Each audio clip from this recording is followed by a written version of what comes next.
Chapter 178. At 6 in the morning, in the center of Shield District in Dragon Cloud City, the moon had already set in the west. The darkest hour of the day was about to arrive. The Hydra, Kilika, seemed to be very excited. Its gigantic body emitted a chilling sound of flesh rubbing against each other.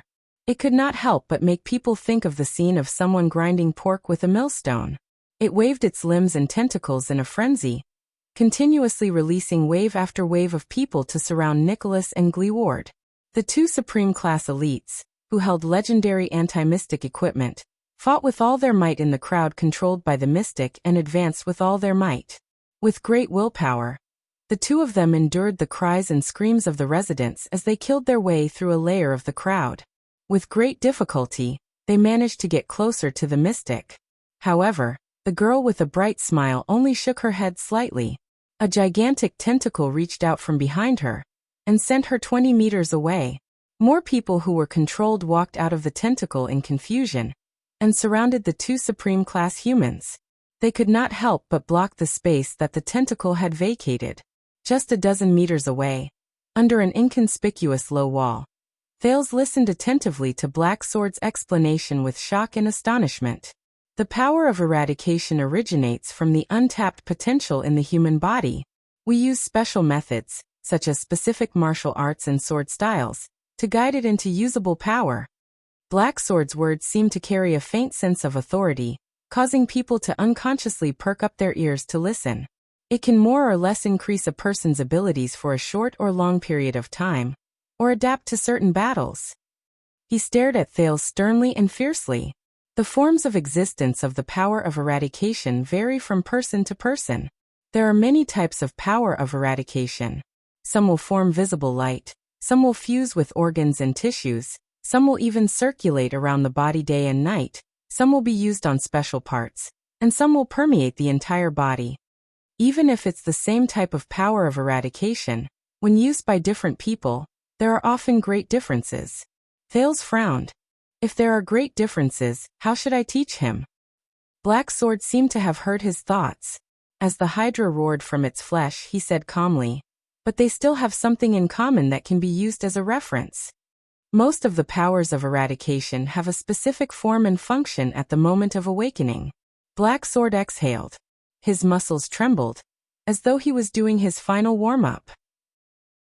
He said, "For example, the glory of the stars, which greatly increases nerve excitement and human endurance, the thawing of glaciers, which continuously increases one's resistance to pressure and senses, the Pegasus music, which maximizes the resonance with the external environment, and the death of the sword, which instantly breaks the human body's self-protection mechanism.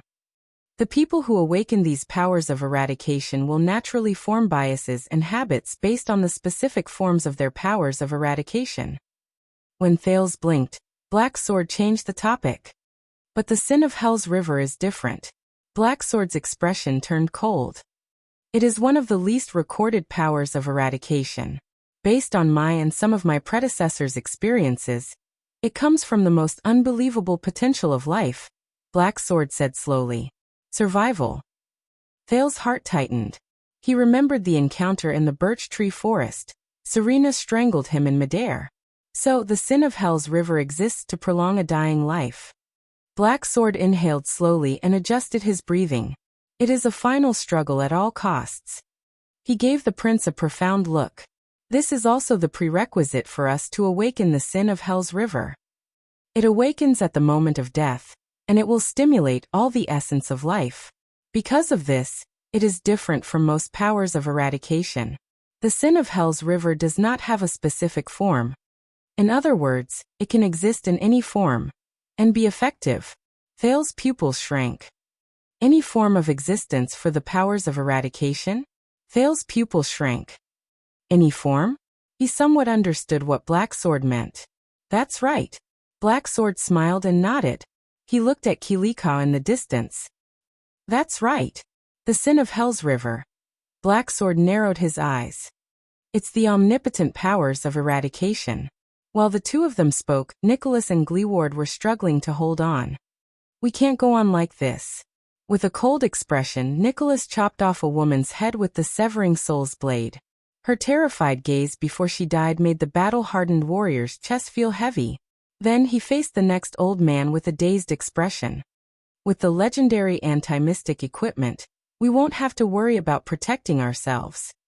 Nicholas gently swung his slightly sore arm. He glanced at the corpses around them, and could not help but frown. But in the end, we will be exhausted to death. The Star Killer glanced at Gleeward, who had a crazed expression and whose eyes were filled with rage. Or, Gleeward will have a mental breakdown after he reaches his limit. Gleeward roared and brandished his spear.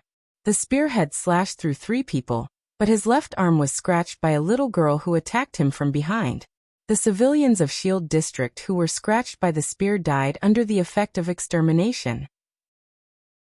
Gleeward tried his best not to look at their expressions before they died, but his entire body was trembling violently. Do you have any way to break through? Gleeward gritted his teeth and took a step back. He was very agitated. Don't tell me that you're actually the kingdom's wrath. We can't break through. Nicholas stared at the girl standing in front of the Hydra and drew a blade. But we can make it so that she can't retreat. Gleeward's expression changed. In the next moment, the Star Killer's aura changed. 2 patches of red appeared on Nicholas' pale face. He retracted his arm and stopped attacking the densely packed crowd in front of him. He stroked the Severing Soul's blade with his finger. In an instant, with a loud crack, the Severing Soul's blade, which had 2 curved sections, broke into 2 halves from the protruding part of the blade's spine. The Blood Mystic raised her eyebrows as she watched all of this. She instinctively felt that something was wrong, and the blood-red stripes on her face shuddered. The cut on the blade seemed to be very regular. The Star Killer held the broken blade in one hand, and the remaining half of the Severing Soul's blade in the other. He revealed a mysterious smile. "World break begin," he said softly. In the next second, Nicholas moved. The power of eradication in his body began to tremble. He turned his body sideways and squeezed past the 3 civilians controlled by the mystic in front of him with unbelievable movements. As they screamed involuntarily, he tapped the ground lightly, stepped on their shoulders, and leaped into the air. If Ida was here, she would immediately recognize that this was the same movement Nicholas displayed when they first met. It was the kind of footwork that allowed him to weave through the crowd perfectly, yet it was impossible to dodge. Giza's expression changed slightly. Immediately, a few controlled civilians bent their knees and jumped like monsters, pouncing towards Nicholas in the air. But at that moment, Gleeward's Soul Slayer pike drew a circle in the air, which was rarely seen. Schick. Bearing the injuries on his shoulders and back from the encirclement, Gleeward roared and swept away all the civilians who tried to stop Nicholas, turning them into lifeless corpses. Nicholas leaped into the air without any hindrance. In that second, he cast a profound glance at Giza in the distance. Separated by dozens of densely packed people, the Star Killer shook his arm. The broken blade let out a whooshing sound in the air as it sliced through the air, and went straight for the mystic's face. Giza's expression changed drastically.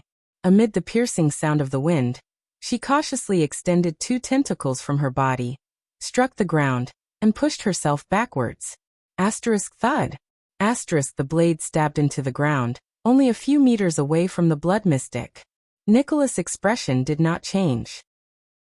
He descended from the air, and used the broken blade to block an enemy who was about to ambush him from behind.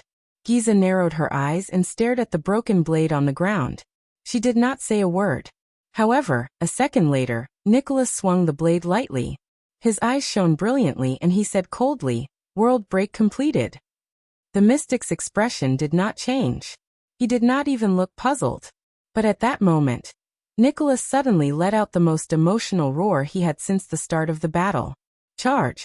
As if he had received a supreme order, Gleeward opened his mouth and brandished the trembling pike with a ferocious expression. He pierced through the 2 innocent enemies in front of him and charged forward with tears in his eyes. Whoa! As Gleeward roared, Nicholas did not show any signs of weakness. The half-broken blade in his hand shone with a glint so bright that it was difficult to see with the naked eye.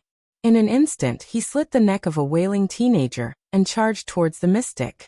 There's only one chance. Breakthrough. In the Blood Mystic's eyes, The two Supreme Class Mystic charged forward without caring about the cost, injuries, and defense. The dense crowd of dozens of people was crushed by their charge. Giza tilted her head slightly. More people walked out of the tentacles and surrounded the vanguard. However, Nicholas and Gleeward's charge did not stop. Both of them had scratches and cuts all over their bodies, but they burst forth with their most ferocious forms and charged at the mystic at the same time. They were getting closer and closer to the mystic. In the end, Giza still closed her eyes. Soon, Kilika stretched out a giant tentacle from behind her, grabbed her waist and swept her backwards. But an accident happened at that moment. The mystic on the tentacles retreated no more than 10 meters. The blade of the Severing Soul's blade that was stabbed into the ground suddenly shone brightly. The broken blade shone with the most dazzling yellow light. The tentacles that protected Giza continued to drag her backwards, but a yellow light that was identical to the one on the blade suddenly appeared behind Giza. Giza's expression changed. The tentacles were still retreating, but Giza seemed to be held back by an invisible hand from behind. She was forced to a stop in front of a barrier formed by the yellow light. No matter how hard the tentacles tried, they could not drag Giza out of the area of the yellow light. It was as if it had been stuck by something. Giza raised her head abruptly and looked at the broken blade of the Severing Soul's blade on the ground in front of her. It's that broken blade. There's something wrong with it. Giza did not have much time to think, because in an instant, the two Supreme Class elites broke through the densely packed crowd. Covered in blood, they charged fiercely towards the mystic, who could not retreat even a single inch. 10 meters, 5 meters, 4 meters, 3 meters. The distance between the two of them and Giza was getting closer. Attack! Nicholas roared and elbowed an enemy to his left. Then he turned around and swung his blade decisively. As blood splattered, he cut down 3 or 4 people, protecting Gleeward at all costs. With tears still on his face and a heart full of resentment, Gleeward swung the fatal Soul Slayer pike and stepped within 3 meters of the mystic. Then he thrust the pike forward. The yellow light behind the blood mystic flashed faster and faster. It still obstructed her and prevented her from retreating or dodging. The tip of the pike approached the spot between Giza's eyes. Asterisk thud. Asterisk at that critical moment. The body of the Soul Slayer pike was once again gripped tightly by the veteran Big Leather Belt, who suddenly appeared beside Giza. Chief Gleeward. Big Leather Belt held the Soul Slayer pike with a face full of tears. I'm sorry. Nicholas' figure flashed again. The broken blade flew and clanked against metal. In a short period of time, Gleeward was protected so tightly that not even a drop of water could escape. It's nothing. Gleeward gritted his teeth and glared at Big Leather Belt, who was forced to stand between the mystic and the Soul Slayer pike. It's just another unlucky battle. The three of them were locked in a stalemate.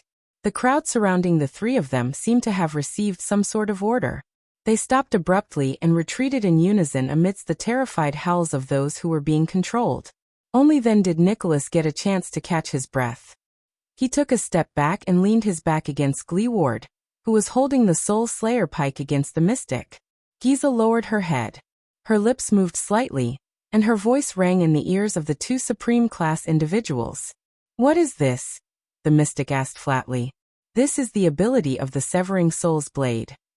Nicholas clutched his chest. He glanced at the blade on the ground, then at Big Leather Belt, who was blocking the Soul Slayer pike. His expression was unpleasant. With the separated blade as the center, it can isolate an area that is completely isolated from the outside world for a short period of time. It only allows entry and no exit. Gleeward gritted his teeth. His eyes were full of hatred. It's enough to trap you here, bam. Giza narrowed her eyes. She did not seem to mind at all. Without moving her lips, she asked, how rare. It's another equipment I've never seen before. This ability has a terrible name. Nicholas' face twitched a little. In the end, he took a deep breath and said somewhat stiffly, it's called You Can't Escape. Humph. The blood mystic snorted coldly. It sounds like the work of that B*TCH, blood spike. Nicholas looked at the crowd around him warily. Without batting an eyelid, he nudged his companion behind him. The Bloodspike Empress originally forged this equipment to fight against the Void Mystic, that kind of illusory, untraceable existence.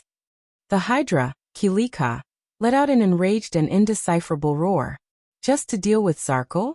The Blood Mystic shook her head slowly. You don't know how sad that fool will be when he hears you say that. Nicholas turned his head and fixed his gaze on Giza. Of course, we later realized that if the Severing Soul's blade is used with other equipment, it will be quite effective against most calamities. For example, right now, it's you can't escape. The Blood Mystic fixed her gaze on them. Her expression became more and more stiff. Game over, bitch.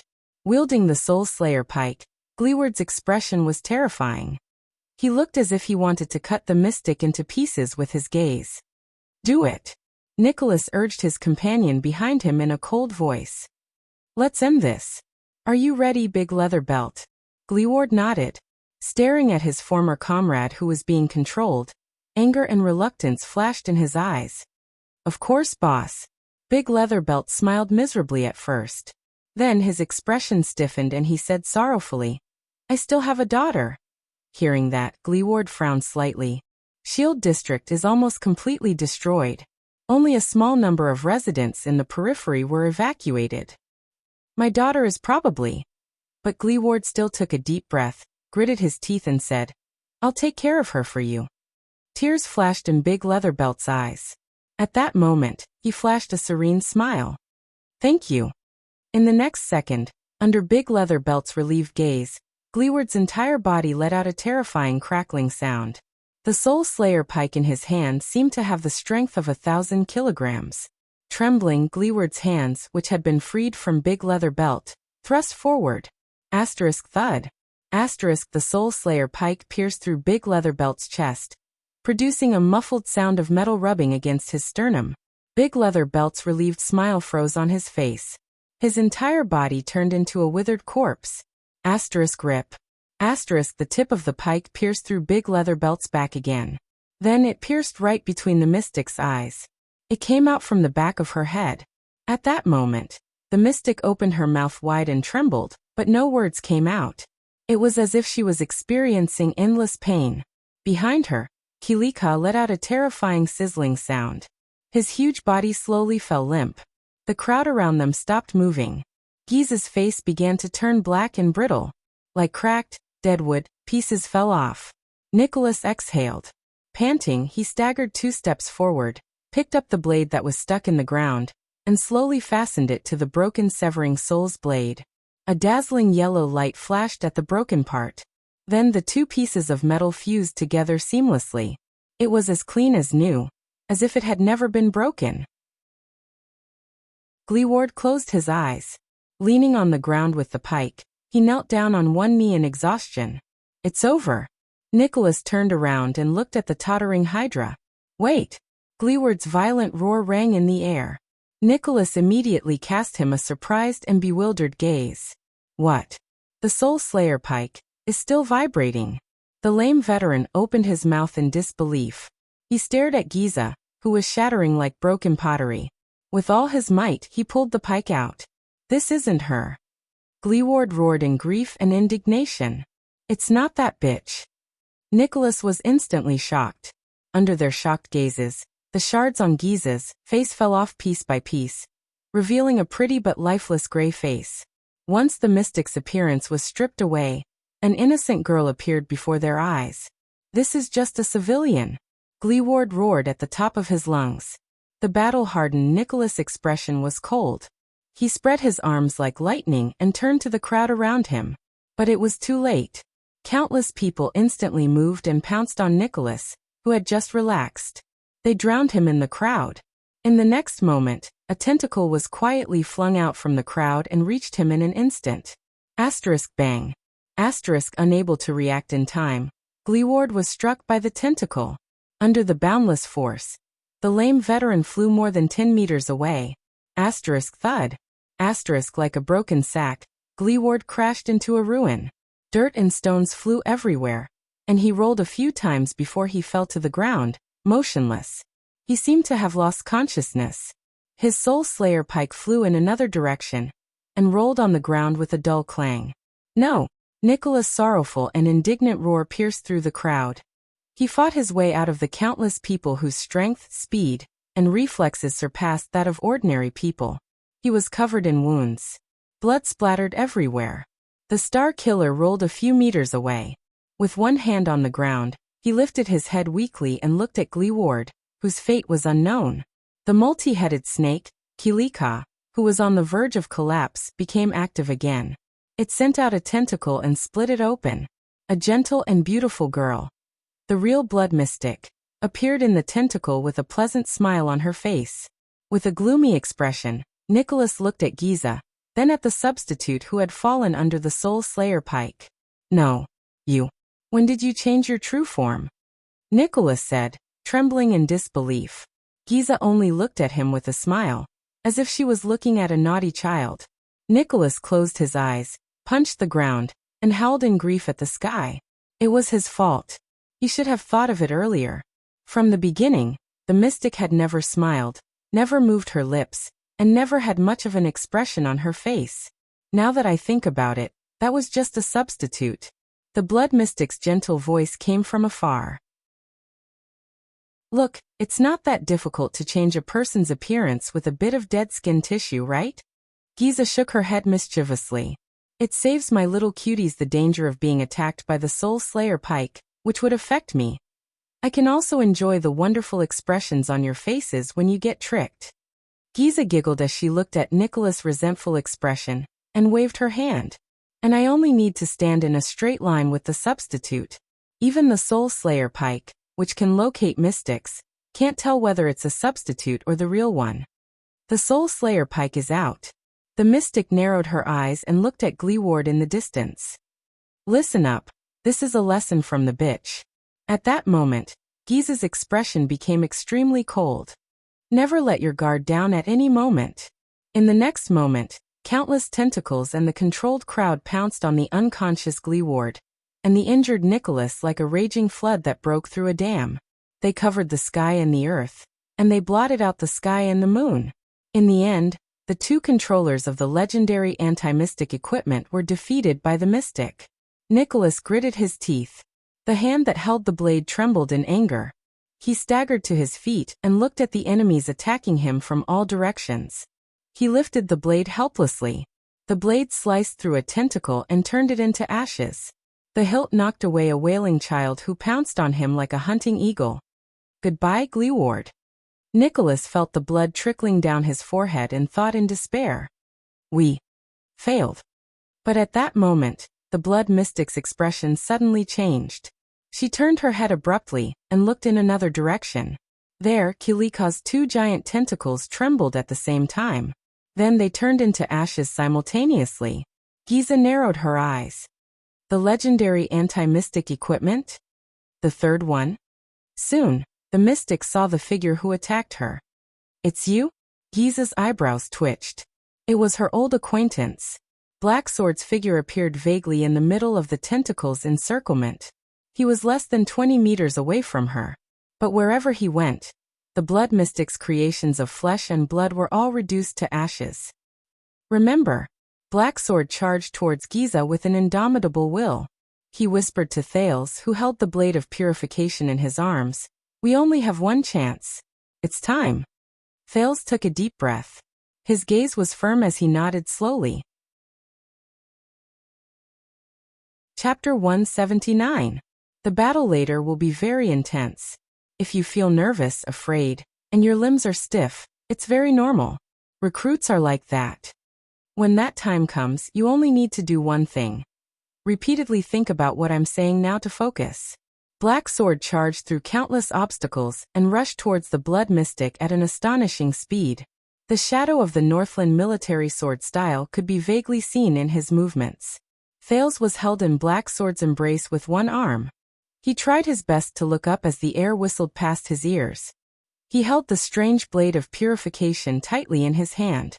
Following Blacksword, he charged forward at high speed. Those two men, even if they are rare supreme class elites, even if they both have powerful legendary anti-mystic equipment, I still have a feeling that they will lose in the end. The blood calamity, that seemingly harmless little girl is an extremely terrifying opponent. Over the past 12 years, she is the only existence that can make me feel fear and anxiety at the same time. In the howling cold wind that was so piercing that he could not open his eyes, the second prince opened his mouth and struggled to suck in the air that drifted past his mouth to maintain his breathing. He could not help but recall Blacksword's last words before they charged forward. Her fearsomeness doesn't lie in her uncanny power, or her infinite power. Instead, it lies in the fact that she truly possesses the heart of the strong. Even as powerful as she is, she remains calm, cautious, decisive, and resolute. She seizes every opportunity and never underestimates any opponent. She reacts quickly and adapts in a timely manner. Even if she occasionally shows madness, it does not affect her attitude and instincts towards battle. That monster has a deep understanding of battle, a perfect understanding, and rich experience. I've only seen it in a few people. When Blacksword took the first step forward with Thales in tow, the prince's mind was blank. It was as if he had returned to the cliff of the sky, and was rapidly falling to the bottom of the cliff hundreds of meters below, until the first Hydra's tentacle appeared before his eyes. He heard the terrifying sizzling sound of flesh and blood rubbing against each other. Blacksword calmly grabbed his hand and swung the blade of purification. Shik. The tentacle turned into ashes flew past his eyes. Thales finally regained his breath. A variety of emotions instantly surged into his heart. Nervousness, fear, apprehension, and a little excitement and agitation. We need to understand one thing first. That monster, the Blood Calamity, has never faced us in her true form. Thales thought of this and gritted his teeth.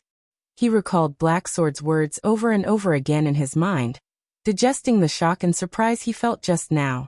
The her standing before us is a fake body created from flesh and blood. This is the information I obtained after fighting her twice, treading the line between life and death. I exchanged my blood for it. In other words, it is not as you said.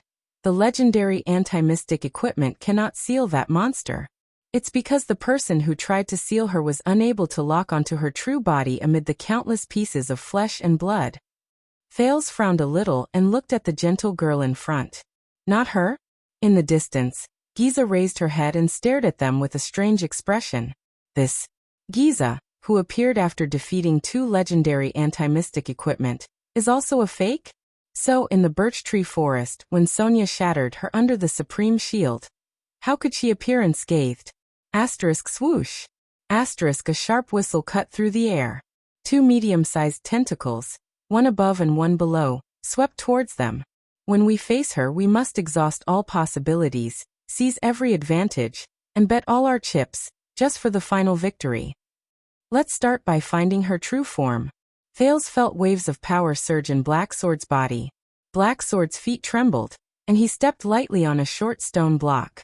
They rose a foot into the air.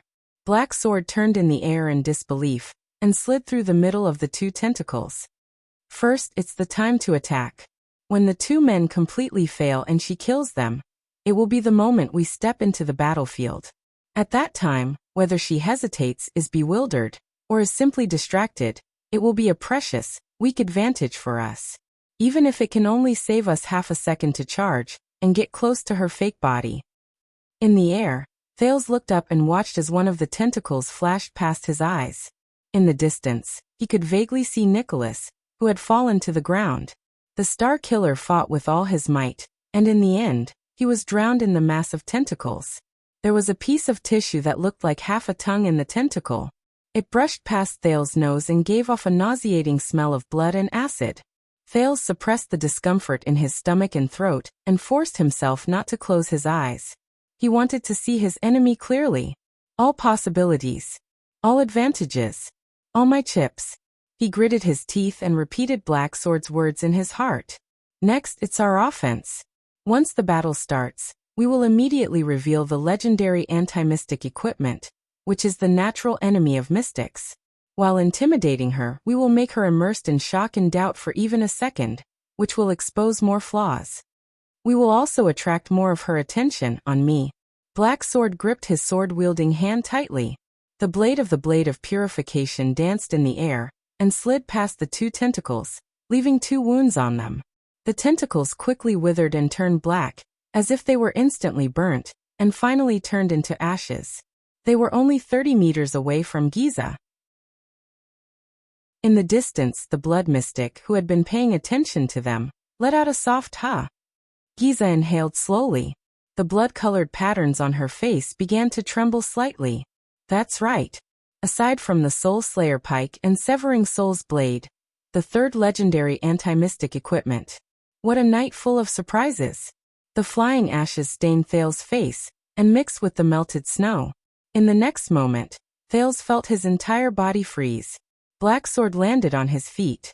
He supported himself with his left hand and regained his balance. He did not lose his momentum and continued to press forward.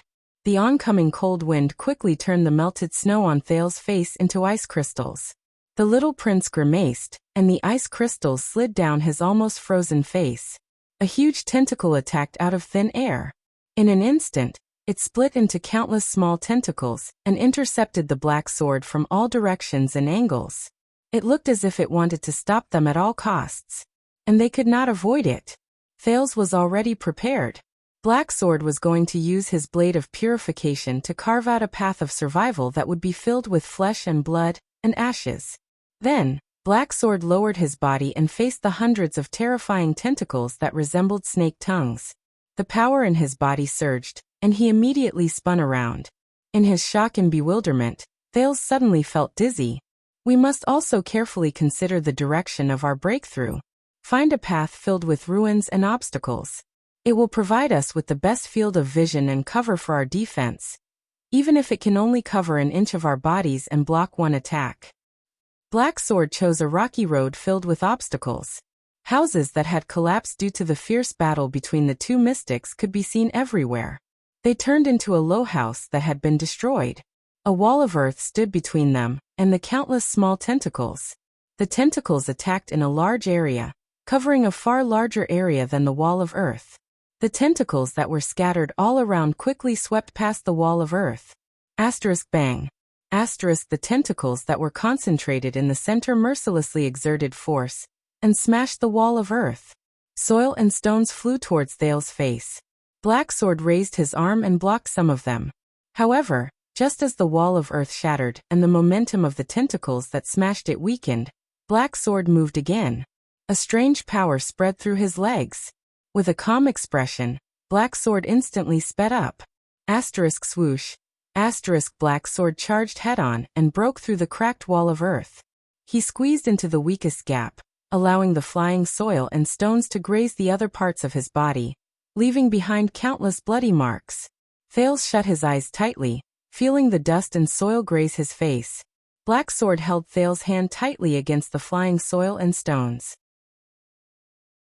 He swung the blade of purification lightly, and cut off 5 to 6 small tentacles in front of the wall of earth. The stench of blood and burning filled Thales' nostrils.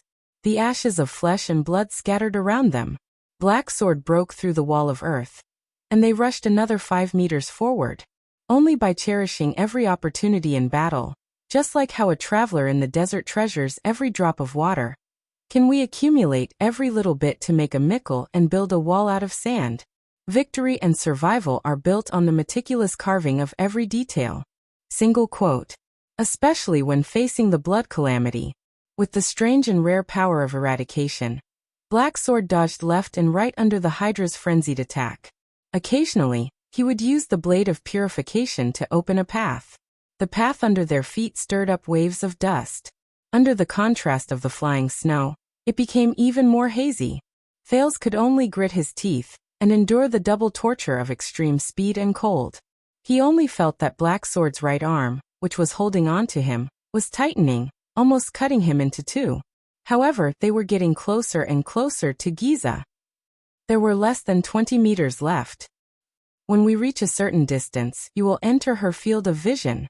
Giza saw the boy in Blacksword's arms clearly. She then smiled. I see. I was wondering why Kilika couldn't find you after searching everywhere. The mystic said softly. Her clear voice sounded as if it was right beside his ear. Thales could vaguely see the blood mystic's terrifying expression as he moved, dodged, broke through, and fought with Black Sword in a frenzy. My condition is terrible. I can't maintain my charge for too long. Fortunately, we have the Blade of Purification, which can ensure that we are not affected by her ability. At least, we won't be suddenly captured by her bizarre manipulation of flesh. So you found yourself a new bodyguard. What an amazing child. Giza glanced at the expressionless Black Sword, who had extraordinary skills. She watched as their charging figures closed in. Don't worry. The blood-red stripes on Giza's face branched off again, making her smile look even more bizarre. Everything will be over soon. Thales shuddered.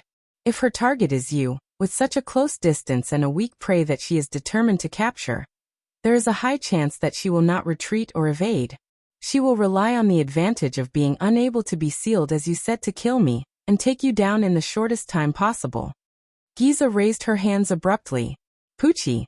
Behind her, the Hydra, Kilika, roared. 6 gigantic tentacles grew out of its body. Amidst the exaggerated tremors and noises, the gigantic tentacles attacked them from the ground, under the ground, and in the air. That will be our chance. A giant tentacle of flesh and blood blocked their path. Black Sword gripped Thales' right hand calmly. At that moment, Black Sword turned his gaze and looked in one direction with a cold expression. Hiss, the tentacles split open. Countless black monsters with long, narrow, tiny limbs, and hideous spikes instantly sprang out from the flesh formed by the broken limbs. They were the size of a child and were covered in hideous spikes. The monsters landed on the ground and shuddered one after another.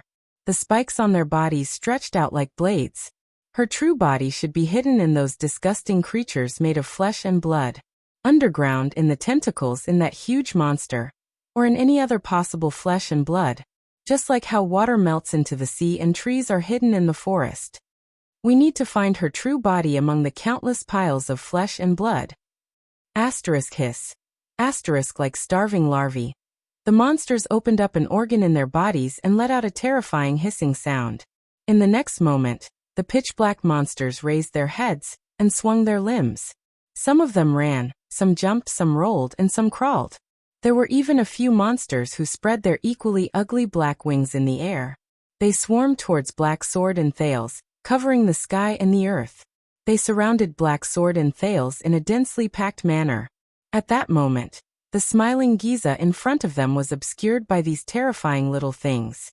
Asterisk hiss. Hiss asterisk Thales shuddered. He looked at the horrifying scene in front of him and felt his skin crawl. The Blood Mystic is extremely good at gaining experience in battle, and quickly turning it into combat power. When she encounters enemies and methods she has used before, such as myself, for the second time, she will immediately have a corresponding new method to counter them. This means, using the same move a second time is ineffective against the remaining fighters. Bah. Thales threw away the unnecessary thoughts and tried his best to focus his mind. He was in the most dangerous battle. I can't be distracted. Thales faced the cold wind that blew against his face. He opened his eyes in pain. He felt as if his heart was about to jump out of his chest as he moved at high speed. He bit his lip hard and could only focus by recalling Black Sword's words.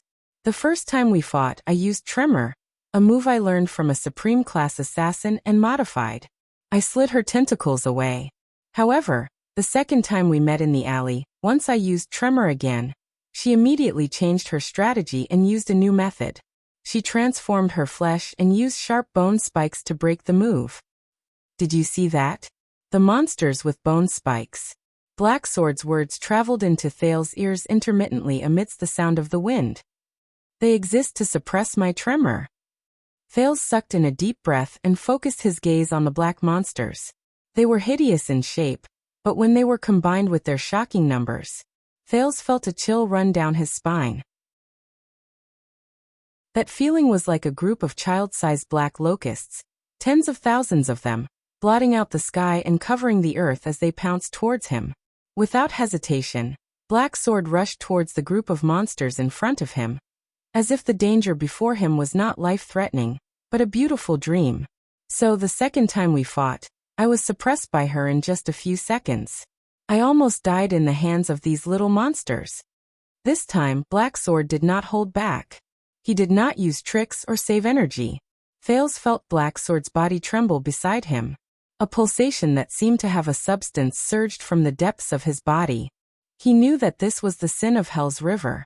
It was the sin of Hell's River that belonged solely to Black Sword, and it was 10,000 times stronger, more skillful, and more effective than Thales' own power. The chill that surrounded the surface of his body seemed to have a substance that seeped into Thales' heart, causing him to tremble. Thales felt that the man beside him had become different. Black Sword's expression became solemn and gloomy. His faintly discernible aura began to become fierce and violent, and the muscles on his body began to swell. Black Sword's pupils, which were already firm and fierce, slowly widened as more and more light entered his eyes. At that moment, Black Sword was like a fierce beast that slowly opened its eyes and bared its claws and teeth. Finally, the first pitch-black monster attacked from the air. It was only a foot away from Black Sword's head. The bone spikes on its body trembled slightly, and seemed to have become sharper. Behind it were countless ferocious and terrifying monsters of the same species. Amidst their roars, they swarmed towards Black Sword from all directions. Compared to them, the size of the blade of purification seemed insignificant. At that time, I had no choice but to use instant death in the midst of those monsters. I extinguished all signs of life to avoid her senses and snatched my life back. I think, when we meet for the third time later, she will immediately have a way to counter instant death. Hiss. The spider-like monsters surged towards Black Sword like a huge pitch-black wave. They wanted to capsize this powerless boat in an instant. Thales sucked in a sharp breath and held it tightly. He clamped his left arm, which was trembling unconsciously, under his armpit. No matter who the man beside him was at this point, he could only trust Black Sword. Trust him. But at that moment, when she transformed her tentacles into countless bone spikes, I sensed. In the next moment, Black Sword let out a low growl as he faced the boundless wave formed by the pitch-black monsters. He pressed Thales into his arms with his four limbs, and held the blade of purification tightly in front of his chest. Just before the first monster pierced its bone spikes into Black Sword's head, Black Sword instantly restrained his entire body. Then he tilted and fell forward, towards the monsters. He was like a small boat that was capsized in a huge wave. In an instant, Thales felt everything around him spin. The countless pitch-black monsters that belonged to the mystics also began to spin in his field of vision. They were getting closer and closer. Thales was also getting more and more dizzy. Then, a wave that belonged to him surged into Thales' brain in a timely manner, and calmed his dizziness. I sensed a vigorous wave coming from a certain direction in the flesh she hid underground. Black Sword's body had long since shrunk into the shape of a ball. He rolled towards the aggressive pitch-black monsters with ferocious bone spikes. They continued to roll forward. In my senses, that wave is extremely obvious. It's almost impossible to hide. Black Sword's right elbow hit the ground hard. Thud. It landed on a low stone block. I believe that's her true form. I'm sure. In the next moment, Thales felt Black Sword's right arm, which was wrapped around him, vibrate intensely. Bang. A muffled cracking sound came from the ground. It sounded like an explosion in a stew pot. Then, the stone block shattered in an instant. A huge slab of stone strangely rose from the ground. The moment the stone slab flew into the air, Black Sword's tumbling body suddenly stopped. Thales felt nauseous. He saw stars and was about to vomit. Black Sword then stomped his feet on the ground. Using inertia, he formed a sharp angle with the ground and charged forward at an accelerated angle. Black Sword used his muscular right arm to block the huge stone slab. In an instant, it was right in front of Black Sword, and he pushed it forward. This reduced Black Sword's speed. However, it provided him with protection. This is our biggest bargaining chip: the ability to lock onto the monster's true form. However, that momentary sense can only give me a rough direction. If we attack recklessly, she will only notice it in advance and evade it. So what we need to do next is to endure her attacks and charge a certain distance away. Then we can force out that abnormal wave of hers for the second time. This way, the place where the two straight lines intersect in two directions will be where her true form is. In that second, Black Sword pushed against the thick stone slab and charged into the group of monsters. Everything around them darkened. The monsters that filled the sky and the ground blocked their entire vision. Asterisk hiss. Asterisk countless hisses filled Thale's ears, making him agitated and flustered. Will they succeed? Yes. I guess. The first monster's spike went straight for Black Sword's cheek. Black Sword lowered his head slightly and hid his face behind the stone slab. Asterisk shing. Asterisk the monster's bone spike pierced the stone slab and created bright sparks. However, it could not even scratch a hair on Black Sword's body. It could only watch as Black Sword rushed past its side. The second monster extended a barbed bone spike and slashed at Black Sword's abdomen, where Thales was. Thales watched the bone spike get closer and listened to the hissing in his ears. His mind was blank. However, Black Sword only moved slightly. The stone slab immediately changed its angle and stuck to his abdomen, blocking the monster's sudden spike. Asterisk bang. Asterisk with the protection of the stone slab, Black Sword continued to charge forward. Countless black spider-like monsters swarmed around Black Sword, and Thales like a swarm of locusts. Amidst the sounds of countless stone slabs and bone spikes colliding, scraping, and knocking, Black Sword held Thales, whose face had turned pale and whose lips had turned blue. He lowered his head and pushed against the stone slab as he charged forward wildly. Occasionally, one or two monsters would slip through the cracks between the stone slabs and leave trails of blood on Black Sword's abdomen, thighs, shoulders, and other areas. However, they were all reduced to ashes by the blade of purification that Thales held in his hand, or flung away with extreme speed. Thales kept his eyes wide open. In his field of vision, countless black bone spikes and appendages flashed past his eyes like flowing water.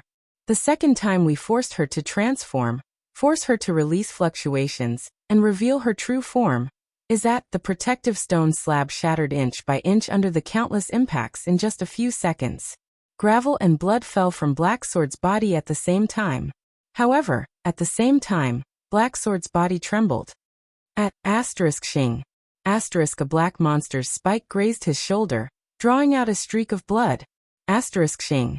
Asterisk then. The second one pierced his left thigh. The second time I fought her, I used instant death. However, Black Sword seemed to have lost his sense of smell. His face was ashen. Other than holding Thales tightly in his arms, he did not react to the increasing number of wounds on his body. It was as if he had lost his senses. He charged forward without feeling anything. A skill that extinguishes the vitality in the body for a short period of time, thus disappearing from the enemy's senses. In an instant, Thales felt the man's muscles stiffen. He continued moving, but the strength in his body seemed to have disappeared in an instant. His breathing stopped, his skin stiffened, his movements slowed, and even his eyes lost their luster. In an instant, Thales even felt that Black Sword's figure in his field of vision, he did not know if it was an illusion, slowly became blurry. Thales knew that Black Sword's instant death had been activated. He anxiously stared at the black monsters that were still charging towards them with hissing sounds. Soon Thales no longer had to be anxious. Countless black monsters charged towards them in a frenzy. However, like headless flies, they surged past them. Amidst the terrifying hissing sounds, the monsters that were originally charging in the same direction like a raging wave suddenly became chaotic, like disturbed lake water. Almost every monster froze on the spot and trembled madly. Like helpless children, they continuously looked around them. The monsters started jumping and circling around them, but they did not notice Black Sword, whose movements had slowed down. Black Sword was like an old man slowly crossing a river, but also like a small boat going against the current. He slowly advanced through the densely packed black monsters on the ground. It made Thales' skin crawl. From time to time, Black Sword was tripped by a monster, bumped into his shoulder, and even got scratched. However, he still carried Thales and walked among the monsters, unscathed, all the way forward. Thales exhaled slowly. Black Sword, along with himself, had completely disappeared from the monster's senses. At the same time, he remembered Black Sword's warning. Double quotes, she has seen instant death before. She will definitely have a new way to counter me, whether it be transformation, rampage, amplification, proliferation. or instigation of that big monster to transform. In the distance, Giza's figure paused for a moment. The mystic's lips twitched slightly. In the next moment, the Hydra Kilika behind her roared again. At that moment, all the black monsters beside Black Sword transformed simultaneously. Thales watched in astonishment as 1 to 3 bone spikes on the back of these little monsters let out cracking sounds before they turned into soft, straight, and thin limbs. The limbs became smaller, sharper, and softer. Like antennae? The monsters that had transformed into antennae seemed to have suddenly seen light in the dark. They no longer trembled and spun around like headless flies. Instead, they raised their antennae and slowly turned them around. The monsters' antennae trembled slowly as if they had a life of their own. They swept towards Black Sword and Thales in unison. Then they slowly stopped. They seemed to have sensed Black Sword's location. It was as if they were making a final confirmation. *T. Thales was shocked. As expected, even though it had only been 15 minutes since their last fight, Giza had already prepared a way to counter instant death. And it seems to be quite effective?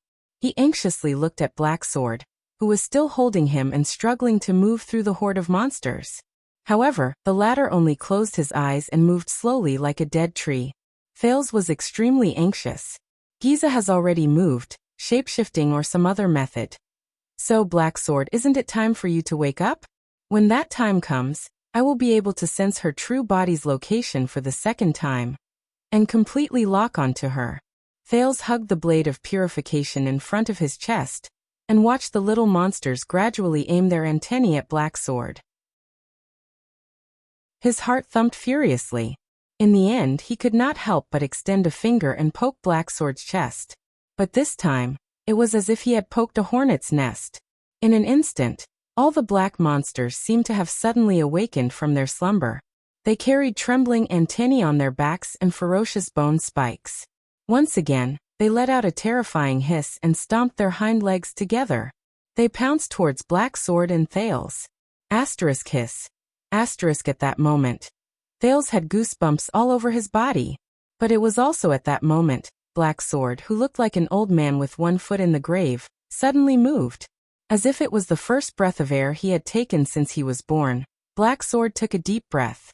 Then his entire body trembled as if he had just woken up from a nightmare. Chapter 180. Black Sword, who had just woken up from instant death, calmly looked around at the countless monsters that were pouncing on them. In a fraction of a second, Black Sword suddenly let go of Thales and crouched down. His right arm stretched heavily towards his feet and into the ruins of a pile of wooden planks. The next moment, Black Sword abruptly raised his right arm from the ruins. The worn-out wooden planks fell. Black Sword grabbed a strange black sword that Thales was very familiar with. It was the weapon that the Blood Mystic had seized in the battle just now. How did you find this? Thales was shocked. He suddenly realized that they were in the alleyway from before. However, the surrounding buildings had been flattened by the Mystic's battle. There was no time for them to discuss. In the next moment, Black Sword grabbed his own weapon. Facing the encirclement that had no blind spots, he suddenly turned around and swung his sword. Just like when they were on the cliff of the sky, Black Sword was like a dancer as he spun around twice in an instant. Thales only felt his vision blur. The sounds of metal clashing entered his ears in an endless stream. The dozens of black monsters that were the first to pounce on them were sent flying backwards in the air. They fell into the midst of their comrades. Didn't I tell you just now? You must have a clear sense of the environment, and, Black Sword said coldly, make sure you have the most suitable weapon in your hand. The first rule of the battlefield. And, Thales looked at him anxiously. Black Sword lowered his head and gave Thales a deep look. Found it, the ordinary-looking man said concisely. He raised his head and looked in another direction. Thales shuddered violently. You mean? The second wave of monsters pounced on them in a densely packed manner. Before Thales could react, Black Sword extended his injured and weak left arm without hesitation and grabbed the back of Thales' neck with a trembling hand. Then he charged in a direction that was far from where Giza was. He rushed out recklessly. Ah! As Thales screamed, Giza's expression froze in the distance. What? That direction? In that instant, the pitch-black monsters beside Black Sword no longer maintained their coordinated wavy attack rhythm. Instead, they swarmed toward Black Sword as if they had gone mad. From time to time, monsters would collide with their own kind, but they would still crawl up from the ground and charge at Black Sword at all costs, just to stop them. This time, Black Sword's charge was especially fast and unstoppable. He was also determined to pay any price. Black Sword dodged most of the obstacles in his way as he spun rapidly. He swung his strange sword repeatedly and knocked away other obstacles. Even when he was occasionally injured by the monster's attacks and left a long trail of blood behind him, Black Sword did not stop. He continued to charge forward without a care. A second later, the blood-red stripes on Giza's face rose at an unprecedented speed. Behind him, Kilika also began to thrash about madly. Disregarding everything else, it extended its giant tentacles towards Black Sword. Soon, more and more tentacles, as though they had gone mad, swam over from nearby or afar, above or below ground, and joined the ranks of those who surrounded them. Giza's expression quickly changed again, because this time, Thales closed his eyes and thrust the blade of purification in front of him. Black Sword waved his strange sword with one hand, pushing away most of the obstacles and forcing them to retreat. With his other hand, he grabbed Thales and used his legendary anti-mystic equipment to deal with the obstacles that could not be avoided. The blade followed Black Sword's charge and moved forward. It turned the pitch-black monsters into ashes. It turned the intercepting tentacles into ashes. It would turn all the blood mystic's toys and flesh into ashes. Soon, Black Sword rushed out of the pitch-black monster's encirclement. Behind him, he left behind a trail of ashes and creatures made of flesh and blood that chased after him in a frenzy. Thales opened his eyes as he breathed rapidly. He lowered the blade of purification slightly. They charged towards a gigantic dark red tentacle. The strange thing was that this tentacle did not act like its kind and stop Black Sword at all costs. Instead, it slithered forward and kept retreating. Thales furrowed his brows. It's like it's afraid? As he watched the tentacle flee for its life, Thales understood what was going on. He gritted his teeth lightly. They found Giza's greatest weakness, her true form. However, in the next moment, the situation changed again. A limping figure appeared on the path in front of Black Sword. Black Sword's pupils froze. The wielder of the Soul Slayer pike, the boss of Shield District and Hammer District, Northland's heavy swordsman Gleeward stood in front of them with an unpleasant expression. Run. Gleeward gritted his teeth and said hatefully. That monster is controlling me. Black Sword frowned. Thales, on the other hand, opened his mouth in shock. That's the Supreme Class Elite from just now. He's actually being controlled by that monster? Is he just being controlled by his limbs or... Thales recalled the scene in the birch tree forest where Serena and Katerina involuntarily walked towards Giza. He could not help but have goosebumps. In the next moment, Gleeward's entire body trembled. He lowered his body and kicked horizontally. Black Sword's expression changed. The strange sword in his right hand drew an arc that was difficult to dodge as he swung it mercilessly. However, Gleeward retracted his limping leg and kicked the spine of Black Sword's sword, causing the latter's sword to freeze in place. A strong force traveled into Black Sword's body as Gleeward stepped on the strange sword firmly. Then he followed up with a heavy punch. Black Sword had no choice but to put Thales down. He swung his weak left arm and withstood Gleeward's heavy punch. Behind them, the monster and the tentacles that were chasing them were getting closer and closer. I am a heavy swordsman. The instinct that is carved into my bones is to intercept and kill. Gleeward and Black Sword were in a stalemate. He said angrily. And after I reach Supreme Class, you better run, don't let her have her way. Black Sword trembled as he withstood Gleeward's attack. Sensing his opponent's great strength, a solemn expression appeared on his face. He looked at the enemies who were chasing them from afar, and his breathing grew heavier. Humans controlled by the Calamity's ability? If I use the legendary anti-mystic equipment, I should be able to undo it? Black Sword took a deep breath and glanced at the pursuers, who were about to arrive behind him. Then he looked at the giant tentacle that was fleeing further and further away. He sighed. It's too late. In the next second, Their figures intersected and they let go of each other. Thales felt a chill in his heart. Black Sword's words rang in his mind again. The most ideal situation would be for me to break away from instant death, as soon as I find her true body. Then, I'll bring you to attack her vitals and seal her true body, before she can react and escape. But as I said before, the Blood Calamity is an expert in combat. She has an endless stream of strange tricks up her sleeves. Besides, I'm far from being in my best condition. Hence, there will definitely be accidents in my plan. We have to minimize these accidents as much as possible. For example, consciously gather these accidents at the places we want them to happen. For example, me. Thales' heart rate increased without him realizing it. In that instant, Black Sword had already exchanged several blows with the empty-handed Gleeward. The unarmed Gleeward had the flesh and blood granted to him by the mystic. He fought with his life on the line, and with his combat instincts, he actually managed to suppress the injured Black Sword to the point that he was in a dire situation. She doesn't know that you're the user of the legendary anti-mystic equipment. She'll focus all her attention on me. So once an accident happens, once I'm held back by the Blood Calamity and can't. You little one, you're our final trump card. When I'm held back, restrained, suppressed, or even directly killed, you have to take over my role. Take the blade of purification and continue with my unfinished goal. Thales took a deep breath and heard Black Sword suddenly speak. I'm counting on you, little one. The next moment, Thales felt his collar tighten. Wait. Thales was so shocked that he could only spit out one word.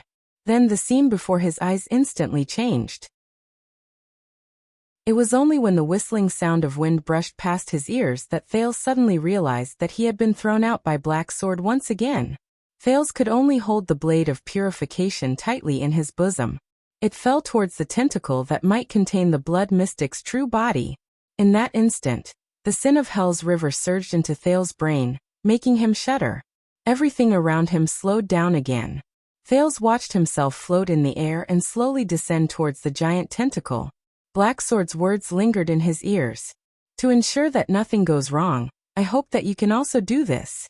Use the sin of Hell's river and the blade of purification to identify and seal the Blood Calamity.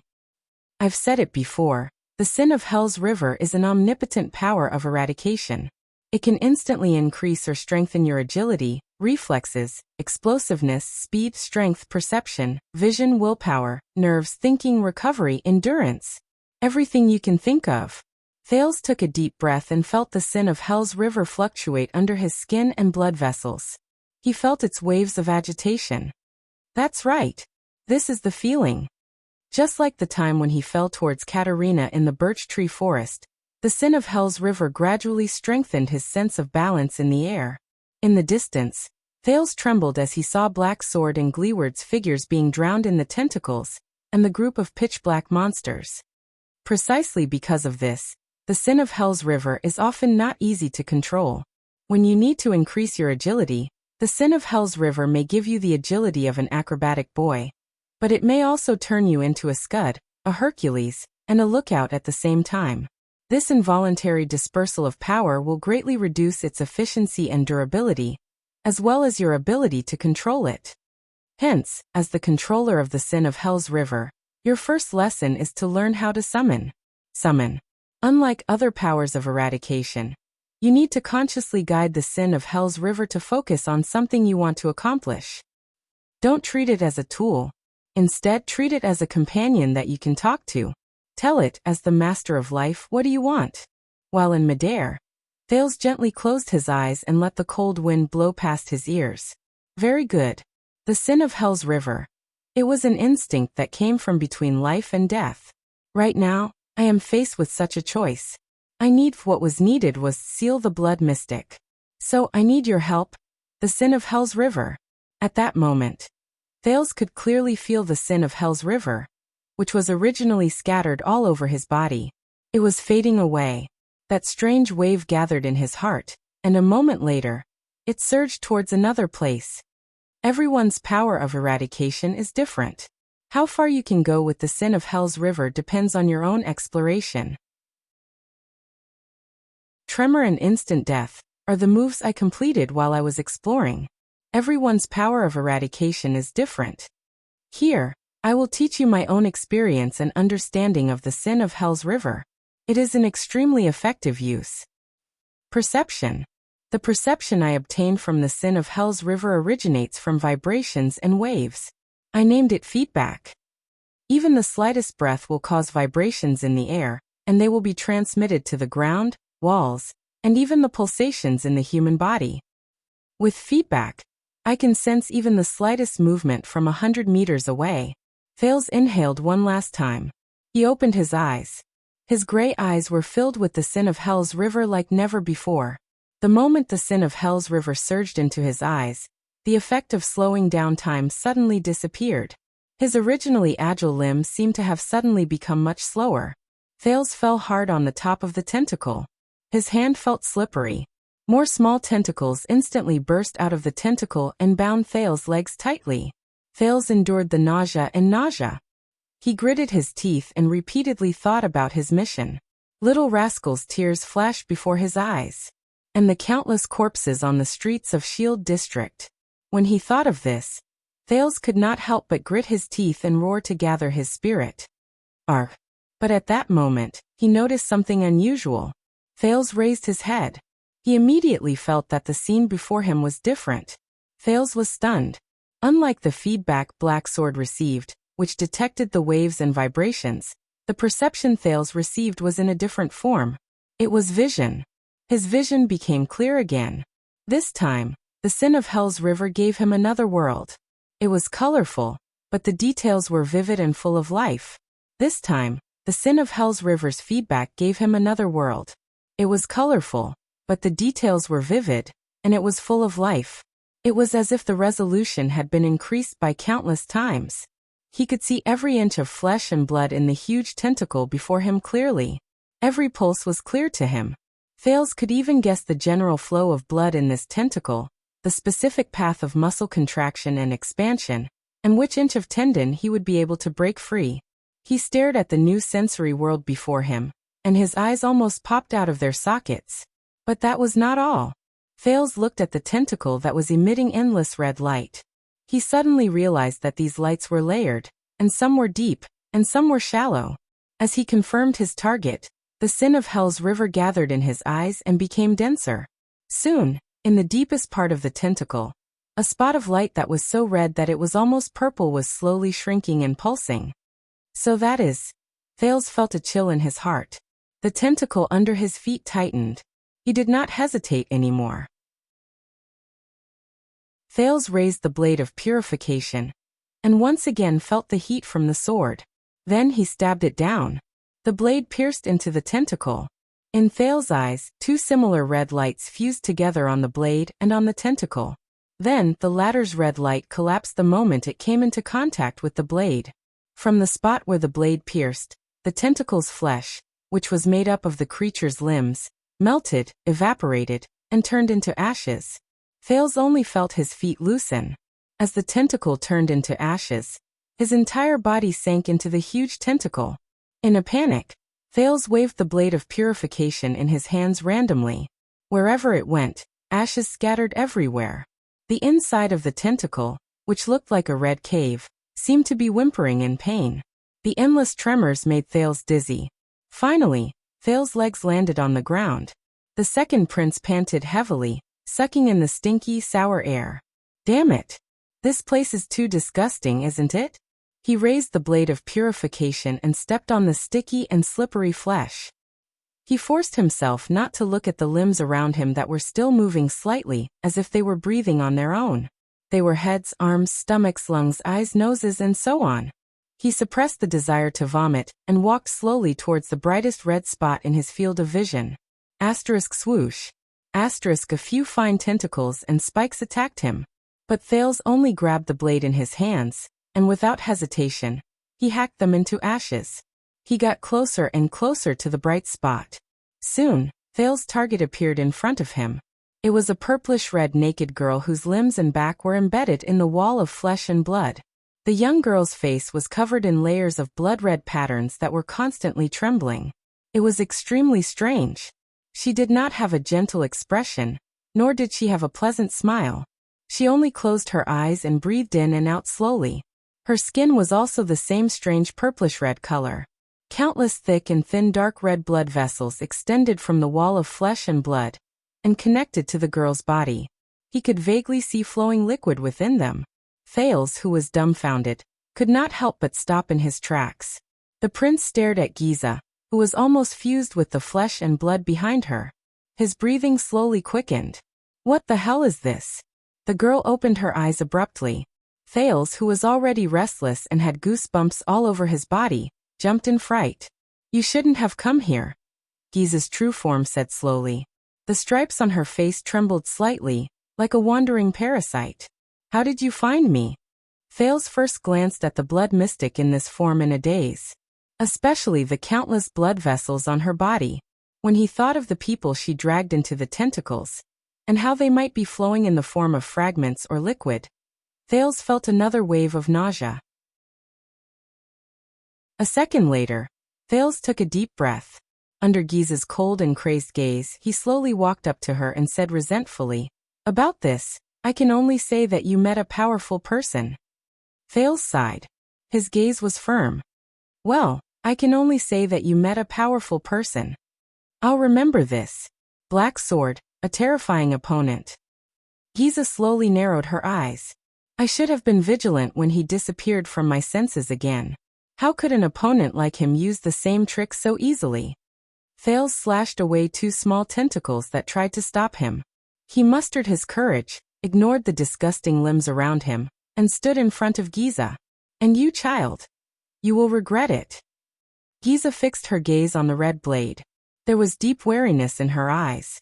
Become a mystic, obtain power, be immortal, and be omniscient? No. It is not as good as you think. This is not a gift but a shackle. At that moment, Giza's eyes were filled with deep loneliness. A curse, and I. Giza revealed a subtle and profound expression. Her words contained an unprecedented emotion. "I only want to free you." Thales furrowed his brows. He really could not understand what she said.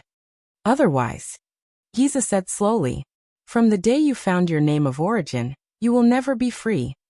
Thales shook his head to clear his mind. The heat from the blade of purification in his hand reminded him of his current situation. "Very well." Thales ignored her words.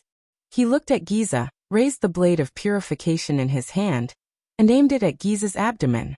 He spat harshly. "Then I will free you first."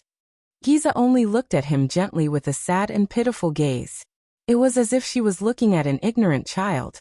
This threw Thales into chaos. "No," Thales gulped. Thinking about Dragon Cloud City, thinking about Little Rascal. "I have to end this." In the next moment, Thales gritted his teeth, threw away all his thoughts, and thrust the red smallsword in his hand. But his sword suddenly stopped halfway. Thales raised his head in shock and looked at the person in front of him. A person stopped in front of Giza. Little Rascal was trembling. Her eyes were wide open, her arms wide, and she used her throat to block the blade of purification. Little Rascal's eyes were almost swollen from crying. "It's not me." Thales only hesitated for a moment. In the next moment, Little Rascal pounced on Thales. Thales looked at Little Rascal's tear-stained face. His arm involuntarily trembled. He wanted to bypass her and stab Giza. But he did not have the chance. Thales only felt a violent tremor under his feet. "This is?" Following that, layers upon layers of tremors continuously attacked from beneath his feet. The moment panic rose in his heart, Little Rascal, who could not stand steadily, pounced on him. Both of them slid on the ground made of flesh and blood. No, in the chaos, Little Rascal was on top of him. Trembling, she slapped the blade of purification in Thales' hand. Thales turned pale with fright. "No. Slap. Thales felt a chill in his heart. The red smallsword in his hand left his palm. It fell into another corner made of flesh and blood. It brought up countless ashes. Then the blade of purification that had left his palm gradually dimmed. It could no longer be of use. In that second, Thales' mind went blank. Purification, blade of purification. Amidst Giza's maniacal laughter, the flesh on the tentacle squirmed and swallowed the blade of purification. which had lost its effectiveness. It disappeared without a trace. This is a move I learned from Black Sword. The blood mystic on the wall smiled coquettishly again. Unleash an extremely high-frequency tremor over a large area. If you can't even stand properly, how are you going to seal me? How do you feel? Thale's face was pale.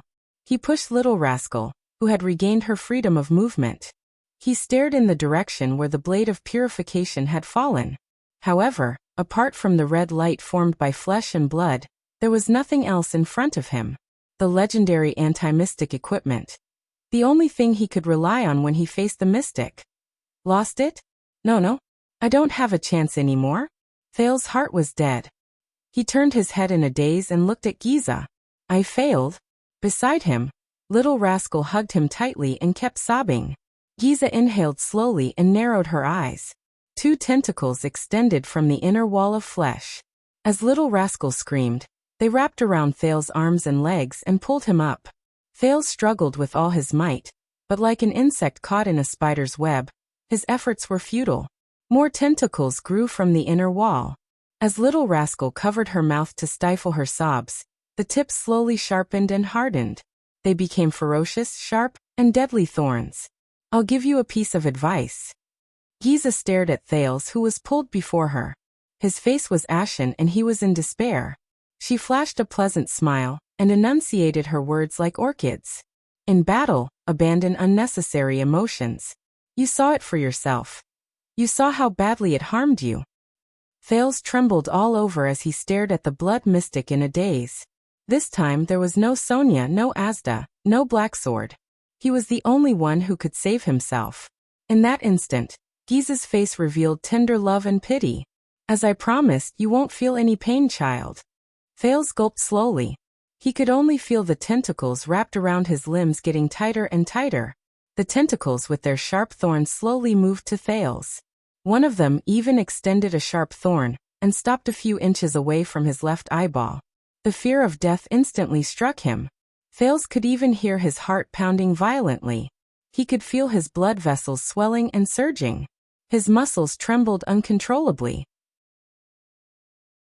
The heat generated from his excitement slowly spread from his chest to his entire body. Is this the end? No. I have to save myself. I have to save myself. Giza smiled faintly. The panicked Thales looked at the smiling mystic and spoke with great difficulty and pain. But this time he only spat out the first word. In the next moment, countless tentacles with sharp thorns shot out at the same time and sank deep into Thales' body. Thales shuddered violently. No, his eyes were lifeless as he stared at the blood mystic in disbelief. No, the first thorn pierced his left eye and penetrated the back of his head. No, the second thorn pierced his throat and penetrated the back of his neck. No, the third thorn pierced his heart and came out the back of his chest. No. There were even more sharp spikes that pierced Thales' body mercilessly, without any hesitation, and without reservation. But he could no longer feel it. In that second, all his senses seemed to have left Thales' Jade Star in an instant. He seemed to have sunk into eternal silence and darkness. He would never return. Chapter 181. I said I'm done. Why am I still reading? Thales opened his eyes gently. Where is he? It's not important. What's important is that he felt something. His thoughts seemed to have changed. They seemed to have become unorganized, like the gurgling water behind a veil. He seems to be indifferent to everything? How could this be? Thales vaguely knew his own situation, but he did not want to change this feeling. This is good, isn't it? It's like I've entered another realm. Thales looked up. In front of him was a gray round grain? Yes, Thales saw a gray stone grain. No, it was not one. It was one of the countless stone grains embedded in it. Amazing. These stones were so far away from each other that no matter how much time passed, they would not be able to get closer to each other by even an inch. But they were so close. They were closer to each other than most of the existences in the world. They were so close that they were almost connected. For thousands of years, tens of thousands of years, or even hundreds of thousands of years later, they maintained this distance between them. Sometimes they were as far as the heavens. And sometimes they were so close that they were almost face to face. What a magical world, isn't it? There's such an interesting and vivid relationship between two solidified stone grains. What about all the other existences in this world? Do they also have such an interesting relationship? Definitely. Why didn't I notice this before? Didn't I notice the wonders of this world? Maybe I was too stupid before. Thales thought calmly and without a ripple in his heart. He slowly lifted his gaze. The stone grains were getting further away from him. Or maybe closer. That was still not important. What was important was that the distance between him and these stone grains was changing. And at every moment when this distance changed, they also became different from each other. The stone grains were him, and he was the stone grains. It was the same. He continued to look up. So that's how it is. Thales suddenly understood. These stone grains formed the surface of a floor tile. A rough, uneven, and uneven surface. What a wonderful combination. They were just stone grains, but because of the special distance and position between them, they became another kind of existence. An existence called the surface of a floor tile. Just like humans. When distance and position were lost, each individual was an independent person. But when they increased or decreased the distance between them, changed their positions, and stood together, at the same time, they stood in the same dimension, in the same region, and in the same society. They became different existences. An existence known as the crowd. Wait a minute, a small voice told him in Thales' senses. Maybe it's the other way around. It's precisely because of their existence that the location and distance are determined. How did he know all this? Forget it, it's not important. The important thing is it's fun. Let's see more. Thales saw it. It was a grayish-black octagonal floor tile, and it was connected to countless other floor tiles of the same shape. Are these tiles made by people? That was why the distance between the floor tiles was so uneven. Or perhaps, the person who put them together thought that they were very even? Because they could not perceive the beauty of uniformity? The beauty of balance?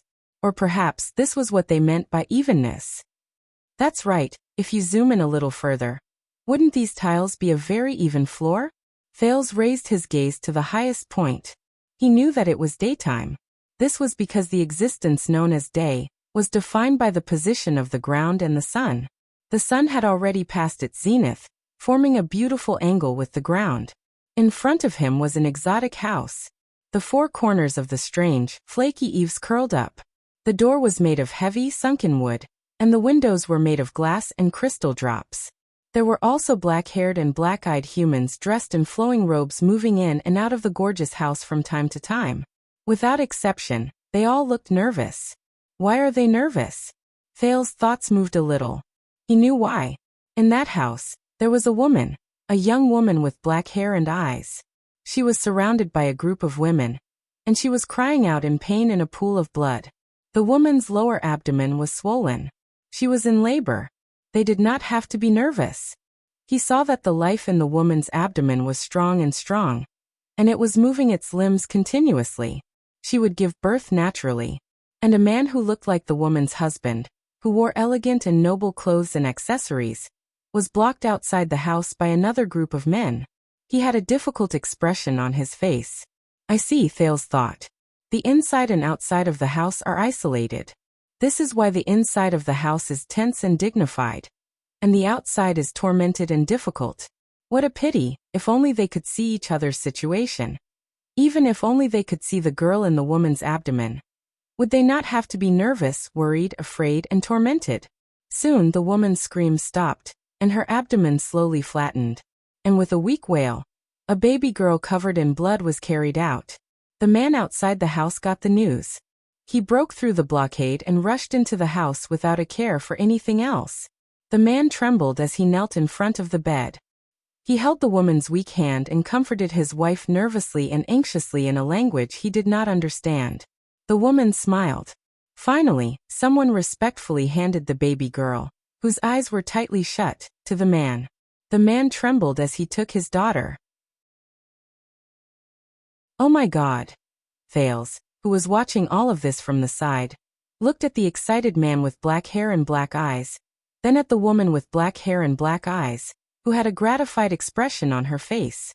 He could not help but want to laugh. What would happen if they knew the truth? The baby girl slowly opened her eyes and looked at the first person she had ever seen in the world. The man who was holding the baby girl trembled when he saw the baby girl clearly. The man raised his head in shock and looked at the people around him in panic. He spoke in a language Thales did not understand, as if he did not know what to do. Someone walked forward with a frown and glanced at the baby girl. Then he froze on the spot. There was an uproar in the house. Then the woman's trembling screams and wails, the servant's anxious comforts, and the man's roars came one after another. He. Thales laughed as he watched all of this. Yes, he looked at the baby girl and her blue eyes. Her crystalline blue eyes were completely different from the black eyes of her father and mother. That man probably did not expect that his wife's daughter was not his daughter, right? How ridiculous. Thales looked away, and the thoughts in his mind turned over like a machine. If the man had seen that his daughter had a pair of blue eyes that were not inherited from him a few months ago. No, that's not all. The baby girl's skin was obviously fair, her hair was curly, and the bridge of her nose was a little high. This was already very obvious before she was born. Unfortunately, the man did not know.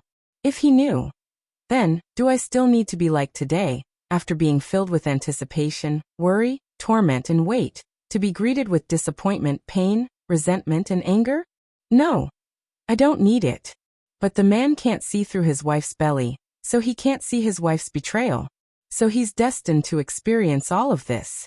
His vision is too narrow, and his knowledge is too limited. This is the price of stupidity and ignorance. Sad and ridiculous. Thales was tired of all this. He turned his head. That's not right. He was looking forward to seeing the inner walls of the mansion. But what did Thales see? The rising sun. And black, perhaps with a little white? No. Black is the color of water. White is the foam and reflection on the surface of the water. What he saw was the ocean under the morning sun. An endless ocean. Endless? No. It's too narrow. This ocean. From one end to the other, this ocean was very small. On one side of it was a smaller island, and on the other side was a long and narrow coastline. But it was also very, very big, almost boundless. This was especially so for this long and narrow sailing ship that was like a small boat sailing in the ocean. Thales quietly looked at the flag on the ship.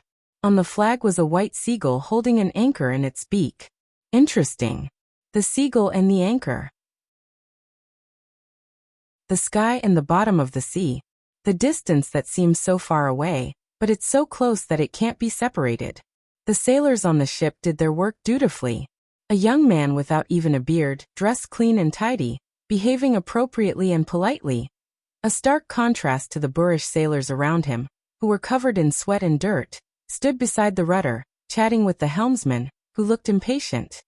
He stared at the surface of the sea in front of him with an excited expression on his face. Believe me, the previous difficulties were just Errol's test. We've already passed through the black whirlpool. According to the sea chart passed down by my ancestors, we'll soon find it. This time, Thales understood. The man's common language had a rather strange accent. The rise and fall of his voice and the cadence of his voice were particularly obvious. It was different from the crude, vague, short and forceful Northland accent, and the meticulous Constellation accent. This young man seems to be someone, the captain? Or the employer of this ship? Unfortunately, Thales laughed again. Once the man turned his head, he would see the contempt and disdain in the sailor's eyes. Why would the boss listen to this brat? I heard that he's a ruffian from Valir gang, not a noble? One of the sailors whispered to the old sailor beside him, who was tidying up the mooring ropes. He even followed him and took the risk to sail the ship to this place? Of course he's a ruffian. It's just that a few generations ago, his ancestor was elected to one of the 36 seats. The latter glared fiercely at the young man. He owes the boss a huge debt. For some reason, not only did the boss not touch him, but he also immediately left Crystal Jade City and rushed to this cursed place. He didn't even go to Evergreen Island, which was scheduled for the voyage. The Eye of the Sea's eradication. Is this place really that unlucky? The first sailor frowned. Everyone's complexion is terrible. Of course. Think about it. The old sailor spat on the ground. His expression was unpleasant. The entire empire is buried under our feet. We don't know how deep the sea is. There are also millions of people from the empire. They've been soaked in seawater until they've turned into dry bones, and they've been bitten to pieces by the sea fishes. Legend has it that their wronged souls haven't been able to rest in peace for 600 years. They're filled with resentment and pain. Strange things happen here every year. They're very, very strange. But the young man could not see the scene behind him. Even when he turned his head, the sailors put away the emotions in their eyes and lowered their heads to do their work. Because of this, he would never know his true position on this ship. Why is he so stupid? Doesn't he know that the helmsman's heart is beating faster, his blood is flowing faster, and his entire person is becoming more and more agitated? Why is he still nagging at the helmsman? Doesn't he know that when almost everyone on the ship looks at him, their pupils will shrink, and they'll release disgust and disgust? Doesn't he know that a piece of wood at the bottom of the ship can no longer bear the weight, and might be lifted by a huge wave at any moment? Doesn't he know? Of course. Thales continued to laugh. None of the people on the ship could see that in the thick fog about a few thousand meters away, a ferocious warship with a blood-red parrot flag was heading towards them. The fierce pirates on the ship opened their foul-smelling mouths. Amidst the noise and intoxication, in the midst of wine and blood, they counted their harvest from a few days ago and toyed with the shivering captives, especially the women. The leader of the pirates was still excitedly announcing that they would return to port after seizing one more ship. In the pirates' armory, polished blades, swords, crossbows, and bows were waiting quietly. That young man and the ship he's on. Why are they so stupid? Why are they still sailing forward? It's such a simple and obvious thing. Why don't they know? They're in the most amazing world, but they know nothing about everything around them? What a waste. How boring. Thales could not help but feel agitated. He turned his head again. He saw a grain of sand under the moonlight. Sand. A wonderful creation. It was stacked together with countless others of its kind, and with the same wonderful and average relative positions, it formed an entire desert. Just like that, countless grains of sand rubbed against each other, squeezed against each other, and stuck close to each other. Just like that, countless grains of sand pushed, resisted, and moved away from each other. Thales looked at every grain of sand in the desert, and sighed in his heart. They form an equally wonderful desert. He turned his head again. I see a leaf in the dark? This time he had experience. It's not just leaves. It's a forest. A dark forest under the night sky. Pairs of fluorescent eyes could be vaguely seen in the forest. They were the eyes of countless animals that were either hunting or being hunted. But they're still too pitiful. Thales sneered in his heart. A badger happily dug an ant's nest next to the wet soil. There was a huge beetle in the nest, which made the hungry badger overjoyed. Unfortunately, it did not know that hundreds of meters away, its companion, who had a night of pleasure with it, had already become prey in the mouth of a lone wolf. And an old lone wolf, who had hunted a badger and was excited about its dinner, did not know that a wolf of its kind, who had been in the same pack as it, was being hunted down by a forest panther from a branch under another tree. The panther also did not know that the offspring she gave birth to 6 years ago was dying under the hooves of an angry giant rhinoceros by the stream. The giant rhinoceros also did not know that in the upper reaches of the stream, a group of fully armed humans were excitedly skinning the remains of its cousin, keeping the bones, and extracting the flesh. And this group of humans also did not know that in the dense forest behind them, countless eyes that flashed with a faint purple light were coldly staring at them. And in the dark, they silently drew their bows and arrows. These purple-eyed, sharp-eared creatures probably also did not know that in a sentry post in the forest several miles away, one of their kind was engaged in a life-and-death battle with another white-skinned, sharp-eared creature with a machete and a sword. At the last moment, his chest was pierced by a sword. The white-skinned, sharp-eared victor spat on the ground and left in disdain, leaving the purple-eyed corpse on the ground to slowly rot. Then, it was turned into food by a group of ants beside it. This group of ants had only migrated here a few days ago. Their faces were covered in dirt, and they were the losers of another war. Another powerful ant colony had chased them here. But perhaps they would be very happy to know that the group of old enemies who chased them out of their habitat had just brought back the carcass of an old beetle when they were killed by the claws of a mischievous badger. Thales watched quietly as the most complete food chain dominated everything in this place. These creatures don't know about all this? This is really interesting and sad. At this moment, Thales suddenly felt a strange heat flow from his entire body. His entire body. Thales suddenly realized a problem. Where's my body? In the next moment, a strange feeling was transmitted to every one of his senses. Countless scenes flashed before his eyes at the same time, like rapidly flowing water curtains. Eves with different styles. A ship sailing under the sea. A quiet desert under the moon. A forest full of life. Thales watched everything without blinking. Interesting. Fun. Wonderful. More and more scenes flashed before his eyes. A glacier in a blizzard. A castle on a sea cliff. A warm wetland. A grassland under the setting sun. A vast plain at dusk. A fortress at night. The sea reflecting the moonlight soon. Thales felt that the world in front of him became clearer and clearer. It became stranger and stranger. He also became more and more excited and satisfied. Everything in the world was displayed in front of him. He saw and heard everything. He knew everything like the back of his hand. No, not only that. He knew everything.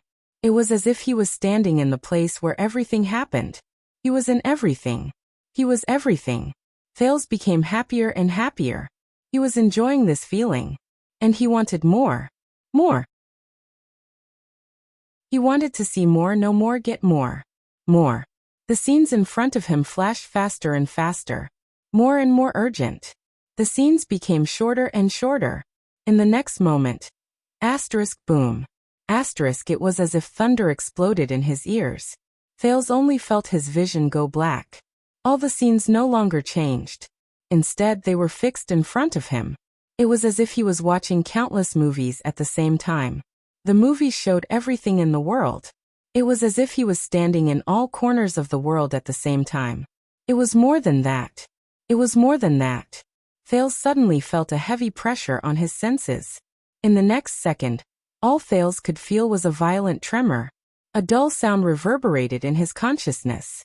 His consciousness seemed to have bumped into something. Thud. This sound was like someone knocking on the door. Thud. His consciousness swayed again. Thud. The third sound. Thales trembled slightly. After an unknown amount of time, Thales suddenly felt that everything around him moved in an instant. At that moment, it was as if a door had been pushed open. He entered a new world. In this new world, his senses were extremely clear. From the tiniest particles, the deepest underground, to the vast sea, the boundless sky, he not only saw everything in the world. At that moment, it was as if he was the world. But it was also at this moment that an accident happened. A tingling sensation that irritated his skin approached his consciousness. Thales trembled slightly. A faint doubt rose in his heart. What's wrong? His consciousness seemed to have suddenly risen into a silent and dark void.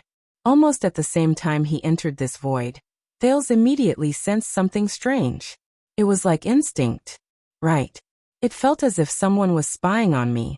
He did not know how he sensed it, but his instincts told him that there were a number of strange gazes behind the darkness of this void.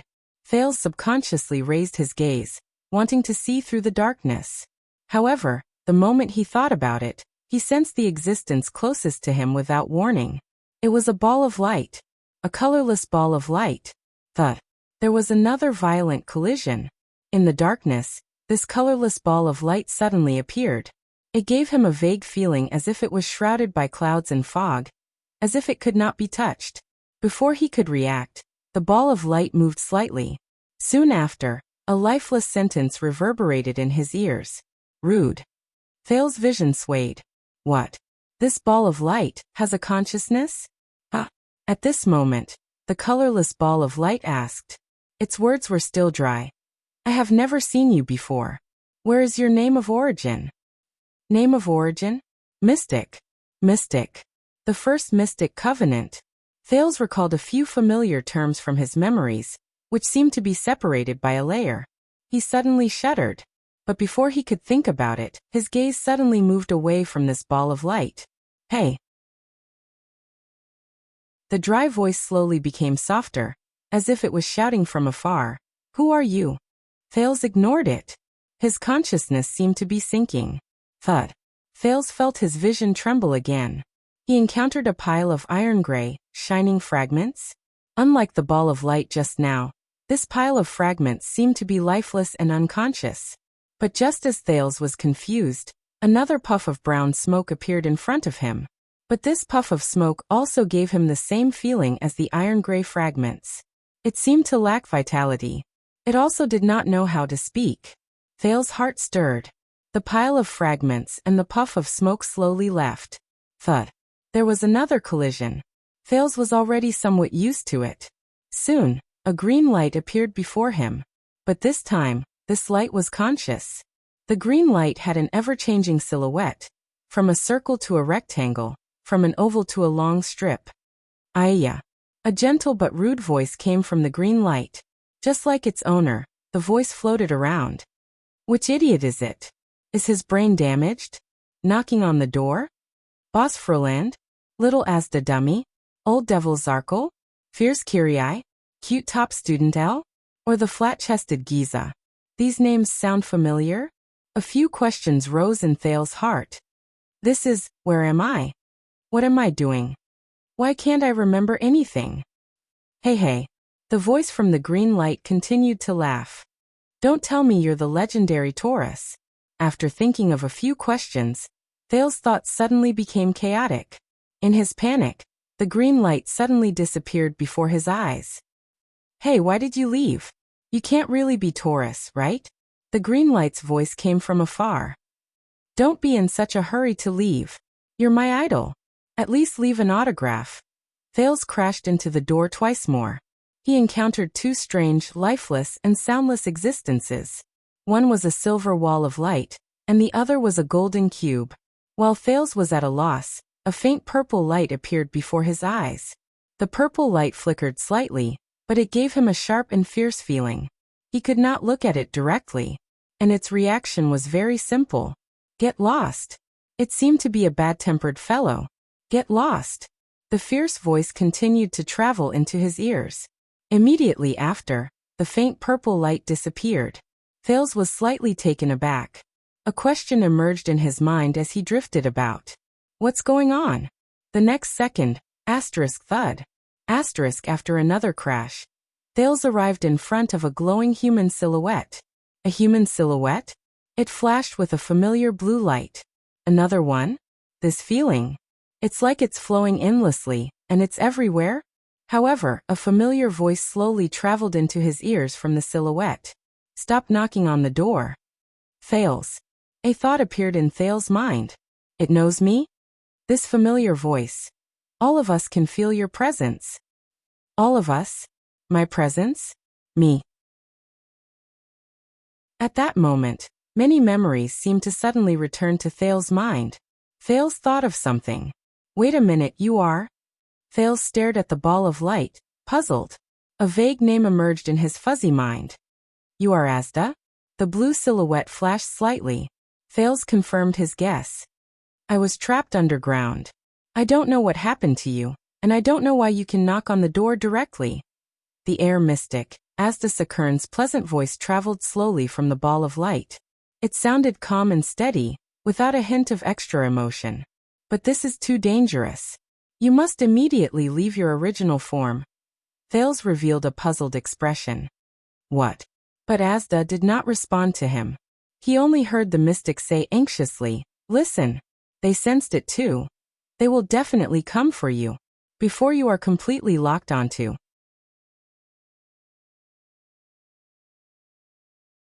Chapter 182. What's wrong with me? Thales felt as if he was floating in the sky. His mind was extremely relaxed. He asked faintly, where am I? Listen to me. Asda's faint voice seeped out from the glowing silhouette. I don't know how to explain your current state. You're just a contactor.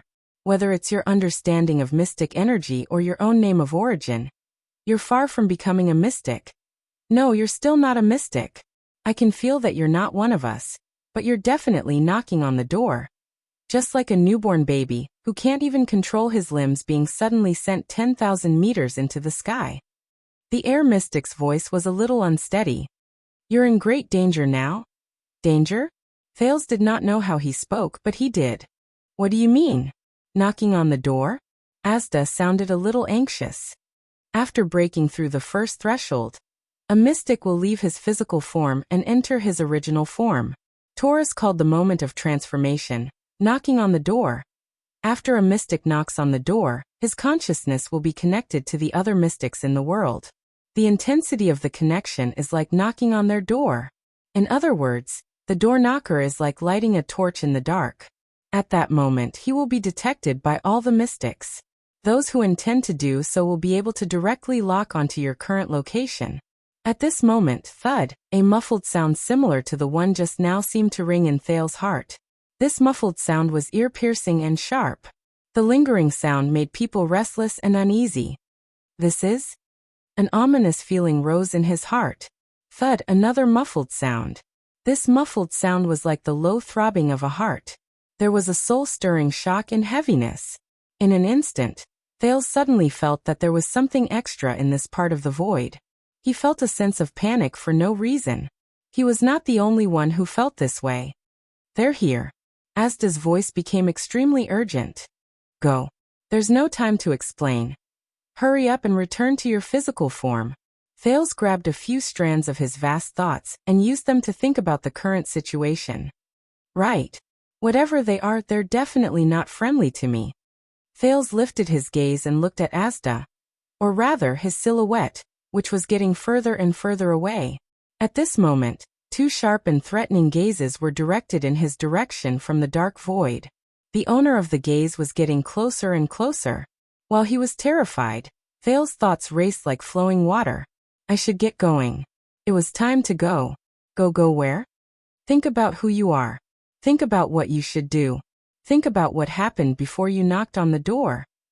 The glowing outline said anxiously, don't immerse yourself in your original state and lose yourself. Who am I? Was that important? Just as Thales was thinking about this. Thales. A clear yet fearful, childish, and sobbing voice came from an unknown direction. His consciousness suddenly shook. In the next moment, the dark void in front of Thales was instantly cleared.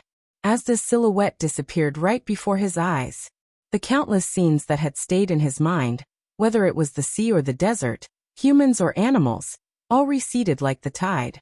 It was as if the curtain in a theater had suddenly collapsed, revealing the original wall.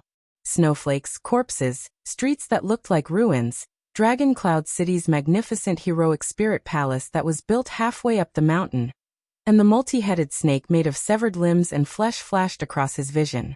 In the end, he stopped inside a tentacle made of flesh and blood. Where is this? He thought in confusion and bewilderment.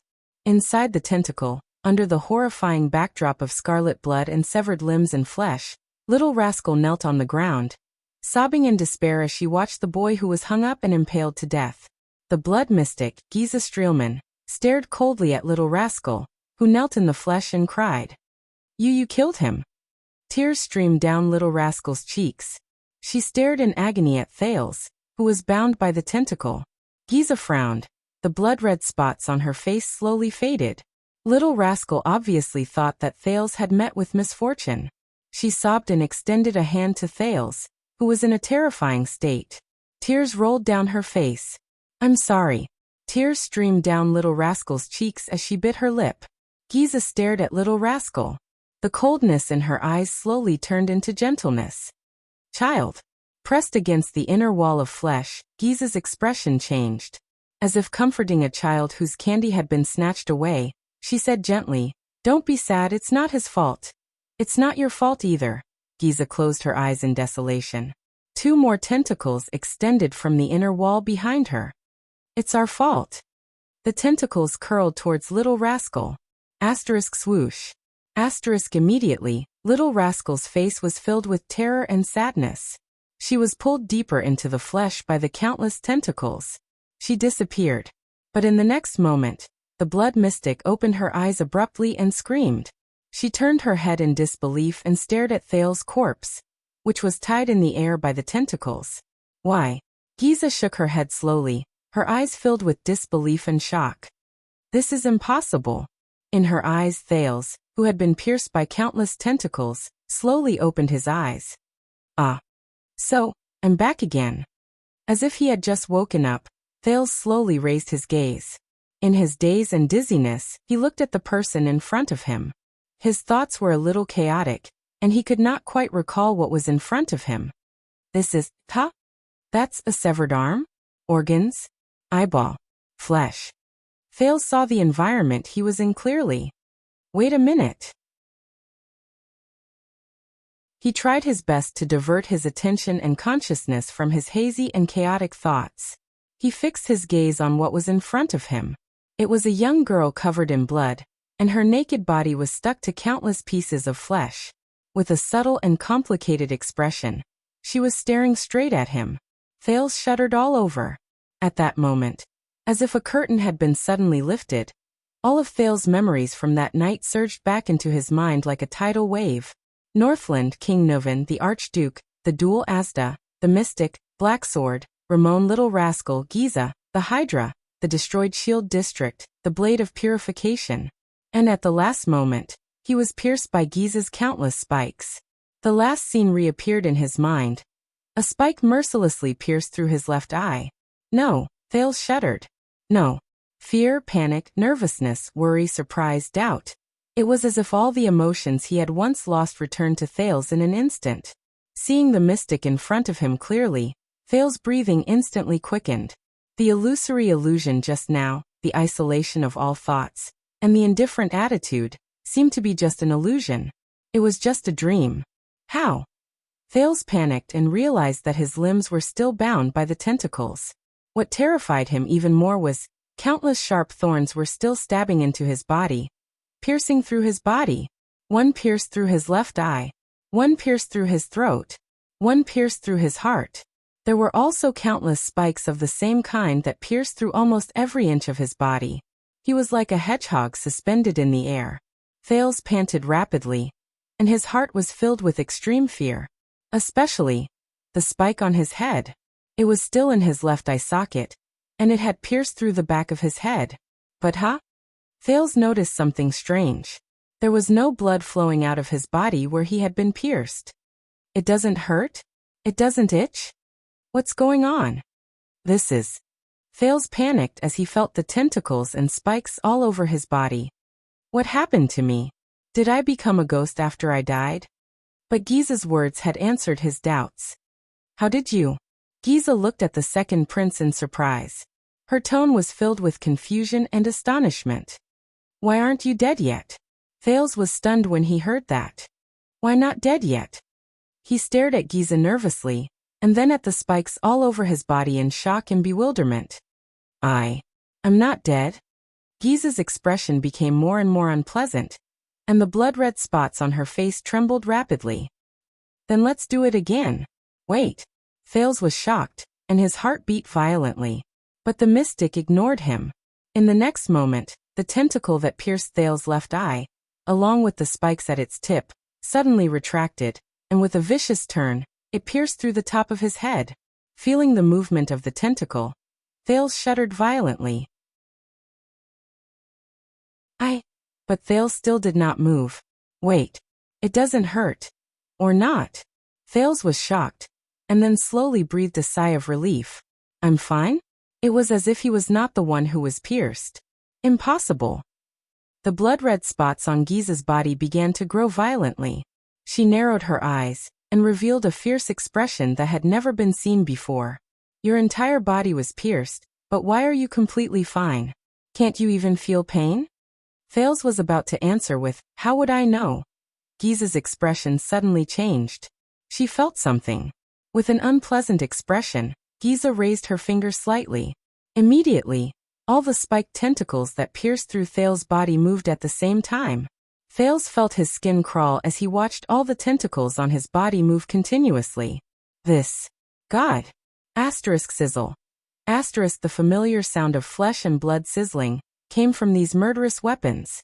Countless tentacles pierced, slashed, and cut his upper body from all directions, starting from his chest. Starting from his head, they pulled horizontally, slashed vertically, and pierced through his brain. It was as if someone was holding countless knives and continuously whipping, piercing, and cutting Thales from the front, the back, the left, and the right. But Thales did not move. He only stared blankly at Giza, his gaze occasionally wandering back and forth from the tentacles. It was as if he was not the one being cut. The cutting and piercing continued for a total of 10 seconds. Then Giza stopped in a daze, and all the tentacles and spikes gradually slowed down as well. How can this be? The mystic shook her head in shock. Attacks are ineffective against you? Thales panted anxiously, completely at a loss for words. At this moment, his heart was also filled with panic and bewilderment. Asterisk sizzle. Asterisk countless tentacles and spikes retracted from Thales' body. But as if they had left his shadow, there were no wounds or blood left on Thales' body. Even his clothes were intact. It was as if the Thales before him was just an illusory shadow filled with colors. Thales was completely shocked. Am I immune to physical attacks? But my hands and feet are still tied tightly, aren't they? Out of the situation, he opened his mouth wide and did not know how to react. But vaguely, he seemed to have experienced a similar feeling in the void just now. For example, Thales had a hunch that no matter how terrifying Giza's spikes were, when she instigated the tentacles and spikes to attack him, the mystic seemed to have stabbed in the wrong direction. Suddenly, Giza's expression changed drastically. She seemed to have remembered something. Then, she gritted her teeth and raised her head abruptly. With an angry expression she said, "Zarkle, Zagertod, come out, you despicable obscurant." The mystic turned her head and looked around vigilantly and resentfully. There was deep anger in her words. "Is it you, damn old ghost? Is it your ability that's playing tricks?" Her voice reverberated in the flesh. A few seconds passed. Aside from the sound of flesh rubbing against flesh, no other sound responded to her. Giza was slightly startled. She quickly reacted. The mystic turned her head and looked at Thales with a strange and subtle expression. "No, it's not Zarkle," Giza muttered, her eyes filled with disbelief and surprise.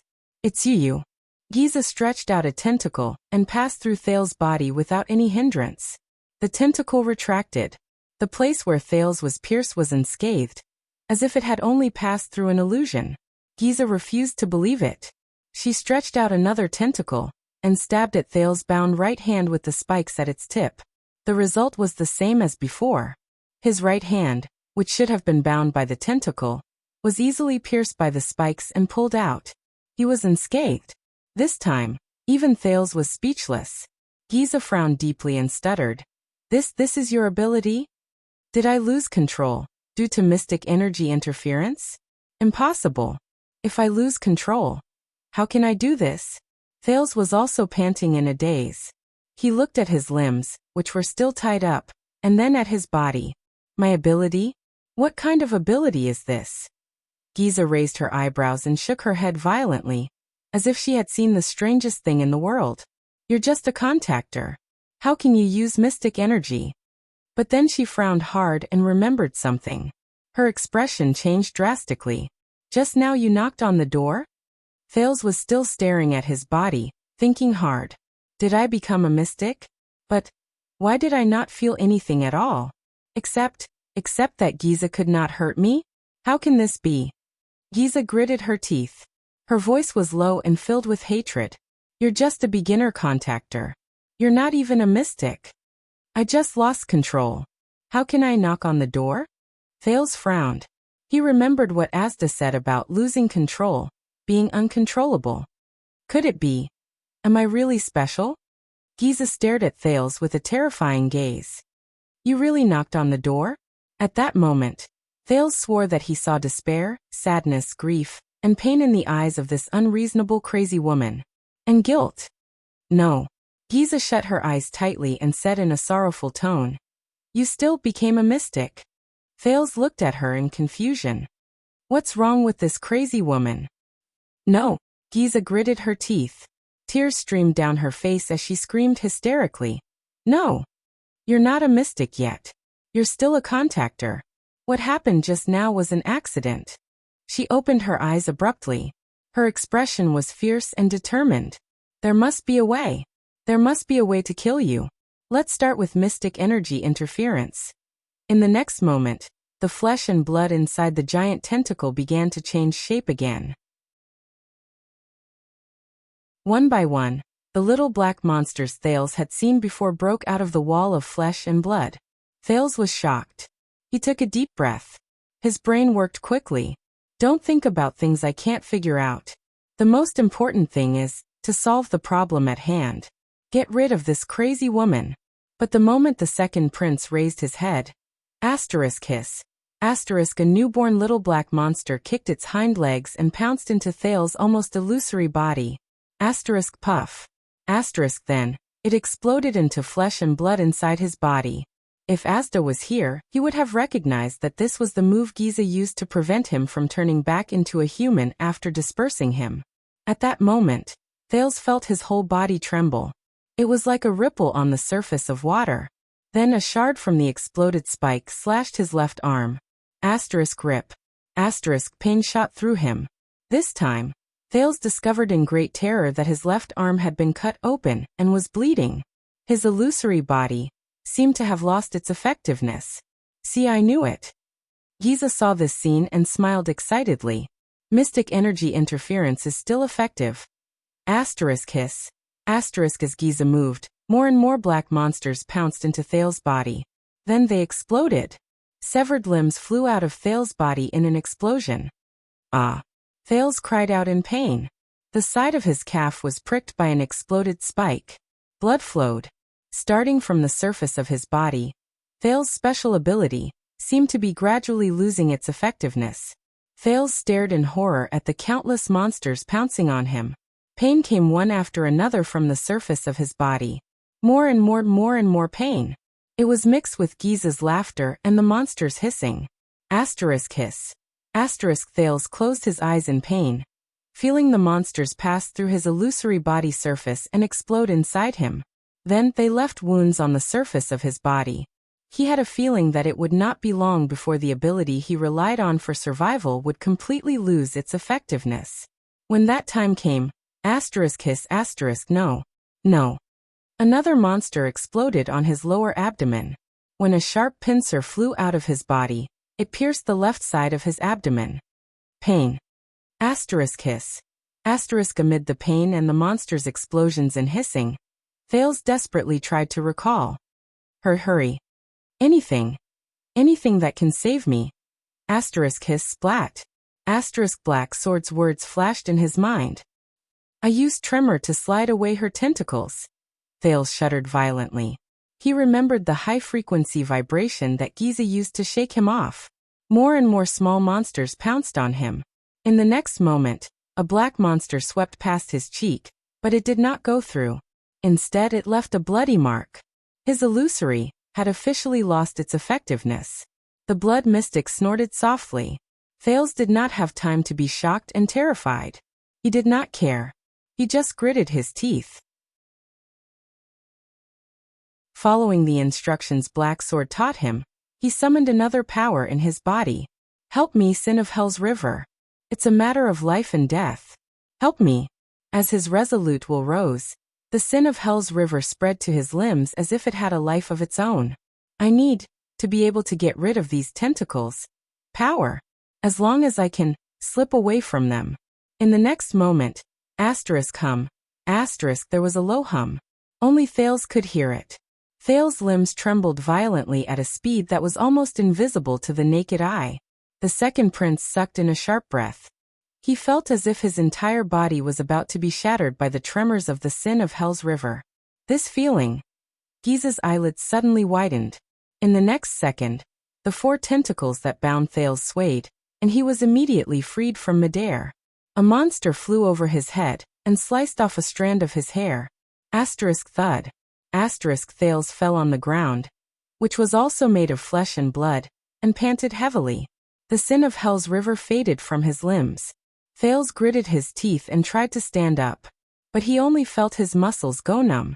Then he fell backwards again. Thud. Thales touched the flesh under his feet. There was a sticky bloody ear inside, and he was shocked. But in the next moment, a great soreness came from his limbs. He trembled violently. He was sweating profusely, and his limbs were weak.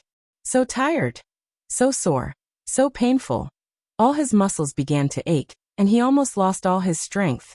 He finally got rid of the restraints, but he did not even have the strength to take a single step. But more little monsters were already pouncing on him. Thales widened his eyes. He only felt extremely vexed.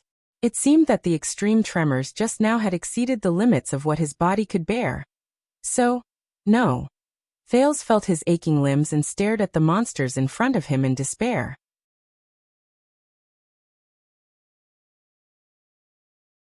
Chapter 183. No. Thales slowly clenched his teeth. I can't give up. It's not over yet. There's still a chance.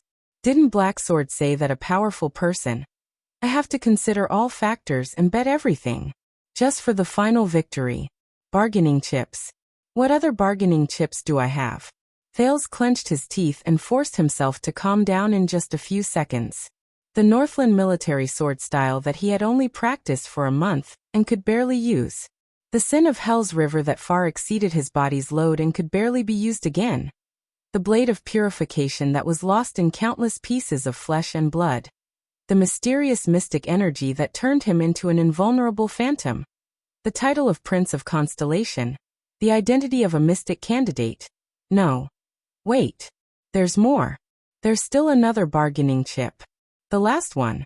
Thales stared at the first monster that ran towards him and clenched his fists. Giza's smile became more relaxed.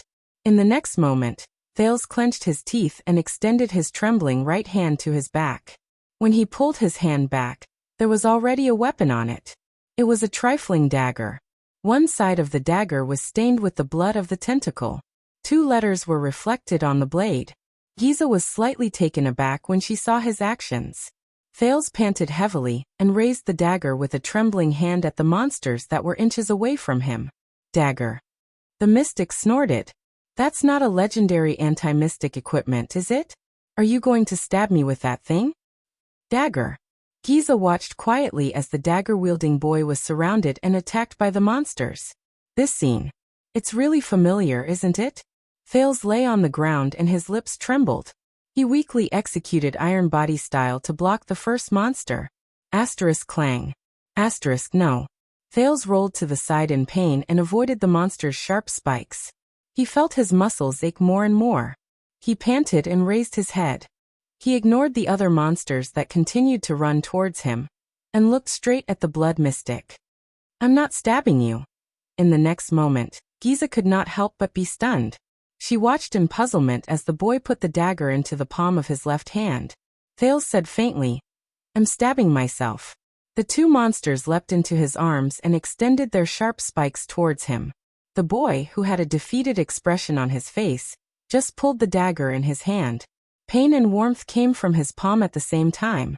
Thales' physical strength had reached its limit, and his eyes were unfocused. He allowed the monsters to pounce on his body. She pushed him down. A familiar burning sensation came from within his body, and slowly turned into a burning sensation. Scenes appeared before Thales' eyes. He raised his dagger and rushed toward the ferocious Quide. He lay on Jayla's back, and the 2 of them sprinted through the streets. In the dungeon of Vine Manor, he reached for the lock on Ralph's body. He stood in the Hall of Stars, gritted his teeth, and spoke to the dukes of the kingdom. His hands were tied up, and he struggled to get up in front of Serena, who was confident in her victory. Amidst the bloody siege of Black Sand region, he hugged Araka's neck tightly. He picked up the heavy sword with difficulty in front of the 5 archdukes of Extet. Under Asda and Blacksword's intimidating gazes, he raised his hand and spoke, his skin crawling. It's just another game. A familiar and gentle voice rang in his ears. The burning sensation was getting stronger and stronger. He needed to win. He needed to put an end to everything. He needed the best methods. Giza narrowed her eyes and watched the countless little monsters pounce on Thales, who was on the ground, one after another, and covered him tightly. She was very satisfied. She knew that her little cuties would mercilessly kill this boy, who was not a mystic yet knocked on the door for no reason. But at this moment, the blood mystic seemed to have sensed something, and her entire body trembled. What? A ray of red light leaked out from the densely packed monsters, coming from the direction of the boy. Then a second ray, a third ray, a fourth ray. The light grew brighter and brighter, illuminating the flesh cave. Giza watched the scene in astonishment. Then, the black monsters shuddered in unison. A few streaks of ash drifted out from the gaps between the densely packed monsters. More and more ashes appeared. The black monsters fell powerlessly, shriveled, dissolved, and were charred. Then they turned into ashes. In the end, most of the pitch-black monsters disappeared. Only a few of them managed to escape with their last breaths by hiding and dodging. The blood mystic stared in disbelief at the boy who climbed up from the countless piles of flesh and ashes. How could this be? Thales knelt on the ground, his right hand pressed against his knee, and he bent over, panting. He almost bit his teeth off. At some point in time, the blade of purification, the magical red sword that was lost, had reappeared in his trembling left hand. The blade was crimson red, and it shone brightly. Your ability again? Giza stared at Thales left and right with an unpleasant expression, as if she wanted to burn a hole in his palm. No, you are walking further and further down the path of misfortune. Thales furrowed his brows. Misfortune? Mystic, this is not a gift or a blessing. The mystic said slowly, her eyes filled with sternness and hatred. It is a curse and misfortune. Thales propped himself up on the ground and listened to her. He held the blade of purification that suddenly appeared in his left hand and spat on it. Enough! The second prince roared in frustration. Giza stopped talking and looked at him in surprise. You lunatic who won't listen to others. Thales struggled to get up from the ground. Listen to me. He took a step forward and cut an intercepting tentacle into ashes with his sword. Asda wants to force me to become a mystic. Thales felt that his steps were light and his body was uncomfortable, but he still gritted his teeth and walked forward step by step. And you want to stop me from becoming a mystic? Go to hell. Thales panted fiercely. Go to hell. The blood mystic stared at him quietly. Since I came to this world, what I've done has always been the same. Thales exhaled. With another swing of his sword, he pierced through a monster that tried to ambush his left leg. He watched as it turned into ashes under the blade of his sword. Struggle, survival, that's all. Thales took a difficult step forward. Whether it's a child beggar or a prince. Giza narrowed her eyes. Her gaze was complicated and profound. But I don't like this world. I want to be free to choose the life I want. Thales sucked in a mouthful of stinky, sour air and said hoarsely, I want to choose who I want to be. I choose who I want to be. I don't need to be pushed, forced, or dragged by anyone else. I struggle with this. Thales walked to stand in front of Giza. His eyes were resolute and determined. This is who I am. Thales Jadestar. The blood mystic stared at him without saying a word. But in the next moment, something strange happened. Asterisk boom. Asterisk it was as if a torrent was surging through Thales' body from his blood vessels. In an instant, Thales felt a tearing sensation from the blade of purification to his hand. It was as if someone was cutting his palm. Thales looked down at the blade of purification in his hand, only to see that the red light on it was becoming brighter. What's going on? In the next moment, the pain of being cut escalated to excruciating pain. It spread to his entire body. Aha! Thales could not stand it anymore. His face twisted and he could not help but scream. The blade of purification is rejecting me? The pain traveled from his arm to his body, causing Thales to tremble and kneel on the ground. *T. H*T. He felt more and more pain, as if the weapon was destroying everything in him. He remembered. The legendary anti-mystic equipment. Is the bane of mystics? Thales shook the blade of purification in his hand as he trembled in excruciating pain. But he could not shake it off. It was as if it was stuck to his hand. He recalled Serena's words regretfully. He also remembered the tingling sensation he felt when he was on Araka's back, when the motionless bow was activated. But the tingling sensation at that time could not be compared to the excruciating pain he was feeling now. At this moment, Giza laughed. You are still a little too young. Thales stared at the blood mystic's expression in disbelief as he listened to her say softly, You wanted to defeat me, so you had to get your hands on the legendary anti-mystic equipment, right? And you did succeed, with your unformed mystic energy. But did you almost forget? Giza sighed. You are considered half a mystic. Ah. Thales cried out in pain. Panic struck him again. Giza. Did she even calculate this? He remembered Giza's words. That is not the legendary anti-mystic equipment, is it? Are you going to use that thing to stab me? So. Thales thought regretfully. At that time, she was already hinting at me when she had the upper hand, and made arrangements for my possible counterattack? Just to limit my vision to the blade of purification? The blood mystic shook her head and said, See, this is one of the sorrows of mystics. This little thing can suppress us. Even if you are not a true mystic, the mystic energy you used earlier is enough for it to take effect. And if you become a true mystic, Giza stared at the screaming Thales. She stopped smiling, and sorrow appeared in her eyes. The moment you touched it, you will lose your consciousness and power forever, and enter the eternal seal. Thales was not in the mood to listen to her. He only felt that he was about to be devoured by the power emanating from the blade. Don't worry, I will free you. Giza sighed. If becoming a mystic is your unavoidable fate, then let me save you, the mystic said flatly. Just as I promised. Save?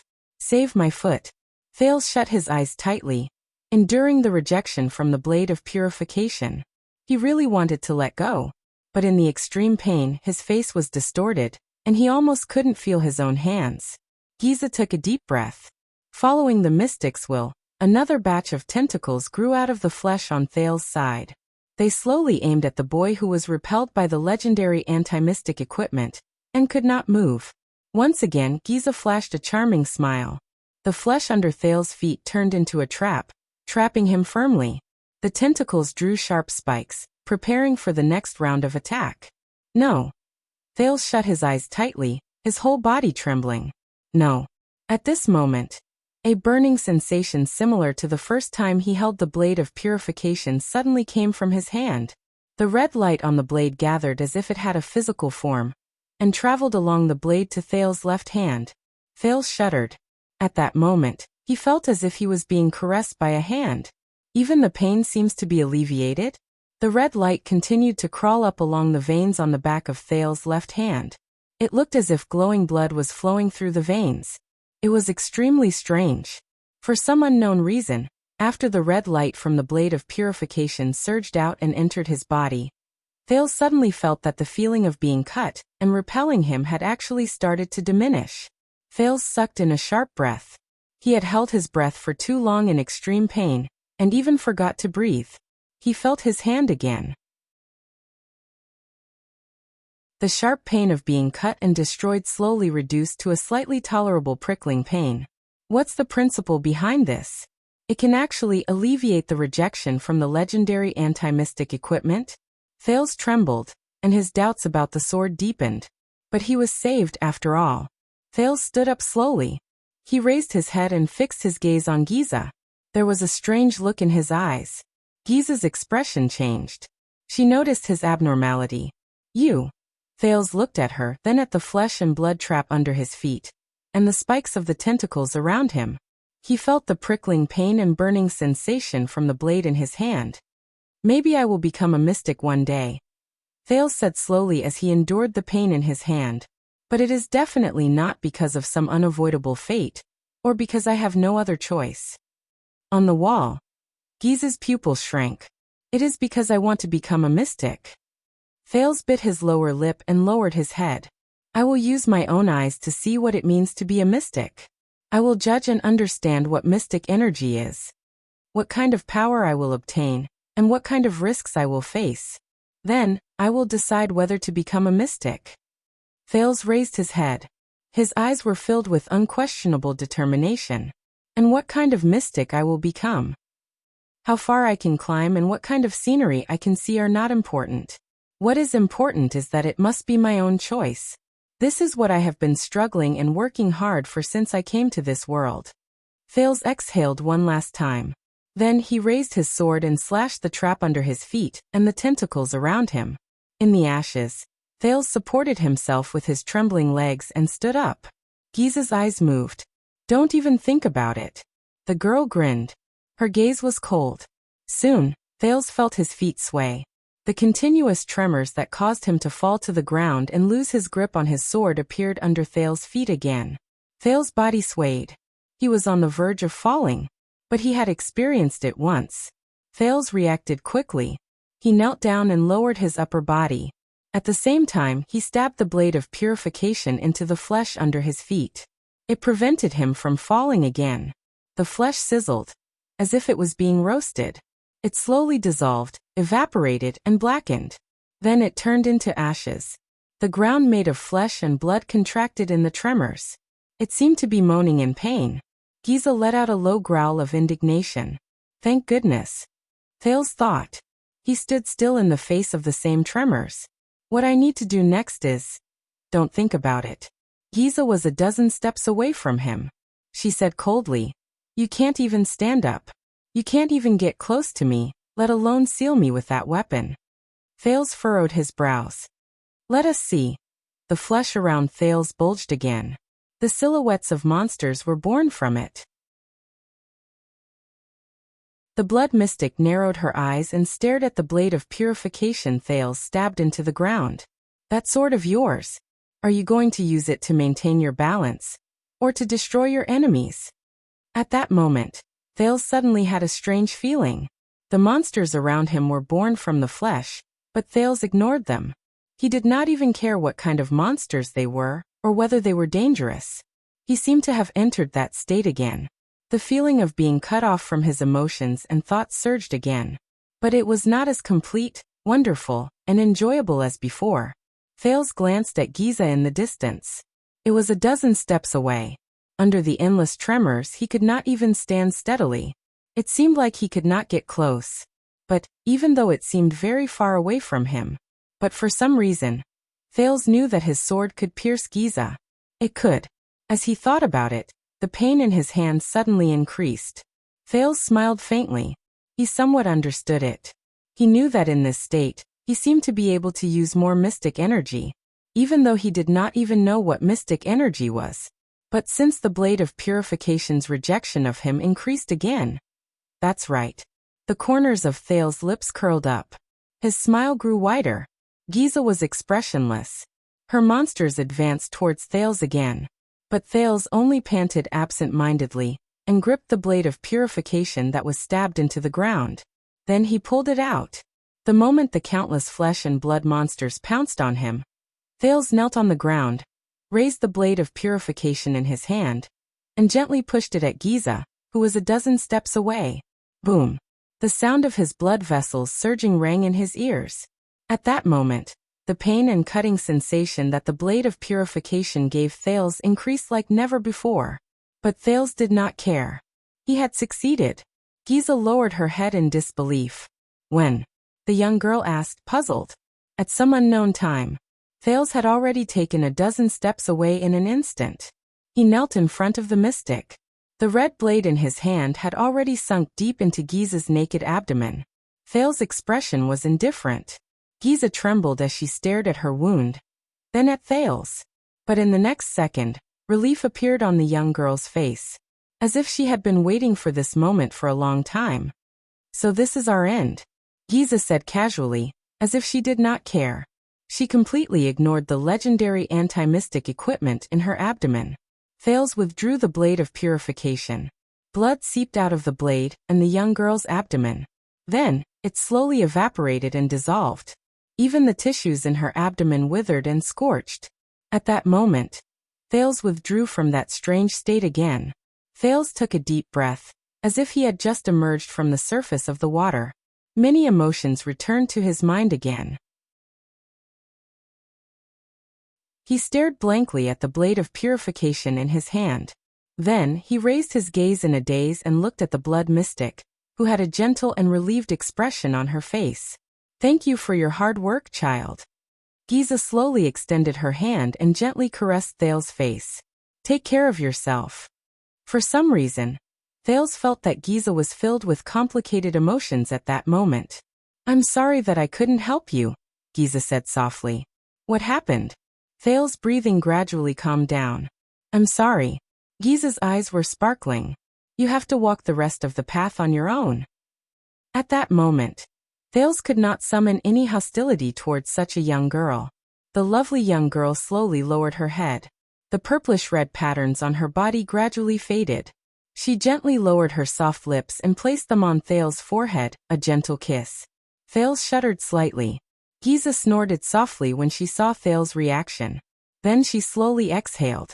"Be careful of Asda." These were the last words of the blood mystic, Giza Streelman. In the next moment, the young girl with the gentle smile on her face started to crack.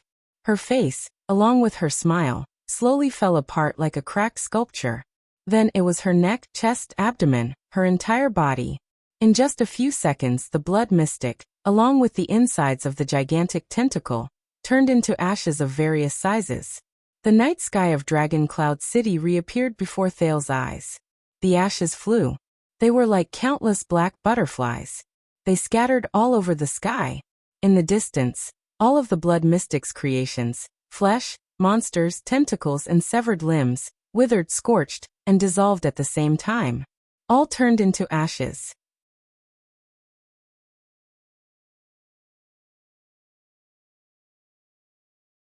Chapter 184. Under the darkest night sky, ashes flew everywhere. The people who were previously controlled by Giza slowly woke up from the ground. Some of them regained control of their bodies. In the panic of surviving a disaster, they hugged each other and wept bitterly. However, there were even more people whose bodies had been greatly deformed by the blood mystic's modifications. After they regained their senses and control, they howled and died under the flying ashes. "I am Nicholas of the White Blade Guards. Do not panic."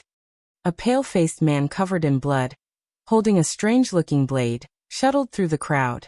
He mercilessly pushed away an old man who was questioning the people around him in a frenzy and strode forward. "Everyone, stay where you are and don't move. The higher-ups will send someone over." In the name of the king. The Star Killer's awe-inspiring reputation intimidated the poor people in Shield District. Many of them hesitated and quietened down. There were also a few people who were more stubborn. Nicholas had to use the blade to persuade them. Nicholas panted as he walked to one of the ruins. He pulled out a thick arm from under a collapsed signboard. "I thought you were dead." The Star Killer laboriously moved the injured man. "Did that calamity let you go?" The owner of the thick arm, the crippled former heavy swordsman Gleeward, pushed away the dirt, stones, and ashes on his body. With Nicholas' strength, he crawled out from under the collapsed signboard. "No." Gleeward coughed violently. He laboriously hung his body around Nicholas' neck and raised his hand to touch his bleeding forehead. "That man with the child." The veteran frowned. His expression was solemn. "He was the one who let me go when I was being controlled by that monster." Nicholas was slightly taken aback. "Man? With the child?" The Star Killer helped Gleeward stand up. His eyes were filled with suspicion. "He can move freely in front of that calamity. Does he have a legendary anti-mystic equipment?" Gleeward staggered and shook his head. "I don't know. Maybe." Nicholas narrowed his eyes. His words were straightforward. "Where is he?" "He was here a few minutes ago." Gleeward chewed on the salty taste in his mouth and spat out a bloody tooth. He said in a rough voice, "Damn it, that guy withstood the attacks from me and those monsters." Nicholas pushed aside a wooden plank. "Is he very powerful?" Gleeward froze. Wariness and graveness flashed in his eyes. "Very powerful." Nicholas put the severing soul's blade back into its sheath. "So it was that guy who dealt with the calamities." "I don't know." Gleeward still shook his head with a dejected expression. "Maybe." Thales panted in a daze. A few pieces of black ash gently touched his face and shattered. Was it over? He raised his head and looked at the sky full of flying ash and the surrounding ruins. Thales did not recognize this place. He had been brought too far away while Giza was fleeing, but he could still see the dead body lying on the street. At his feet lay a white-haired old man. Before he died, he tried to reach out his hand, as if to touch the hope of survival. Thales's ears twitched. He sensed something. He turned around and was immediately shocked. Unscathed, Asda stood behind him, looking as elegant as ever in the sky full of ashes. The air mystic stared at the blade of purification in Thales's hand with a complicated expression. Thales panted and calmed himself down. "Can you make a sound next time? Or send me an invitation first?" Asda did not speak. He only shifted his gaze to Thales's face. Thales sighed and gestured at his surroundings with his chin. "Also, aren't you late?" Asda raised his head and looked at the fluttering ashes. There was a subtle emotion in his eyes, coming out from underground. The mystic said slowly. His expression did not change. "I need time." Thales sneered. After the battle with Giza, and especially after listening to Blacksword's words, he seemed to have suddenly been enlightened. The wariness and fear that he used to suppress when he faced the air mystic, but was still hidden deep in his heart, began to slowly melt. "Mystic?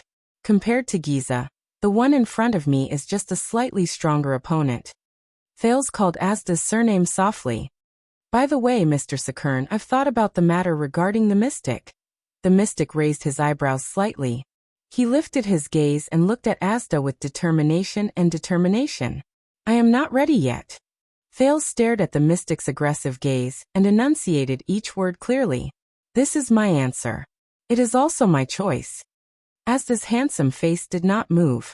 They stared at each other in silence. After a while, the mystic closed his eyes and sighed. "But," Thales spoke again. Under Asda's strange gaze, Thales calmly enunciated his words. "I am not prepared to reject you, and I am not averse to becoming." Under Asda's strange gaze, Thales said, "But I need time to learn, understand, and obtain everything about mystics, and perhaps everything about magic. And I need your help. And perhaps the truth about the bloody year." A strange blue light flashed in Asda's eyes. "Besides, you definitely know about your current situation." Thales turned his head and looked at the corpses and ruins strewn all over the street. "It's not without reason that this world hates mystics, even if you did it to protect me." At that moment, Thales felt so oppressed that he could not breathe. So many lives. All because of. He took a deep breath and got rid of the emotions in his mind. He tried his best not to think about the fact that he was an executioner, who killed without batting an eye. Thales sorted out his thoughts and slowly said, "Perhaps I can help you, as a prince, and as the future king of Constellation." Asda raised his chin slightly and the corners of his mouth curled up slightly. A strange look flashed in his eyes. "You mean, after knowing the cause and effect, perhaps I can find a way for all of you, a way for all of you to gain a foothold, a way for the world to be safe and sound, and a way for both sides to live in harmony." Thales raised the blade of purification and said resolutely, "Mystics cannot go on like this." Amidst the drifting black ashes, Asda stared at the small red sword in Thales' hand. There was fear in his eyes. "If I really cannot avoid becoming a mystic, then for my own sake, I have to do this." Thales nodded. "And a human king with power and an army will undoubtedly be more helpful than a powerful and unrestrained calamity." This time Asda was silent for a long time. Thales patiently waited for his answer. For a second or two, the second prince swore that he saw an unusual flow of emotions on Asda's face. Nostalgia and sorrow? Thales had only seen this expression on Asda's face when he was explaining about the magic tower. Many people have the same idea, that mystics and other races can coexist peacefully, and even help each other, Asda finally said slowly. His tone seemed to hide the sorrow he did not want to face. Whether it is mystics, humans, or even elves, there are countless similar efforts and attempts. They all failed. Asda said softly. They stood in the ruins, one tall and one low. Thales returned the mystic's gaze with a firm and unquestionable gaze. He took a step forward without hesitation. First, their efforts are not enough. Thales' voice spread in the air. Second, I am not them. Not those losers. Thales felt the chill in the air. His pupils shrank slightly. His tone was calm, but his voice was slightly deep. I am Thales. Under Asda's puzzled gaze he said faintly, Thales Theron Jorana Kessel Jadestar.